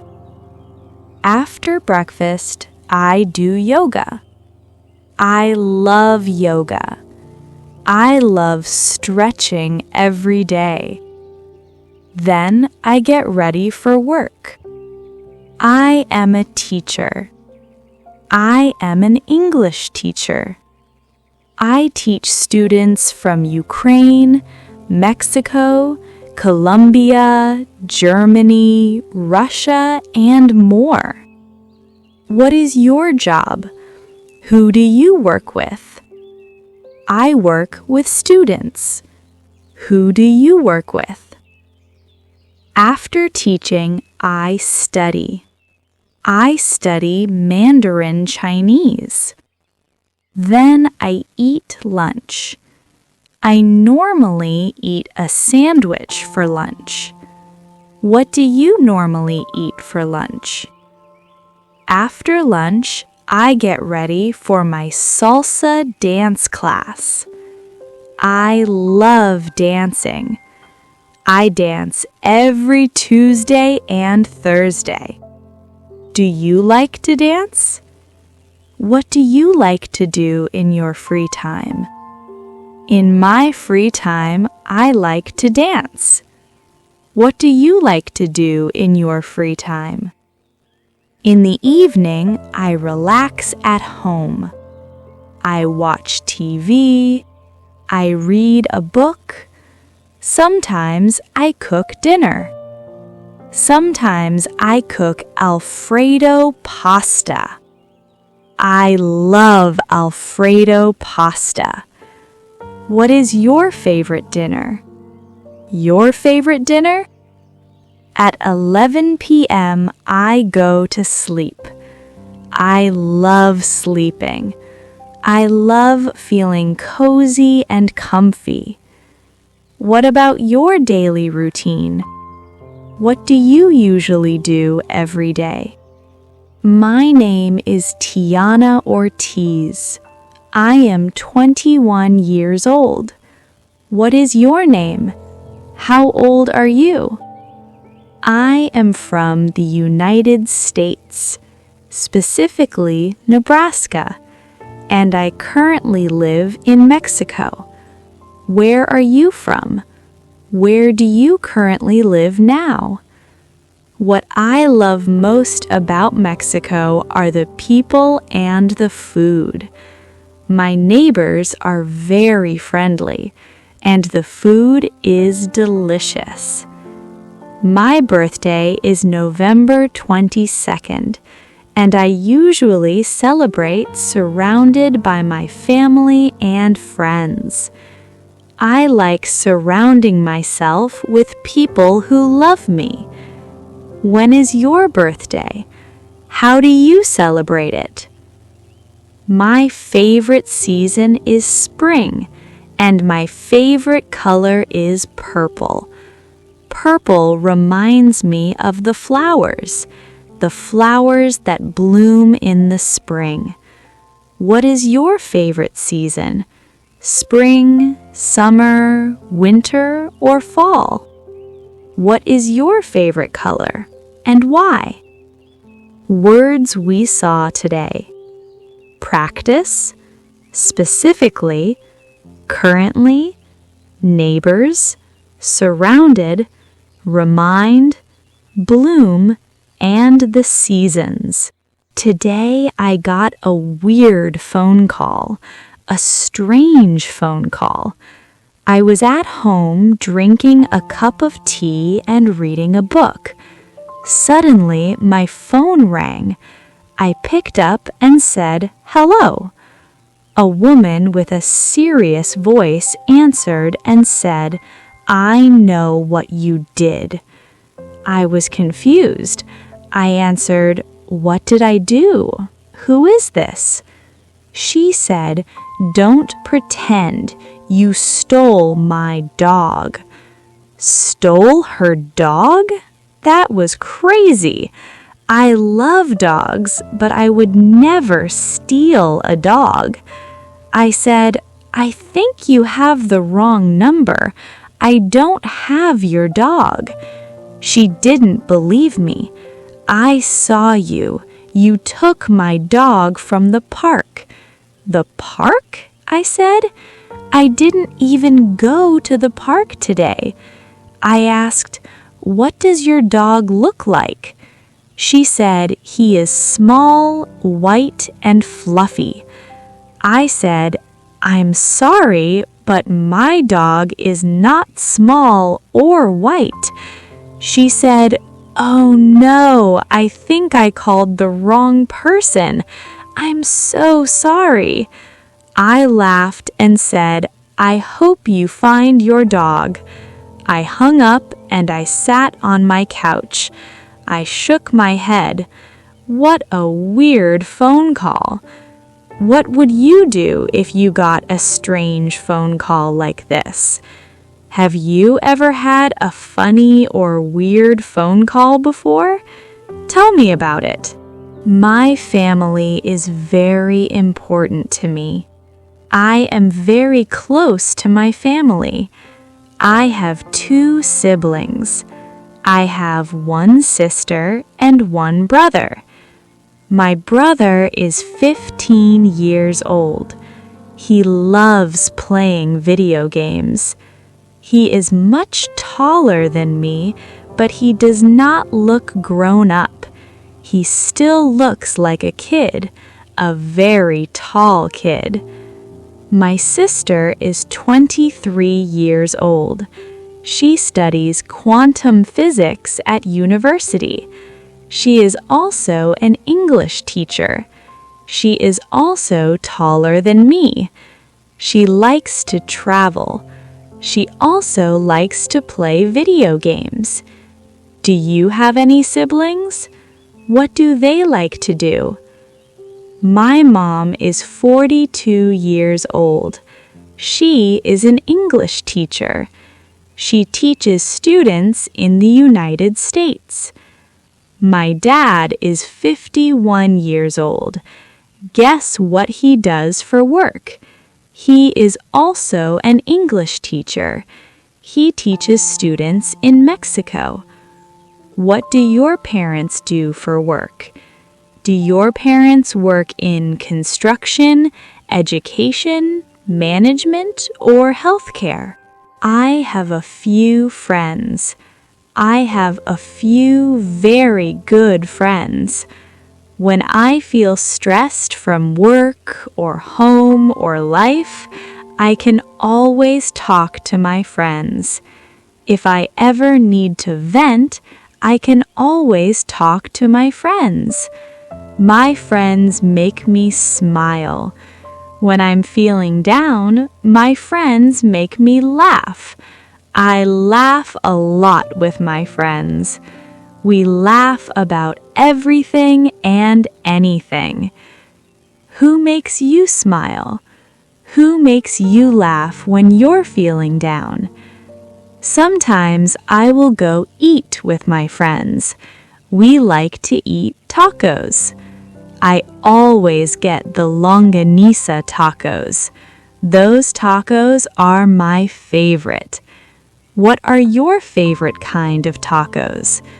Do you like tacos with cheese, onion, hot sauce? I like to hang out with my friends. We hang out at the mall, the market, the fair, even at restaurants or parties. We hang out everywhere.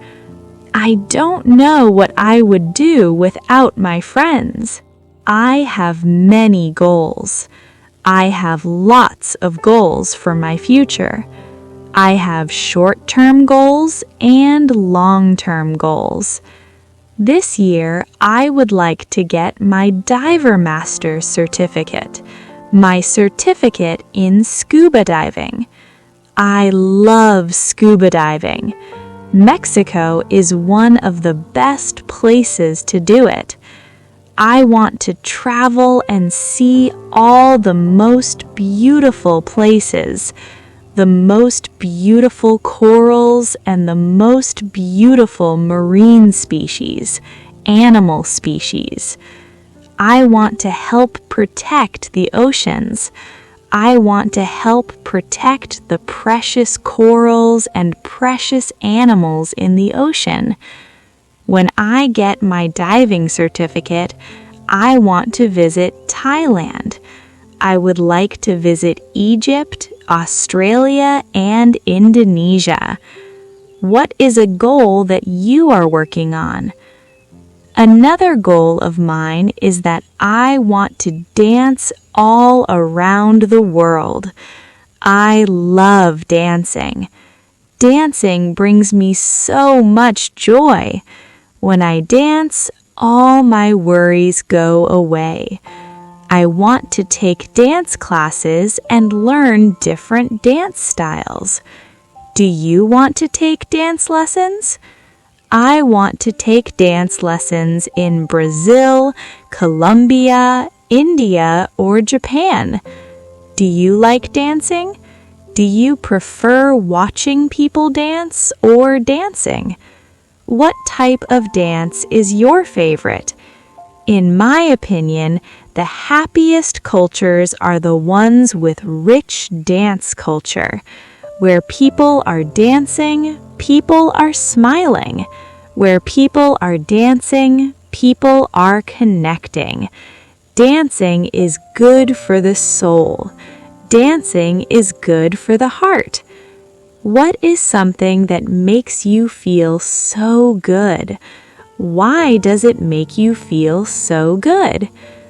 The last goal of mine is to speak Chinese. I want to speak Chinese fluently. I want to travel to China, to Taiwan, and speak Chinese. What is a language you want to learn?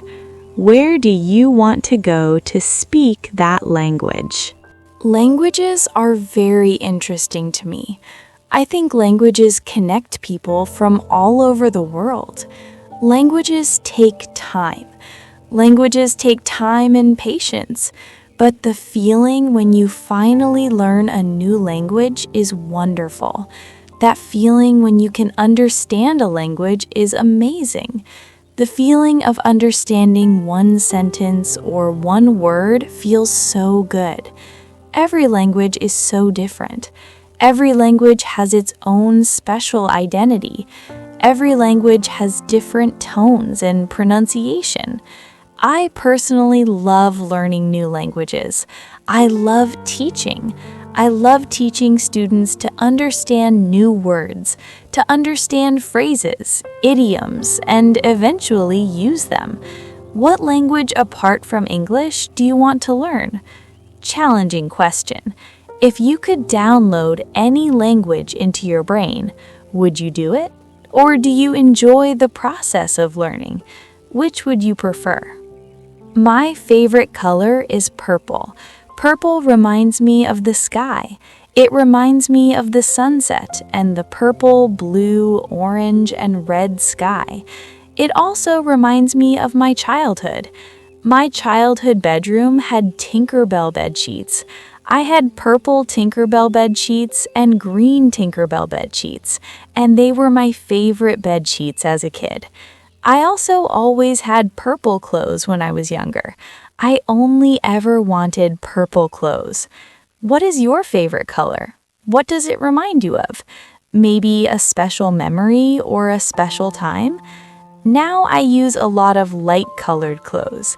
Light colors like white, yellow, orange, light green. I think my skin tone suits lighter colors. What colors suit you best? Every color makes me feel different. Every color has a different vibe. That's why I feel my best when I'm wearing light clothing. They make me feel happier and sometimes less stressed.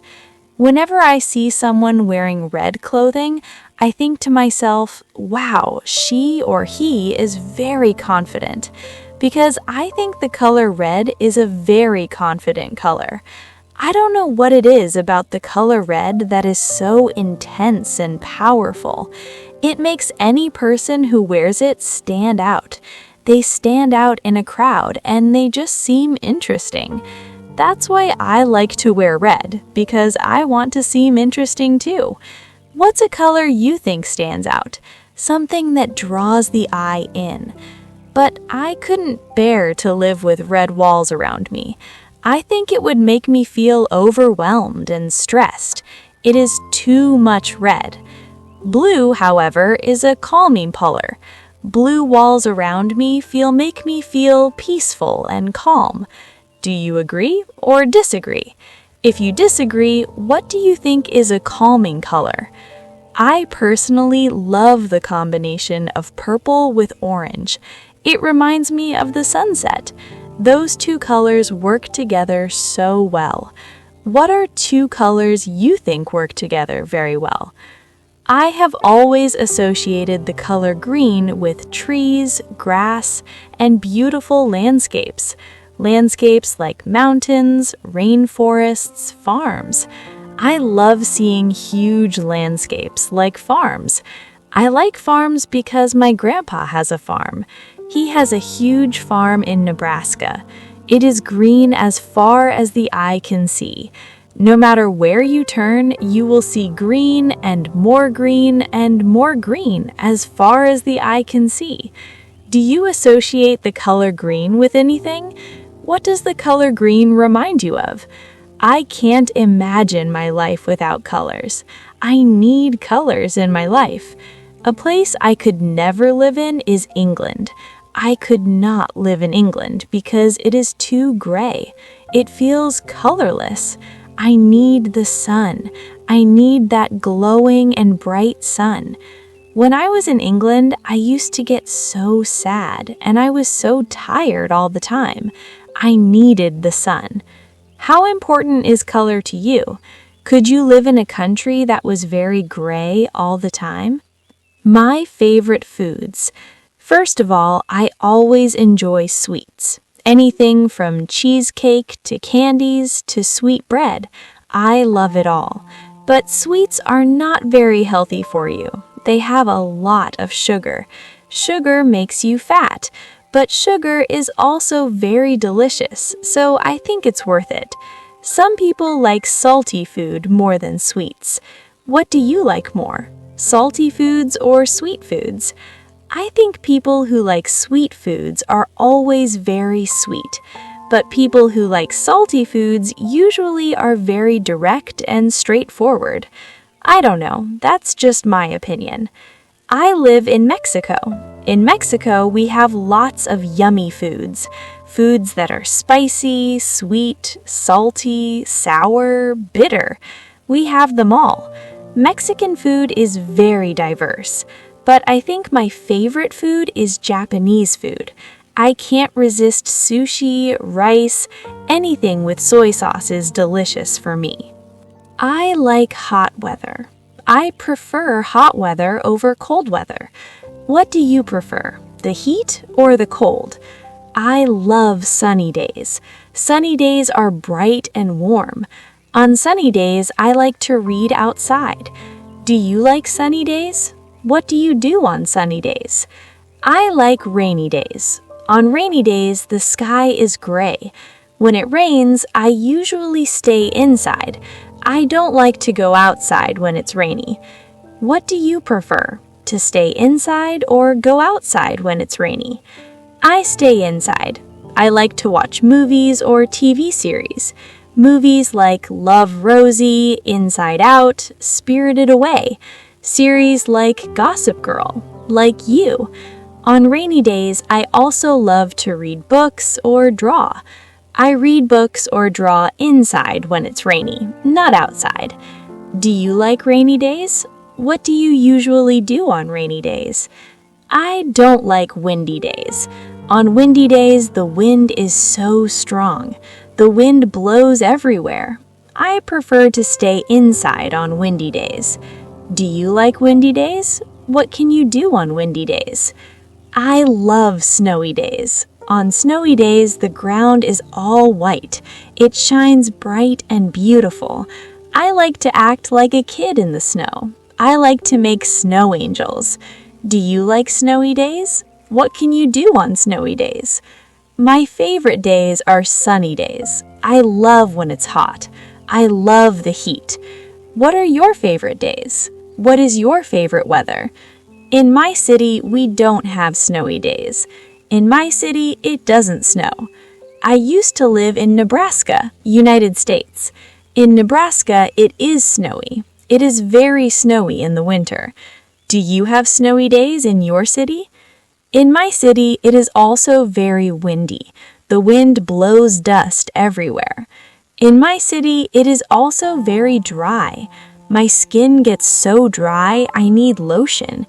What's the weather like in your city? Is it sunny, rainy, windy, snowy, or dry? My first time traveling alone. The first time I ever traveled alone was when I was 18 years old. I booked my ticket to Tulum, Mexico, and I remember being so nervous and scared. My family was also nervous for me, but I took my flight to Tulum and I had a great time. It was so much fun. It was a trip I will remember my whole life because it was the first trip alone that I ever had. It was the trip that made me feel like I could do anything and go anywhere in the world. I saw the stunning beaches in Tulum and the breathtaking views of the cenotes. I saw one of the 7 wonders of the world, and it was the Chichen Itza. After making lots of friends and having lots of wonderful experiences, I started planning my next trip. I started planning my trip to Costa Rica. I went to Costa Rica when I was 19 years old.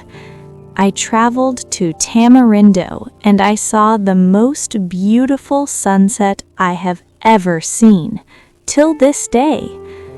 I also took surfing lessons, and after that, I traveled to another city.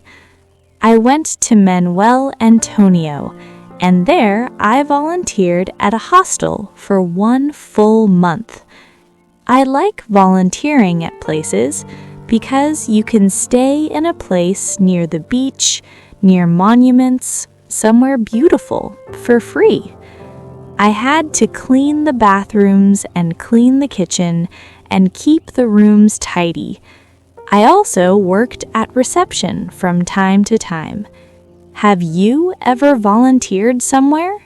Maybe at a hostel, a dog shelter, maybe at a farm.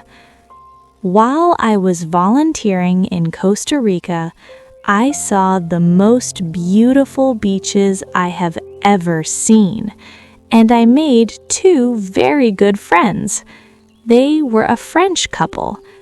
One of my friends is actually the girl who tattooed me. She is a very good artist, a very talented artist. And my other friend I met in Costa Rica introduced me and showed me scuba diving. I love scuba diving, so it was a very special moment for me. They will always be two very special friends for me. After my trip to Costa Rica, I couldn't wait. I started planning my next trip. I had always wanted to travel to Thailand ever since I was a little girl. I don't know why, but I always have loved Thailand. But I think it's because my name is Tayana, and people call me Thai. So when I was little and I heard about a country named Thailand, like Tayana, I was determined to visit and see it someday. I also have always loved elephants. I have always loved watching videos of elephants and drawing elephants. And Thailand has elephants. So I had two very good reasons or motives to travel to Thailand. Is there any place you have always wanted to visit? And is there any specific reason you want to visit there? So I started planning my trip to Thailand, and I decided to go 2 days before my birthday. I wanted to spend my birthday alone, so I booked my ticket for November 19th, 2 days before my birthday. My family was so nervous for me. Thailand is so far away from Mexico, but I had made up my mind. I was going to Thailand, to my land. So I took one small backpack and my 52-hour flight to Thailand. I was so nervous, but the moment I stepped off the plane, I began to feel the nervous excitement. I ordered a Grab. A Grab is like Uber, but in Asia. So I ordered a Grab and I went to my hostel. It was around 12 p.m., and I was a little bit lost, so I asked for directions. I asked, "Do you know where this hostel is?" And this one very kind man saw I was lost, and he gave me a ride to my hostel. He was a very kind person, and that was a very nice gesture. The next days, I met so many nice people, and nobody knew it was my birthday. It felt strange, but also really cool. Would you ever spend your birthday alone? I spent 3 months traveling through Thailand, Cambodia, and Vietnam. Vietnamese food is incredible. What country has had the best food you have ever tried? I loved the Vietnamese people. They were always singing karaoke and they were always smiling. Cambodia's beaches were pristine. They had some very interesting foods. I will always remember my trip to Asia. Then, after my trip, I came back to Mexico. I celebrated birthdays and Father's Day, and I head out to travel again. I went to Portugal. I volunteered at a hostel in Portugal near Lisbon, the capital of Portugal, in Cascais. There, I worked with 4 other people, 2 from Argentina, 1 from Ecuador, and 1 from Brazil.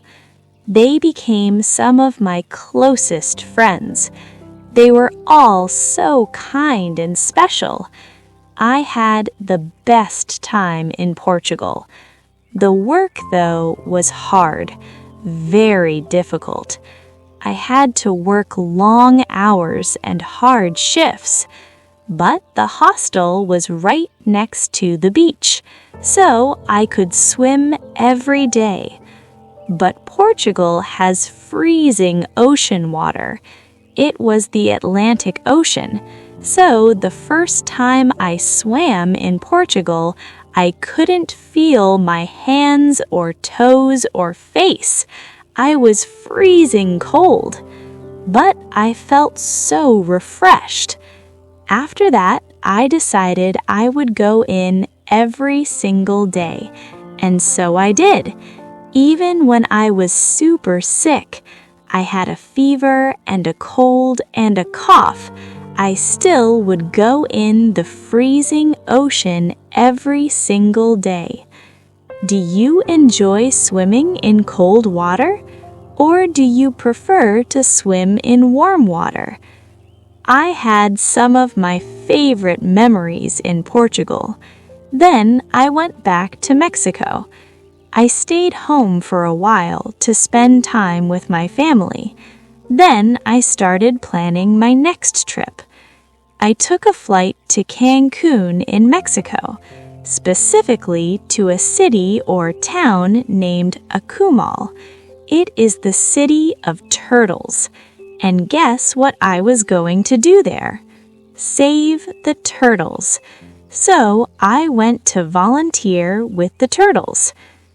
At the turtle sanctuary, we looked after and took care of the mama turtles and the baby turtles. We had to protect the eggs from different predators or even people. We also made sure nobody had bright lights on because bright lights can confuse the turtles. The baby turtles can think the lights are the moon, and that is dangerous. So we only use red lights. We also took care of the mama turtles. We made sure nobody bothered them. The mama turtles need to feel safe. They need to feel safe because they need to lay their eggs. We worked long hours at the turtle sanctuary, from 11 p.m. to 6 a.m. I was always exhausted, and I had to teach English to my students, so I was very tired all the time. But it was totally worth it. It was an unforgettable experience to help the turtles and make some really good friends. But a funny story. My ex-boyfriend didn't get along with one of the other volunteers. They would always have problems and fight, so we were kicked out of the turtle sanctuary. We had to leave. But once we left, I went back home, and I have been home ever since. I'm planning my trip to Brazil next week, and I am very excited to start traveling again. Where was your first trip? What made it special? When I think of my comfort food, the first thing that comes to mind is flaming hot Cheetos. Since I was a little girl, my sister and I have always enjoyed a big bag of flaming hot Cheetos while watching cartoons or movies together. What is your comfort food? Are there any people, holidays, or places attached to this dish? Lots of people that I know don't like spicy food. They can't stand spicy food. And I used to agree. I used to think spicy food was not enjoyable because it was unbearable to eat. I would just cry and sniffle, but now I can't get enough of it. I love spicy food. Do you eat spicy food? If you do, what are your favorite dishes? If not, why? One thing I can't stand is bitter food. The flavors are too bland and boring. They lack flavor. That's why I don't like bitter food. What's a type of food that you can't stand and why? Sweet foods, however, are my favorite foods. I have a huge sweet tooth. My sweet tooth is so bad I can sometimes eat up to 3 conchas before bed. 3 conchas before bed. I have no limit. My favorite sweets are conchas, cheesecakes, and cinnamon bread or cinnamon rolls. What type of food do you like the most? Spicy, bitter, sweet, or salty? When I was younger, I used to sneak into the kitchen to steal the sweets, the bread my father had bought. He bought conchas, orejas, cuernitos. I would steal it all. I couldn't resist. In the morning, if my dad asked where did all the bread go, I would stay quiet. My silence made me look guilty. Of course he knew it was me. Are there any foods you can't resist? Any foods you couldn't resist when you were younger? I speak 2 languages, English and Spanish. When speaking, I feel almost like I have 2 separate personalities, one in English and one in Spanish. The distinction between each language is not just the way I speak, but also the volume of my voice. I am much louder in English than I am in Spanish. However, in Spanish, I have a much more outgoing personality. It's weird how a language can change your personality. English is my first language. I speak it with my family at home and whenever I teach English. But when I speak Spanish, I have only ever spoken at school or with my friends. Today, I only ever speak English with my friends. I believe that's why I have a lot more casual vocabulary in Spanish than I do in English. I have a lot more laid-back Spanish than English. At least that's why I think I have 2 different personalities in each language. What about you? Do you ever feel like you have 2 different personalities in each language? The other day, I was on the bus. My friend and I had to get home, so we waited for the bus to come for maybe 10 minutes until finally it arrived. But it was so packed full of people like sardines. The driver stopped and told us to get in, but we said no, we don't fit. We'll take the next one. So the driver moved on and we waited another 10 minutes. But at that point, we had already waited 20 minutes. I wasn't waiting any longer. So we got on the bus and we fit just right. But the driver was driving like a maniac. I had to hold on so tight so that I wouldn't fall or trip. I could barely hold on. Then the driver stopped one more time to pick up a family. It was a mother and her 2 young boys. They were very short, so the 2 boys could not hold on to any of the handles. So they were going side to side, falling and tripping. I told one of the boys, "Hold on to me," and one older lady said the same. One older lady told the boys, "Hold on to me, hold on to my sweater." So the boy did. He grabbed the lady and held her tight, and he didn't fall anymore. It was a very nice scene. It was a very cute experience. We all rode like sardines the whole way home, and once we finally arrived, we all said goodbye. Nice to meet you, and it was a very nice experience. I always have nice experiences on the bus.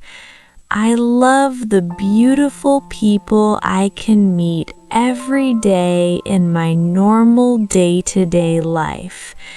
I love seeing kind actions and really appreciating all the kind people I meet throughout my days.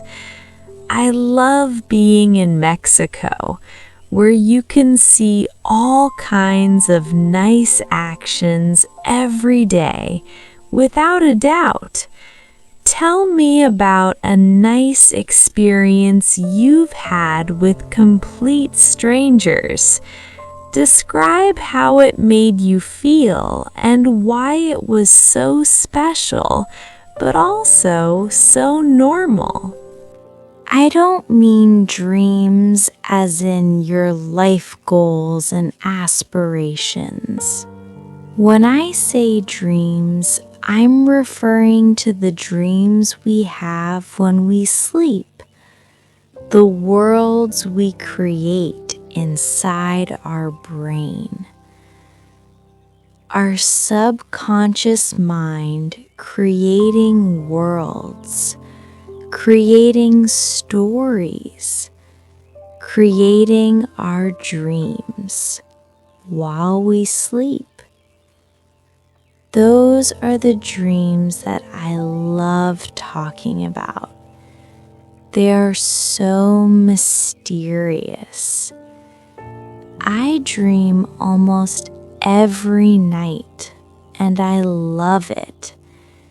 I love waking up from a crazy dream and writing it down in my dream journal.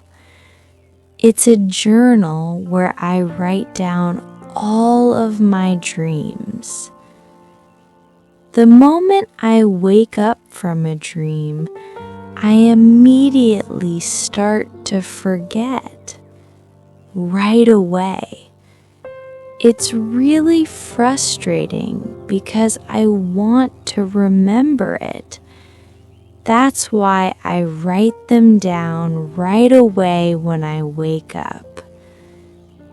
I've had the best dreams where I wake up feeling inspired to try new things, to study new things. I have had dreams where I wake up and I feel I can do anything. Have you ever had a dream that inspired you to learn or do something? I have also dreamt that I can fly. Have you ever had a dream where you could fly? What did it feel like? Describe the feeling to me. I have had flying dreams before, and it feels extraordinary. The wind in my hair, on my skin, and the nervous feeling in my stomach, like I might fall at any second. It's exhilarating to feel like you're flying high in the sky. What's the coolest dream you have ever had? But I've also had very scary dreams. I think we all have had a scary dream before. Maybe a dream where we are falling, and just before we hit the ground, we wake up. At least I have had lots of dreams like that. Or maybe a dream where someone is chasing you, running after you, and we can't run away. We keep trying and trying, but our legs just won't move. What's a scary dream you have had before? What do you think that dream means? I think dreams can have many meanings. They can mean many different things. I think dreams show us different signs. Maybe a sign that only our subconscious mind can pick up on. Dreams are very helpful for us. I think they help us to get inspired and to get excited for new things.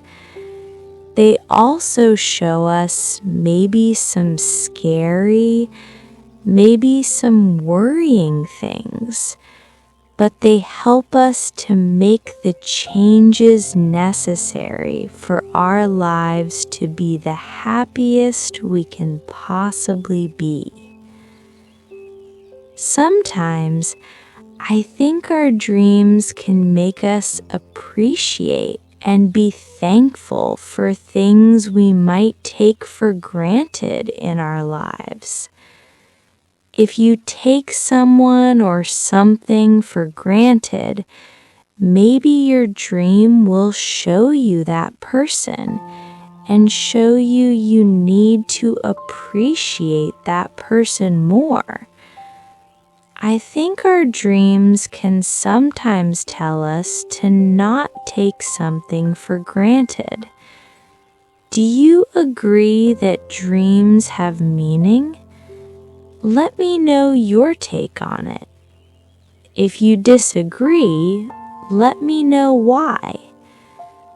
Some recurring dreams that I have had before is when I dream that all my teeth are falling out. I desperately try to catch them, but I just can't. Another recurring dream that I have is actually a very nice dream. I love my flying dreams. I really enjoy those. What are some of your recurring dreams? Recurring meaning they happen again and again. How do you interpret your dreams? What do you think they mean? There are lots of different cultural interpretations that can be made about dreams. I love hearing about them. This is one of my favorite topics to talk about with my students. I would absolutely love to hear your interpretations or cultural beliefs about dreams. Thank you for watching this video. I hope you enjoyed. Follow for more slow English and like this video for more content like this. Continue practicing with the rest of my videos. Comment down below what your favorite topic was. Bye!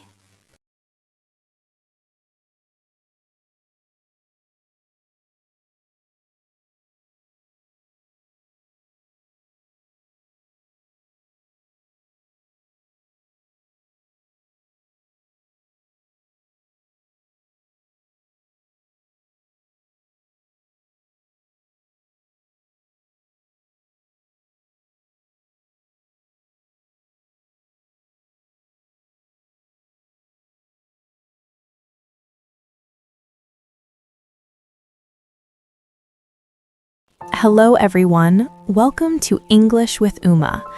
Go ahead and find a comfortable place, relax, and let yourself unwind.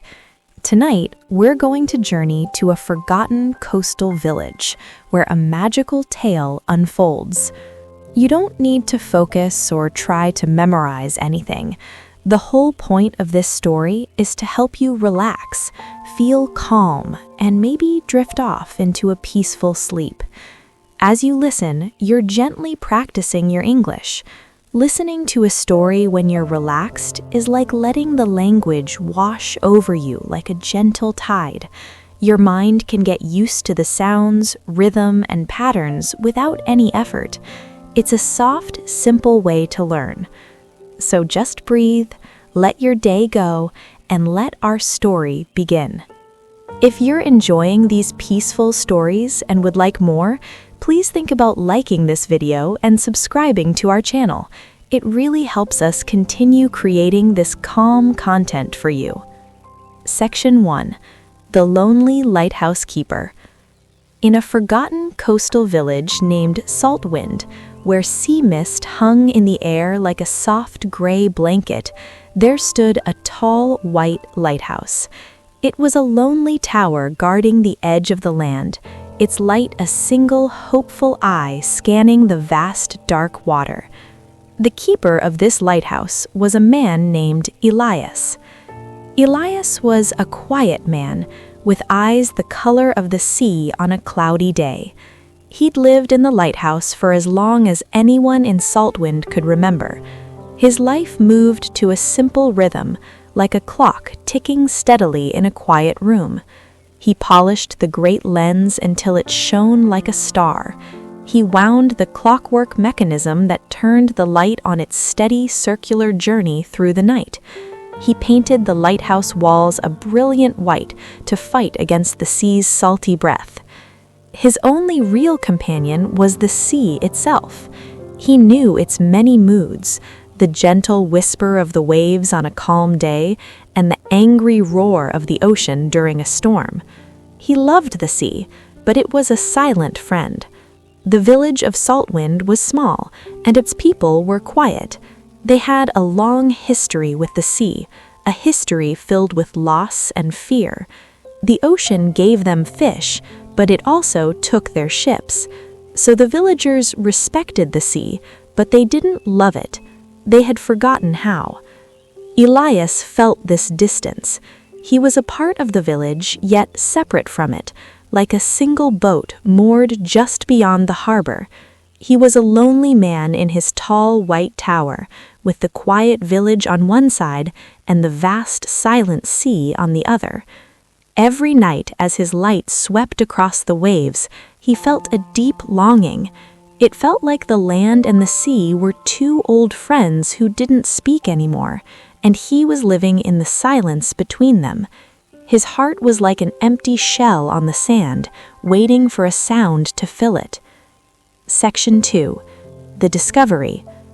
One morning, after a great storm had raged for 3 long days, Elias walked along the shore. The storm had tossed the sea into a fury, and the beach was littered with things from the deep. There were twisted pieces of driftwood, smooth gray stones, and long ribbons of dark green seaweed. As Elias walked, the soft sand sinking under his boots, his eyes caught a flicker of light near the water's edge. It wasn't the harsh glare of the sun on wet sand. It was a gentle, pearlescent glow, soft and milky, like a pearl that had swallowed a piece of the dawn. He walked towards it, his curiosity sparked. There, half buried in the sand, was a large conch shell, spiraled like a winding staircase. It was unlike any shell he had ever seen. Its surface shimmered with all the colors of a sunrise, soft pinks, pale oranges, and a gentle glowing white. It seemed to be humming with a faint inner light. Elias gently picked it up. It felt smooth and cool in his hands, but a strange warmth radiated from it, a feeling of gentle magic. He had a childhood habit of holding seashells to his ear to hear the ocean. Smiling to himself, he lifted the beautiful shell, expecting that familiar rushing sound of waves. But what he heard wasn't the sea. It was music, a faint, enchanting melody, like a voice humming a song from a forgotten dream. It was a lullaby, filled with a sweet, ancient sadness and a deep, powerful love. The melody wrapped around his heart like a warm blanket on a cold night. It was so beautiful and full of emotion that his heart ached with a strange mix of joy and sorrow. He stood on the beach for a long time, the magical seashell pressed to his ear, listening to the lost and lonely song. He knew with a certainty that filled him completely that he had found something truly special. He had found the mermaid's lullaby. Section 3. Learning the lullaby. Elias carried the magical seashell back to his lighthouse as if it were a fragile bird. He placed it carefully on the small wooden table in his round living room. All day and long into the night, he did nothing but listen to the enchanting song trapped inside. The melody was complex, with soft flowing notes that rose and fell like the gentle tides. It was a lullaby, but it held the power and mystery of the entire ocean. He knew he couldn't keep this music to himself. A song this beautiful felt like a captive bird that needed to be set free. He decided he had to learn it.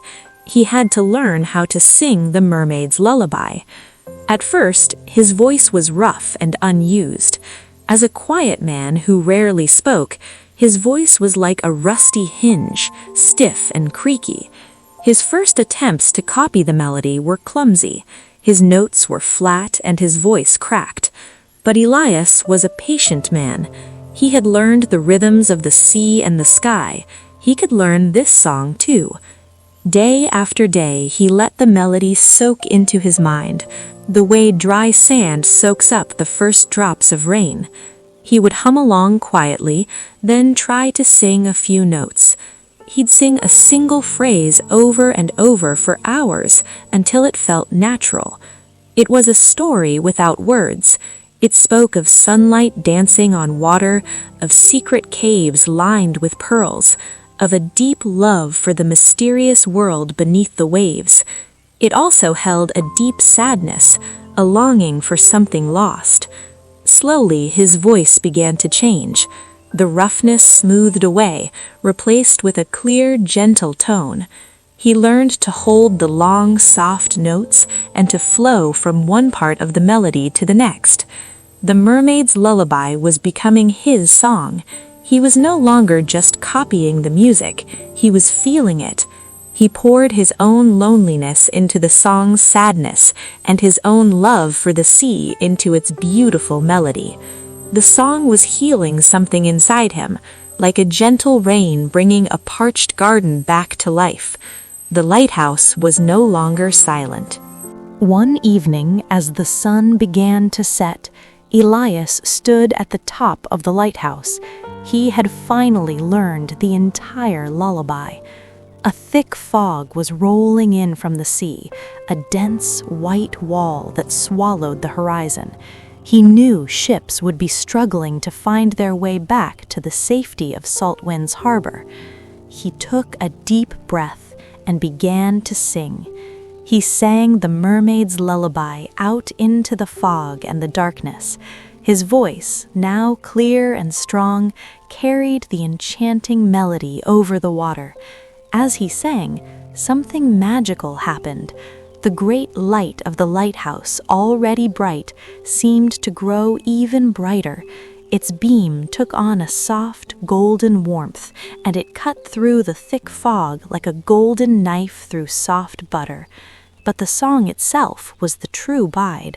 Out on the water, the fishermen on their small boats were lost in the disorienting fog. Then they heard it, a beautiful, clear melody traveling over the waves. The song seemed to wrap around them, a thread of sound to follow in the darkness.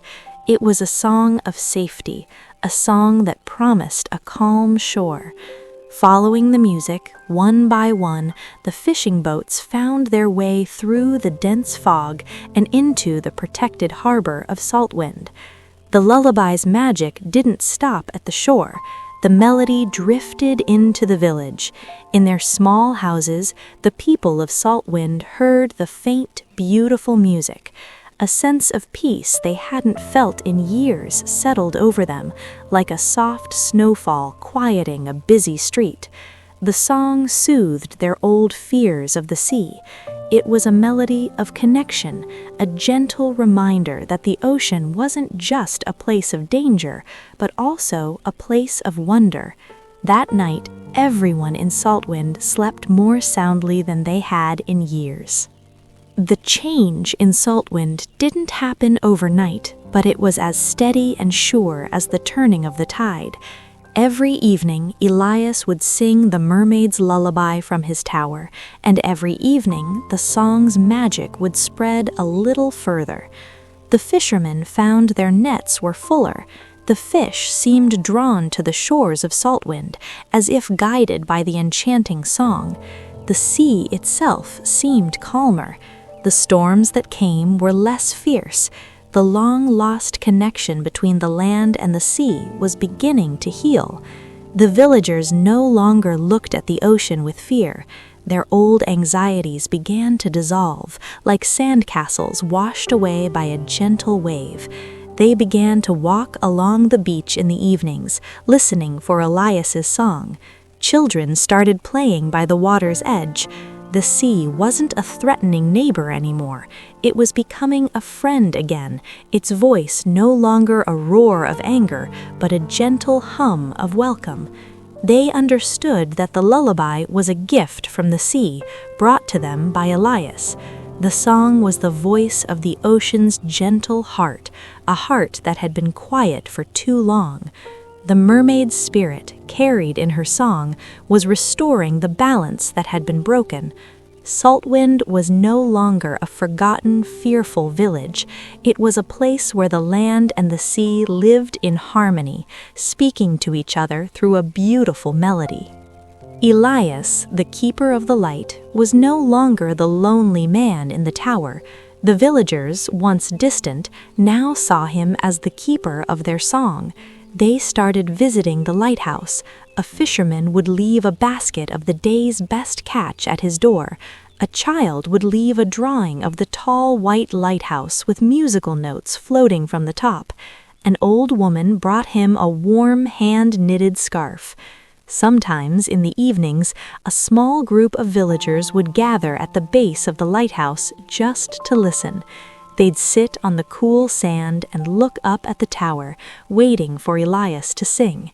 They didn't speak. They just listened to the mermaid's lullaby fill the air, and they felt a sense of community, a connection to each other and to the sea, as if they were all threads woven into the same beautiful tapestry.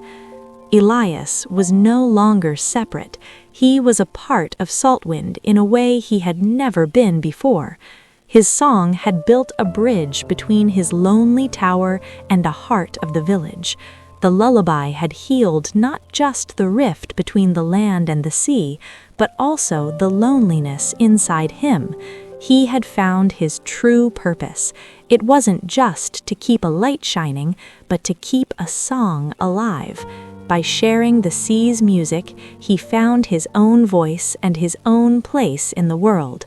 He was Elias, the lighthouse keeper, the man who sang the sea's enchanting song, and he was no longer lonely. And so, every night in the village of Saltwind, as the light from the tower sweeps across the dark water, a beautiful melody travels with it. The mermaid's lullaby continues to guide ships home, to calm the waters, and to remind the people of the magical connection between the land and the sea. Now, as our story comes to a close, let the gentle echo of that song carry you into a peaceful, deep rest. Let the words and the feeling of the story settle in your mind, helping you become more familiar and comfortable with the sounds of English. There's no need to study or to try, just rest. Allow the calm of the story to stay with you as you drift off. Do you ever feel like the world slows down at night and your mind finally gets quiet enough to dream? Like the busy thoughts of the day gently melt away and something soft, something magical takes their place. If you are lying in bed right now, getting ready to sleep, this episode is made just for you. Tonight, we are going to learn English while you sleep with this magical tale. A beautiful, calming story that will wrap around you like a warm wave and stay with you peacefully for the next 2 hours. Close your eyes whenever you feel ready. Pull your blanket up gently. Let your body sink into the bed. Let your shoulders become soft and heavy. Let your legs feel completely relaxed. Breathe slowly, in through your nose and out through your mouth. That's perfect. Feel yourself becoming calmer with every breath. In a forgotten coastal village where high rocky cliffs meet the endless sparkling sea, there lived a lonely lighthouse keeper named Elias.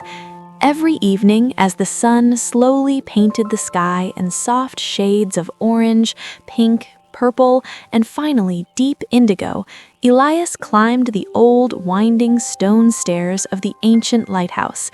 He carefully lit the great lamp inside the tower. Its warm golden beam stretched far across the dark waves, guiding ships safely home through the long night. But deep inside his heart, there was only silence and a quiet loneliness that felt as wide and deep as the ocean itself. The villagers sometimes whispered that the sea had taken his family many years ago during a terrible storm, and since that sad day, Elias spoke very little. He lived quietly with the constant sound of crashing waves, the distant cry of seagulls, and the lonely whisper of the wind. He felt cut off from the land and from the sea. Until one stormy night, everything changed in the most magical way. After the fierce storm had finally passed and left the beach covered with seaweed, driftwood, and hidden treasures from the deep ocean, Elias walked slowly along the rocky shore under the bright full moon. The moonlight cast a beautiful silver glow over everything. There, half buried in the wet sand, he discovered something truly extraordinary, a large glowing seashell. It shimmered with soft colors that shifted gently like moonlight dancing on calm water. It was far more beautiful than any shell he had ever seen. Curious and gentle, he picked it up with both hands and held it carefully to his ear. What he heard made his heart skip a beat. It was the softest, most enchanting sound imaginable, a mermaid's lost lullaby.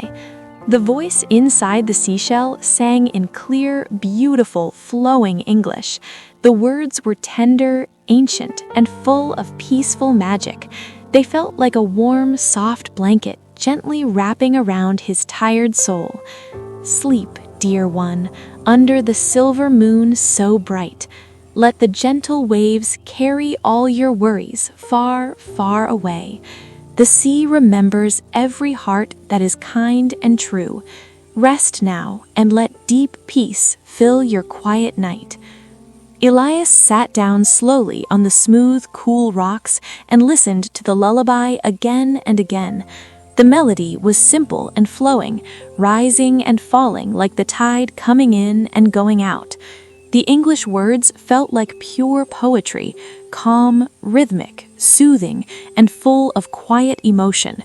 He began to whisper the words softly to himself, trying to match the gentle musical rhythm.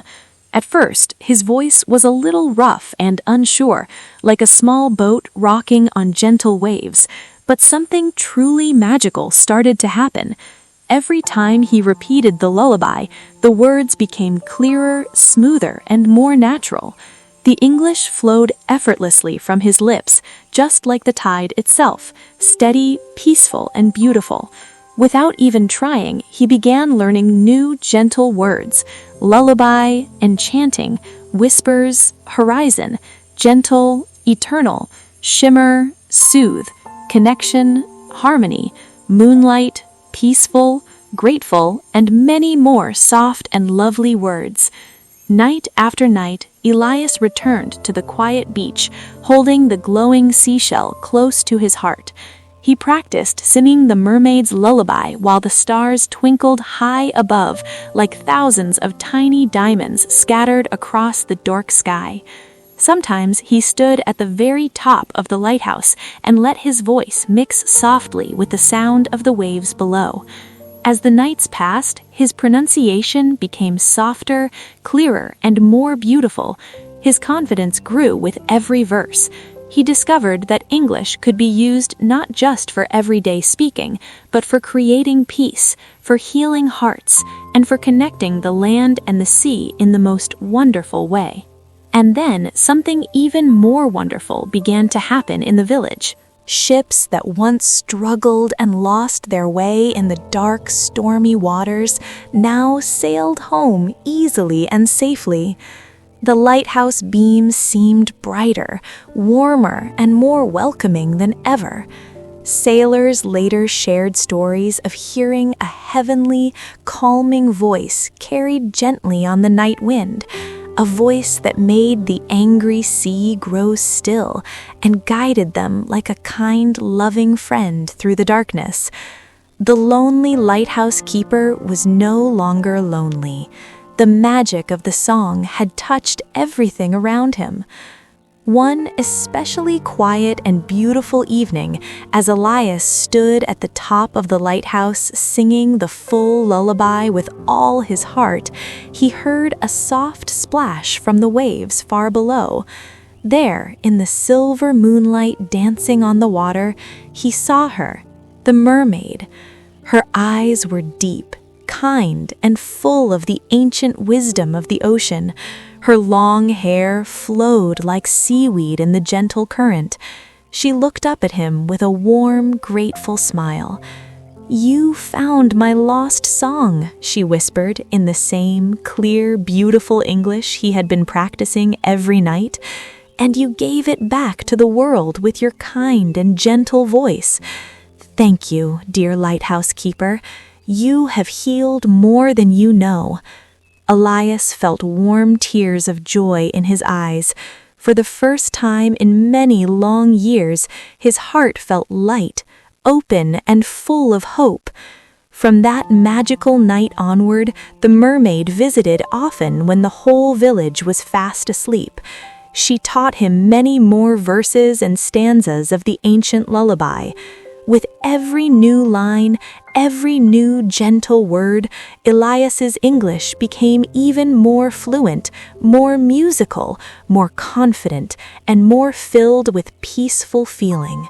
He learned to speak not only with correct words, but with real emotion, rhythm, and deep calm. The village began to change in many beautiful ways. The people felt calmer and slept more deeply at night. Children had sweeter and happier dreams. Fishermen returned home with full nets and peaceful smiles on their faces. The long-lost connection between the land and the sea was slowly and gently restored, all because one lonely man chose to listen to a magical song and learn to sing it with love and care. The lighthouse stood tall and bright, shining like a symbol of hope for everyone. The sea whispered secrets of healing and peace, and Elias finally felt he truly belonged to the land, to the sea, and most importantly, to himself. And so, dear listener, as you lie here relaxing more and more deeply, let this magical tale wrap around you like a warm, gentle wave from the quiet ocean. Let the soft English words sink quietly and naturally into your mind while you sleep. You do not need to try or remember anything. Just listen gently and drift. You are completely safe. You are calm and peaceful. You are learning English effortlessly and beautifully while you rest. Every night you listen, your English becomes a little stronger, a little more natural, and a little more confident, just like Elias learned the mermaid's lullaby. New, gentle vocabulary will come to you easily in your dreams. Your pronunciation will grow softer, clearer, and more beautiful. Your listening will become deeper without any effort. Your heart will feel more peaceful and rested when you wake up tomorrow. Now, breathe slowly once again. In, hold for a moment, and out. Let the imagined sound of the rolling waves and the distant, warm lighthouse beam carry you even deeper into restful, healing sleep. The lighthouse shines warmly just for you tonight. The mermaid's song is playing gently in your mind. The sea is whispering kindly. You are doing beautifully. You are safe. You are growing every night. Sleep well, my friend. Dream of gentle rolling waves, glowing seashells shining under moonlight, friendly mermaids with kind smiles, tall lighthouses sending warm beams across the sea, and the quiet magic that happens when you learn English while you sleep. Let the soft English words sink quietly and naturally into your mind while you sleep. You do not need to try or remember anything. Just listen gently and drift. You are completely safe. You are calm and peaceful. You are learning English effortlessly and beautifully while you rest.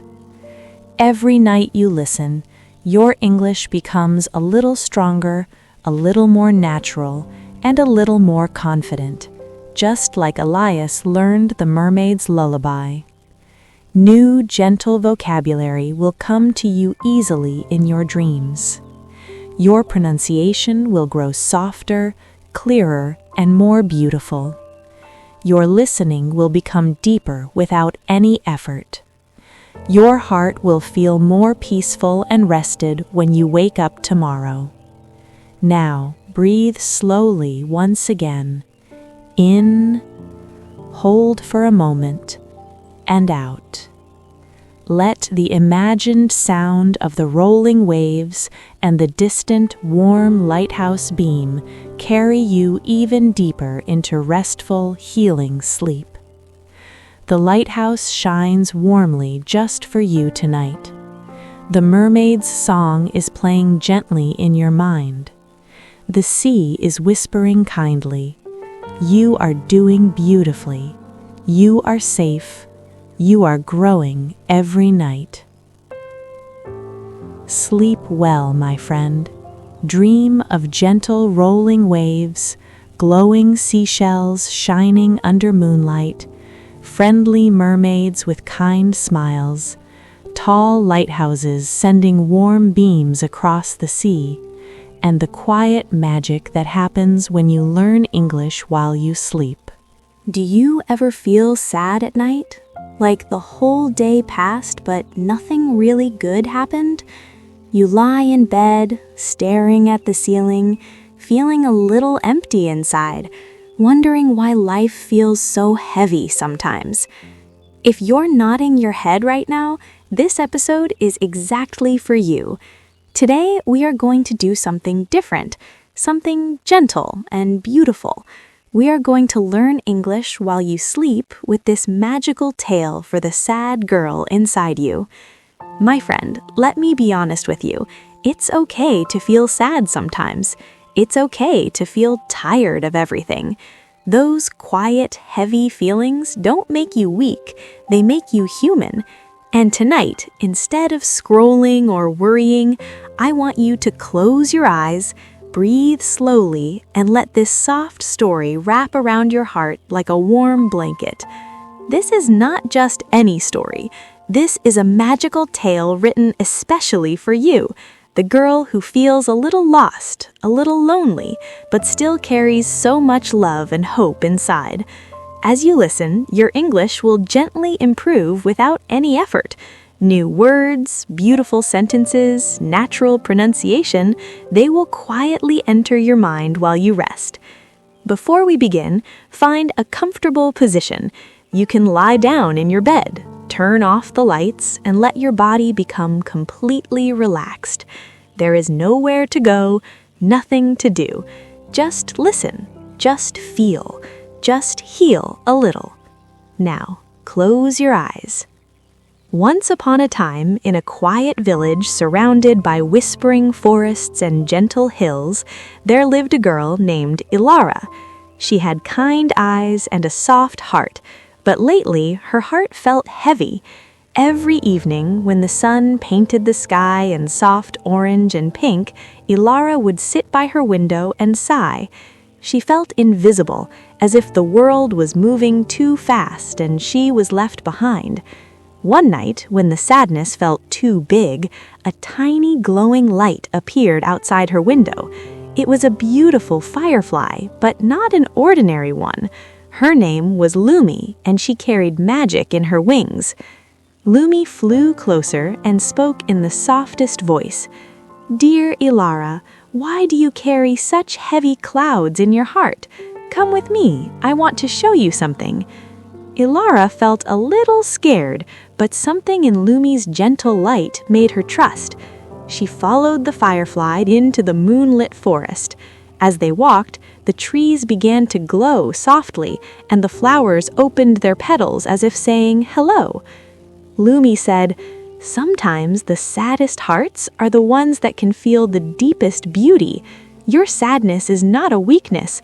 It is proof that you still care, that you still dream, that you still love." They reached a hidden lake that reflected the stars like a mirror made of silver. Lumi asked Ilara to look into the water. When she did, she saw not only her sad face, but also all the quiet strength she carried inside. The times she was kind even when she was hurting, the dreams she never told anyone, the love she still held for life. Tears rolled down Ilara's cheeks, but they were not only sad tears, they were healing tears.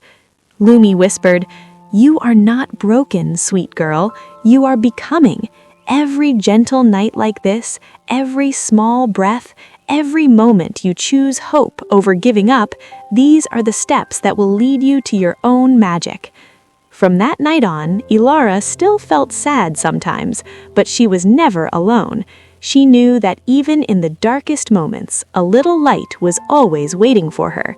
She learned to speak kindly to herself, to rest when she needed, and to believe that better days were quietly growing inside her, just like flowers sleep in winter before they bloom in spring. And so, dear listener, as this magical tale gently ends, let the words stay with you while you sleep. You are allowed to feel sad.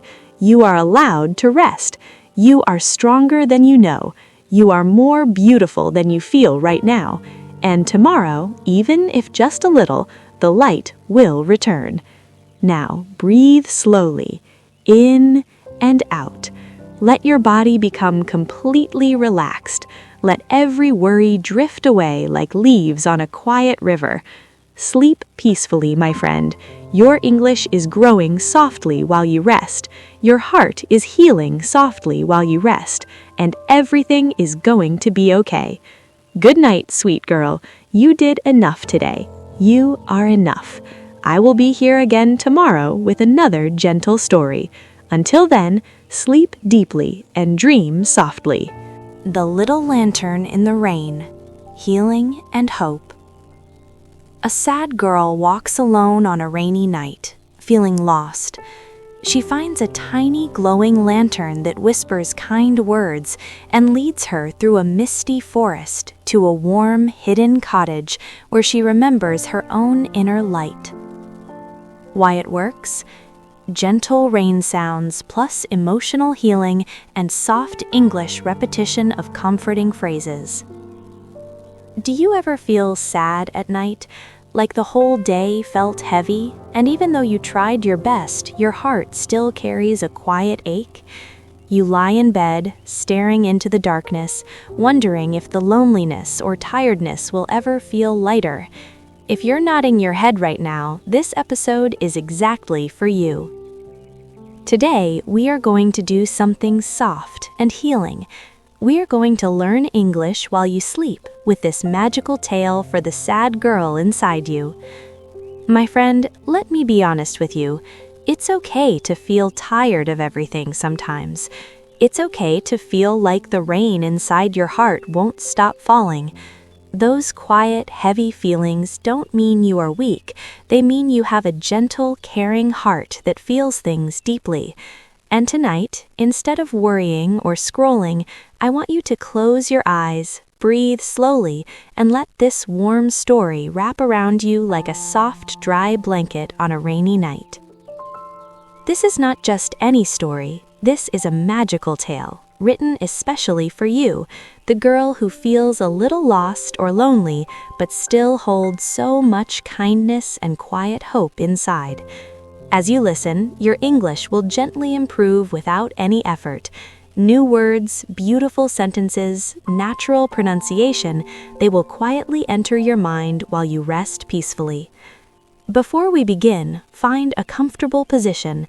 You can lie down in your bed, turn off the lights, pull the covers up gently, and let your body become heavy and relaxed.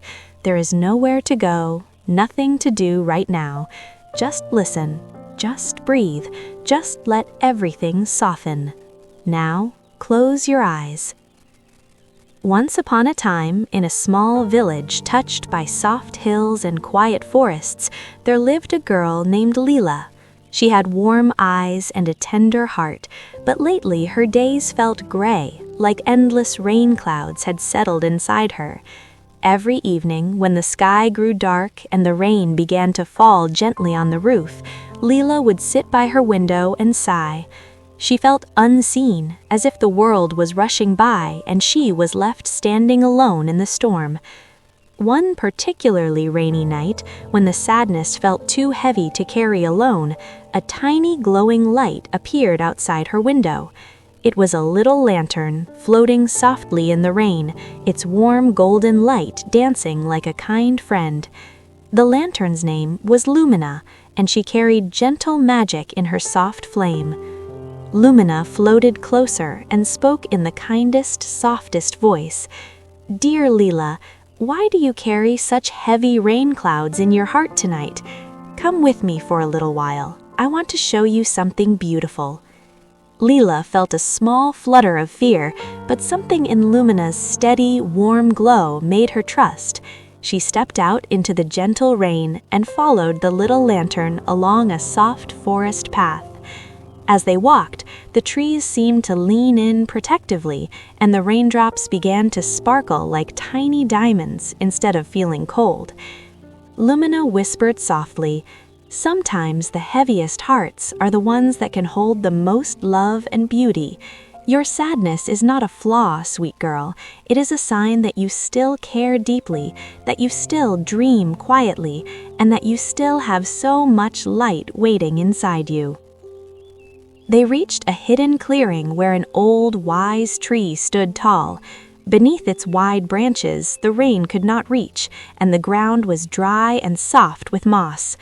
Lumina asked Leela to sit and look into a small, clear pool of water that had collected there. When she did, she saw not only her tired, sad reflection, but also all the quiet strength she carried, the times she was kind to others even when she hurt, the small hopes she kept safe in her heart, and the gentle courage that helped her face each new day. Warm tears mixed with the rain on Leela's cheeks, but they felt like releasing tears, like letting go of some of the weight she had been holding. Lumina spoke even gentler. "You are not lost or broken, dear one. You are simply growing, like the flowers that wait patiently through the longest rains before they bloom again in the sun. Every quiet night like this, every slow breath you take, every time you choose to be kind to yourself, these are the moments that help your inner light grow stronger." From that night on, Leela still felt sad or tired sometimes, especially when the rain came, but she was never truly alone. She knew that even in the darkest, wettest moments, a little warm light was always nearby, ready to guide her. She learned to speak softly and kindly to herself, to rest without guilt, and to believe that brighter, softer days were quietly waiting just beyond the clouds. And so, dear listener, as this gentle, magical tale comes to a soft close, let the warm words stay with you while you sleep. You are allowed to feel sad. You are allowed to feel tired. You are stronger and more beautiful than you feel in this moment. And tomorrow, if just a little bit, the rain will feel softer and the light will return. Now, breathe slowly, in and out. Let your shoulders relax completely. Let every worry and heavy feeling drift away like raindrops sliding off leaves. Let your body sink deeper into the bed, safe and warm. Sleep peacefully, my friend. Your English is growing softly while you rest. Your heart is healing gently while you rest, and everything is going to be okay. Good night, sweet girl. You did enough today. You are enough exactly as you are. I will be here again soon with another gentle story. Until then, sleep deeply and dream softly. Thank you for listening with your open heart. Sweet dreams. See you in the next magical tale. Take care. Do you ever feel sad at night? Like the whole day felt heavy, and even though you tried your best, your heart still carries a quiet ache? You lie in bed, staring into the darkness, wondering if the loneliness or tiredness will ever feel lighter. If you're nodding your head right now, this episode is exactly for you. Today, we are going to do something soft and deeply healing. We are going to learn English while you sleep with this magical tale for the sad girl inside you, gently guided by relaxing meditation. My friend, let me be honest with you. It's okay to feel tired of everything sometimes. It's okay to feel like the rain inside your heart won't stop falling. Those quiet, heavy feelings don't mean you are weak. They mean you have a gentle, caring heart that feels things deeply. And tonight, instead of worrying or scrolling, I want you to settle into your bed. Close your eyes when you're ready, breathe slowly, and let this warm story and gentle guidance wrap around you like a soft, dry blanket on a rainy night. This is not just any story. This is a magical tale written especially for you, the girl who feels a little lost or lonely, but still holds so much kindness and quiet hope inside. As you listen, your English will gently improve without any effort. New words, beautiful sentences, natural pronunciation, they will quietly enter your mind while your body and heart relax more deeply. Before we begin, find a comfortable position. Lie down fully. Let your arms rest gently by your sides or on your belly, and allow your legs to feel heavy. There is nowhere to go, nothing to do right now. Just listen. Just breathe. Just let everything soften. Take a slow, gentle breath in through your nose and let it go softly through your mouth. Good. One more time. Breathe in calm and breathe out any tension. Now, close your eyes.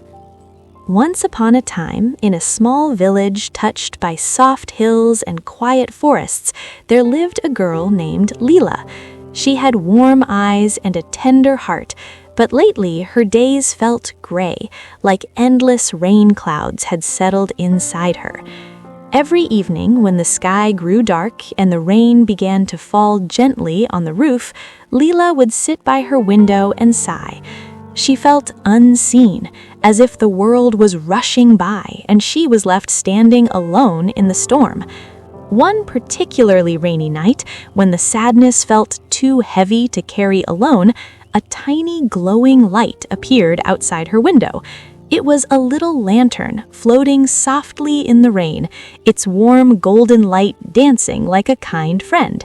The lantern's name was Lumina, and she carried gentle magic in her soft flame. Lumina floated closer and spoke in the kindest, softest voice.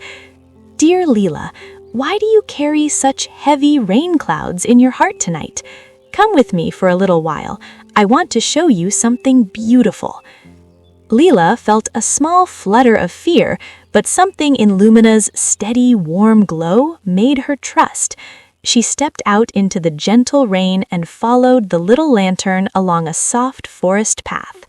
As they walked, the trees seemed to lean in protectively. Now, as you listen, feel your feet becoming heavy and relaxed. Let any tightness in your toes and ankles melt away with each breath. Good. Lumina whispered softly. Sometimes the heaviest hearts are the ones that can hold the most love and beauty. Your sadness is not a flaw, sweet girl. It is a sign that you still care deeply, that you still dream quietly, and that you still have so much light waiting inside you. They reached a hidden clearing where an old, wise tree stood tall. Beneath its wide branches, the rain could not reach, and the ground was dry and soft with moss. Lumina asked Leela to sit. Breathe in slowly again, and as you breathe out, let your legs and hips sink deeper into the bed, becoming completely supported and relaxed. Notice how your body feels heavier now, safe and warm. When Leela looked into a small, clear pool of water that had collected there, she saw not only her tired, sad reflection, but also all the quiet strength she carried, the times she was kind to others, even when she hurt, the small hopes she kept safe in her heart, and the gentle courage that helped her face each new day. If any thoughts or worries come, that's okay. Just notice them gently, like passing clouds, and let them drift away with your next exhale. Warm tears mixed with the rain on Leela's cheeks, but they felt like releasing tears, like letting go of some of the weight she had been holding. Lumina spoke even more gently. "You are not lost or broken, dear one.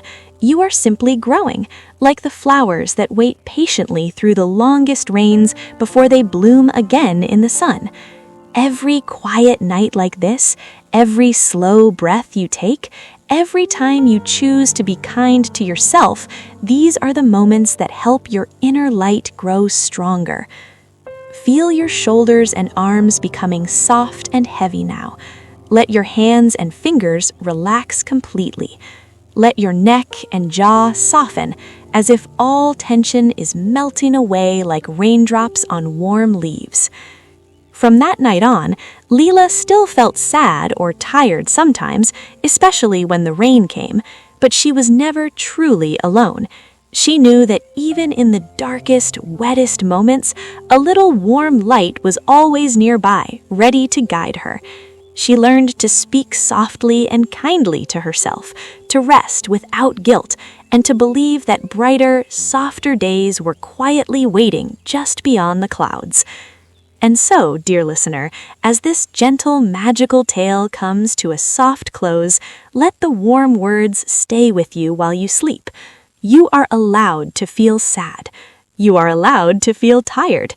You are stronger and more beautiful than you feel in this moment. And tomorrow, even just a little bit, the rain will feel softer and the light will return. Now, take one last slow breath in, and as you breathe out, let your whole body become even heavier, sinking gently into the bed.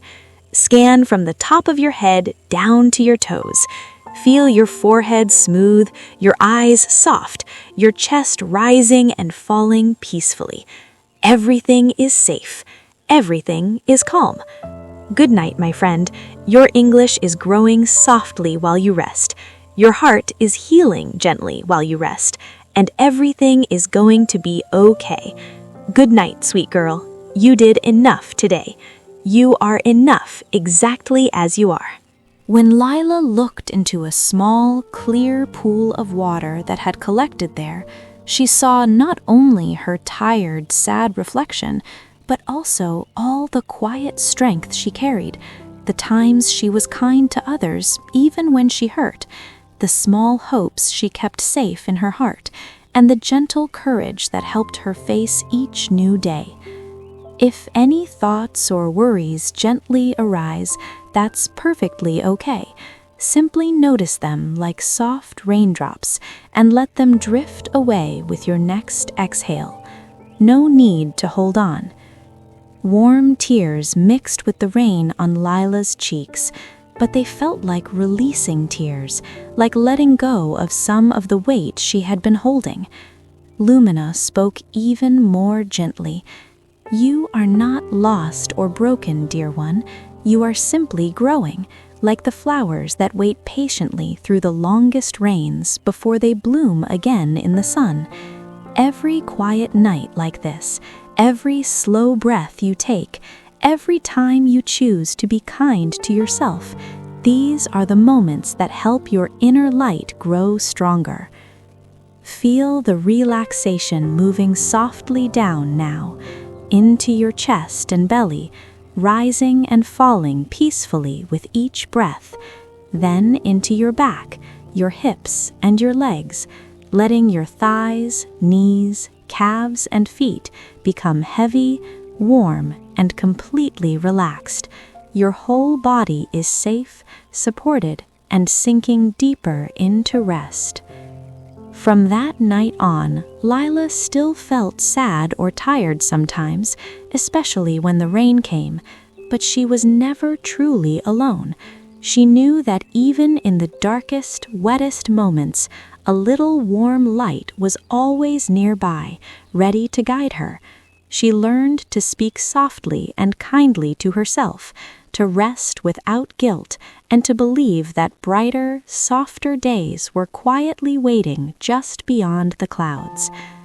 And so, dear listener, as this gentle, magical tale comes to a soft close, let the warm words stay with you while you sleep. You are allowed to feel sad. You are allowed to feel tired. You are stronger and more beautiful than you feel in this moment, and tomorrow, even if just a little bit, the rain will feel softer and the light will return. Now, take one last slow breath in, and as you breathe out, let your entire body become even heavier, melting completely into the bed from the crown of your head all the way down to the tips of your toes. Everything is calm. Everything is safe. If sleep comes now, simply allow it to welcome you. There is nothing more you need to do. Sleep peacefully, my friend. Your English is growing softly while you rest. Your heart is healing gently while you rest. And everything is going to be okay. Good night, sweet girl. You did enough today. You are enough, exactly as you are. Let your mind drift now. There is nothing more you need to do. Just rest. Just be. I will be here again soon with another gentle story. Do you ever feel sad at night? Like the whole day felt heavy, and even though you tried your best, your heart still carries a quiet ache? You lie in bed, staring into the darkness, wondering if the loneliness or tiredness will ever feel lighter. If you're nodding your head right now, this episode is exactly for you. Today, we are going to do something soft and deeply healing. We're going to learn English while you sleep with this magical tale for the sad girl inside you, gently guided by relaxing meditation. My friend, let me be honest with you. It's okay to feel tired of everything sometimes. It's okay to feel like the rain inside your heart won't stop falling. Those quiet, heavy feelings don't mean you are weak. They mean you have a gentle, caring heart that feels things deeply. And tonight, instead of worrying or scrolling, I want you to settle into your bed. Let your body find its most comfortable position. And when you're ready, close your eyes. Breathe slowly and let this warm story and gentle guidance wrap around you like a soft, dry blanket on a rainy night. This is not just any story. This is a magical tale written especially for you, the girl who feels a little lost or lonely, but still holds so much kindness and quiet hope inside. As you listen, your English will gently improve without any effort. New words, beautiful sentences, natural pronunciation, they will quietly enter your mind while your body and heart relax more deeply.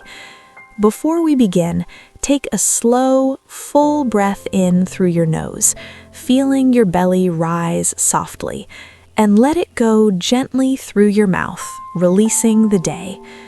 Good. One more time. Breathe in calm and peace, and breathe out any tension or heaviness. With each breath, allow your body to become a little heavier, sinking supported into the bed. There is nowhere to go, nothing to do right now. Just listen, just breathe, just let everything soften.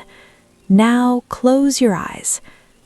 Once upon a time, in a small village touched by soft hills and quiet forests, there lived a girl named Leela. She had warm eyes and a tender heart, but lately her days felt gray, like endless rain clouds had settled inside her. Every evening, when the sky grew dark and the rain began to fall gently on the roof, Leela would sit by her window and sigh. She felt unseen, as if the world was rushing by and she was left standing alone in the storm.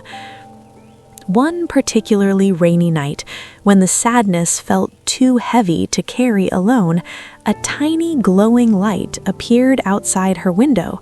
It was a little lantern floating softly in the rain, its warm golden light dancing like a kind friend. The lantern's name was Lumina, and she carried gentle magic in her soft flame. Lumina floated closer and spoke in the kindest, softest voice. "Dear Leela, why do you carry such heavy rain clouds in your heart tonight? Come with me for a little while. I want to show you something beautiful." Leela felt a small flutter of fear, but something in Lumina's steady, warm glow made her trust.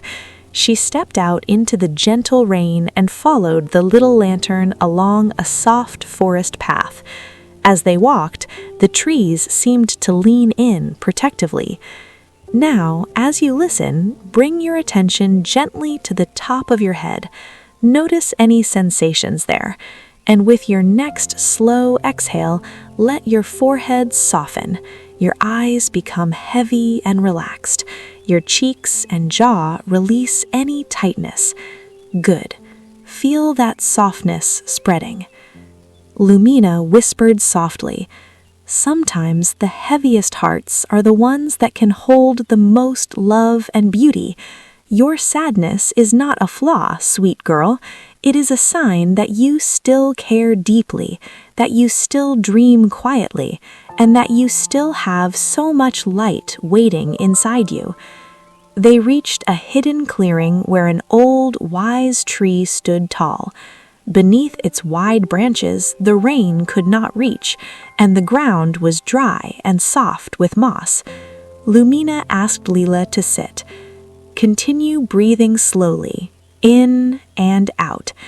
Now, let that gentle relaxation flow down into your neck and shoulders. Allow them to drop and release, becoming heavy and supported. Let your arms rest fully, your hands and fingers softening completely with every breath. Do you ever feel sad at night? Like the whole day felt heavy, and even though you tried your best, your heart still carries a quiet ache? You lie in bed, staring into the darkness, wondering if the loneliness or tiredness will ever feel lighter. If you're nodding your head right now, this episode is exactly for you. Today, we're going to do something soft and deeply healing. We're going to learn English while you sleep with this magical tale for the sad girl inside you, gently guided by relaxing meditation and peaceful sleep affirmations. My friend, let me be honest with you. It's okay to feel tired of everything sometimes. It's okay to feel like the rain inside your heart won't stop falling. Those quiet, heavy feelings don't mean you are weak. They mean you have a gentle, caring heart that feels things deeply. And tonight, instead of worrying or scrolling, I want you to settle into your bed. Let your body find its most comfortable position, and when you're ready, close your eyes. Breathe slowly and let this warm story, gentle guidance, and soothing affirmations wrap around you like a soft, dry blanket on a rainy night. This is not just any story. This is a magical tale written especially for you, the girl who feels a little lost or lonely but still holds so much kindness and quiet hope inside. As you listen, your English will gently improve without any effort. New words, beautiful sentences, natural pronunciation, they will quietly enter your mind while your body and heart relax more deeply. Before we begin, take a slow, full breath in through your nose, feeling your belly rise softly, and let it go gently through your mouth, releasing the day. Good. One more time. Breathe in calm and peace, and breathe out any tension or heaviness. With each breath, allow your body to become a little heavier, sinking supported into the bed. There is nowhere to go, nothing to do right now. Just listen. Just breathe. Just let everything soften. Now, close your eyes. Once upon a time, in a small village touched by soft hills and quiet forests, there lived a girl named Lila. She had warm eyes and a tender heart, but lately her days felt gray, like endless rain clouds had settled inside her. Every evening when the sky grew dark and the rain began to fall gently on the roof, Lila would sit by her window and sigh. She felt unseen, as if the world was rushing by and she was left standing alone in the storm. One particularly rainy night, when the sadness felt too heavy to carry alone, a tiny glowing light appeared outside her window. It was a little lantern floating softly in the rain, its warm golden light dancing like a kind friend. The lantern's name was Lumina, and she carried gentle magic in her soft flame. Lumina floated closer and spoke in the kindest, softest voice. "Dear Lila, why do you carry such heavy rain clouds in your heart tonight? Come with me for a little while. I want to show you something beautiful." Lila felt a small flutter of fear, but something in Lumina's steady, warm glow made her trust. She stepped out into the gentle rain and followed the little lantern along a soft forest path. As they walked, the trees seemed to lean in protectively. Now, as you listen, bring your attention gently to the top of your head. Notice any sensations there, and with your next slow exhale, let your forehead soften, your eyes become heavy and relaxed, your cheeks and jaw release any tightness. Good. Feel that softness spreading, and quietly repeat in your mind, "I am safe. I am enough." Lumina whispered softly, Sometimes the heaviest hearts are the ones that can hold the most love and beauty. Your sadness is not a flaw, sweet girl. It is a sign that you still care deeply, that you still dream quietly, and that you still have so much light waiting inside you. They reached a hidden clearing where an old, wise tree stood tall. Beneath its wide branches, the rain could not reach, and the ground was dry and soft with moss. Lumina asked Leela to sit. Continue breathing slowly, in and out. Now let that gentle relaxation flow down into your neck and shoulders. Allow them to drop and release, becoming heavy and supported. Let your arms rest fully, your hands and fingers softening completely with every breath, and softly affirm, I release the heaviness of the day. I welcome peace and rest. When Leela looked into a small, clear pool of water that had collected there, she saw not only her tired, sad reflection, but also all the quiet strength she carried, the times she was kind to others even when she hurt, the small hopes she kept safe in her heart, and the gentle courage that helped her face each new day. If any thoughts or worries gently arise, that's perfectly okay. Simply notice them like soft raindrops and let them drift away with your next exhale. No need to hold on.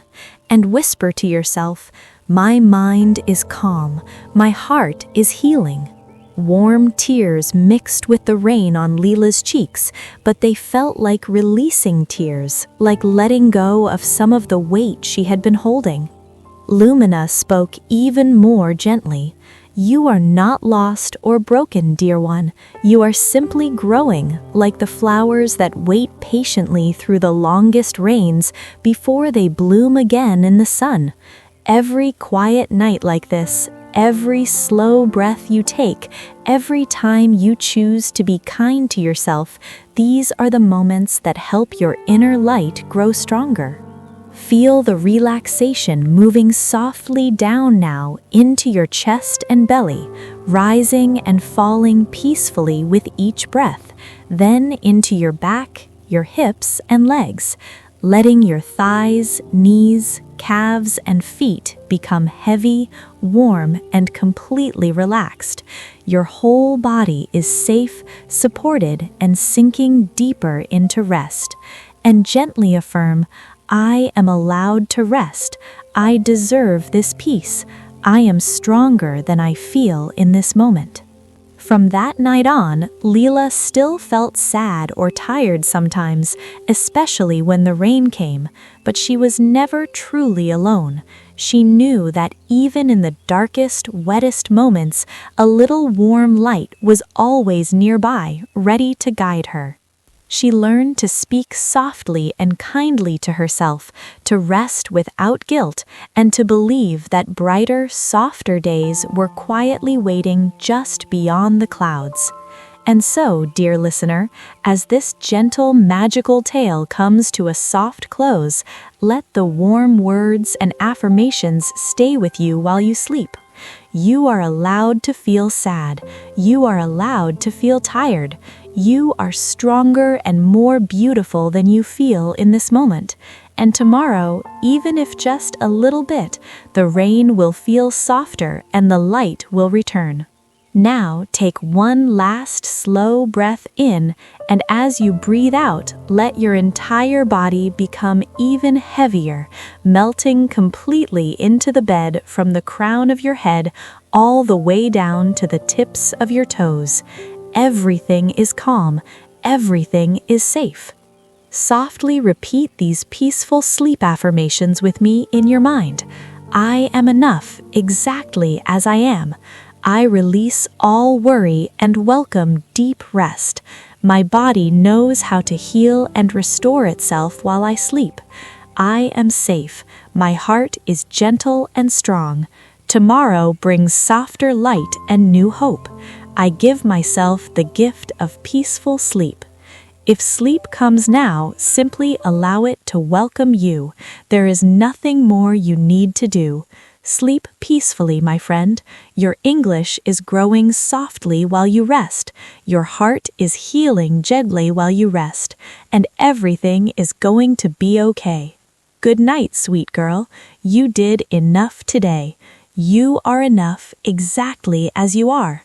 Let your mind drift now. There is nothing more you need to do. Just rest. Just be. I will be here again soon with another gentle story. Until then, sleep deeply and dream softly. Thank you for listening with your open heart. Sweet dreams. See you in the next magical tale. Take care.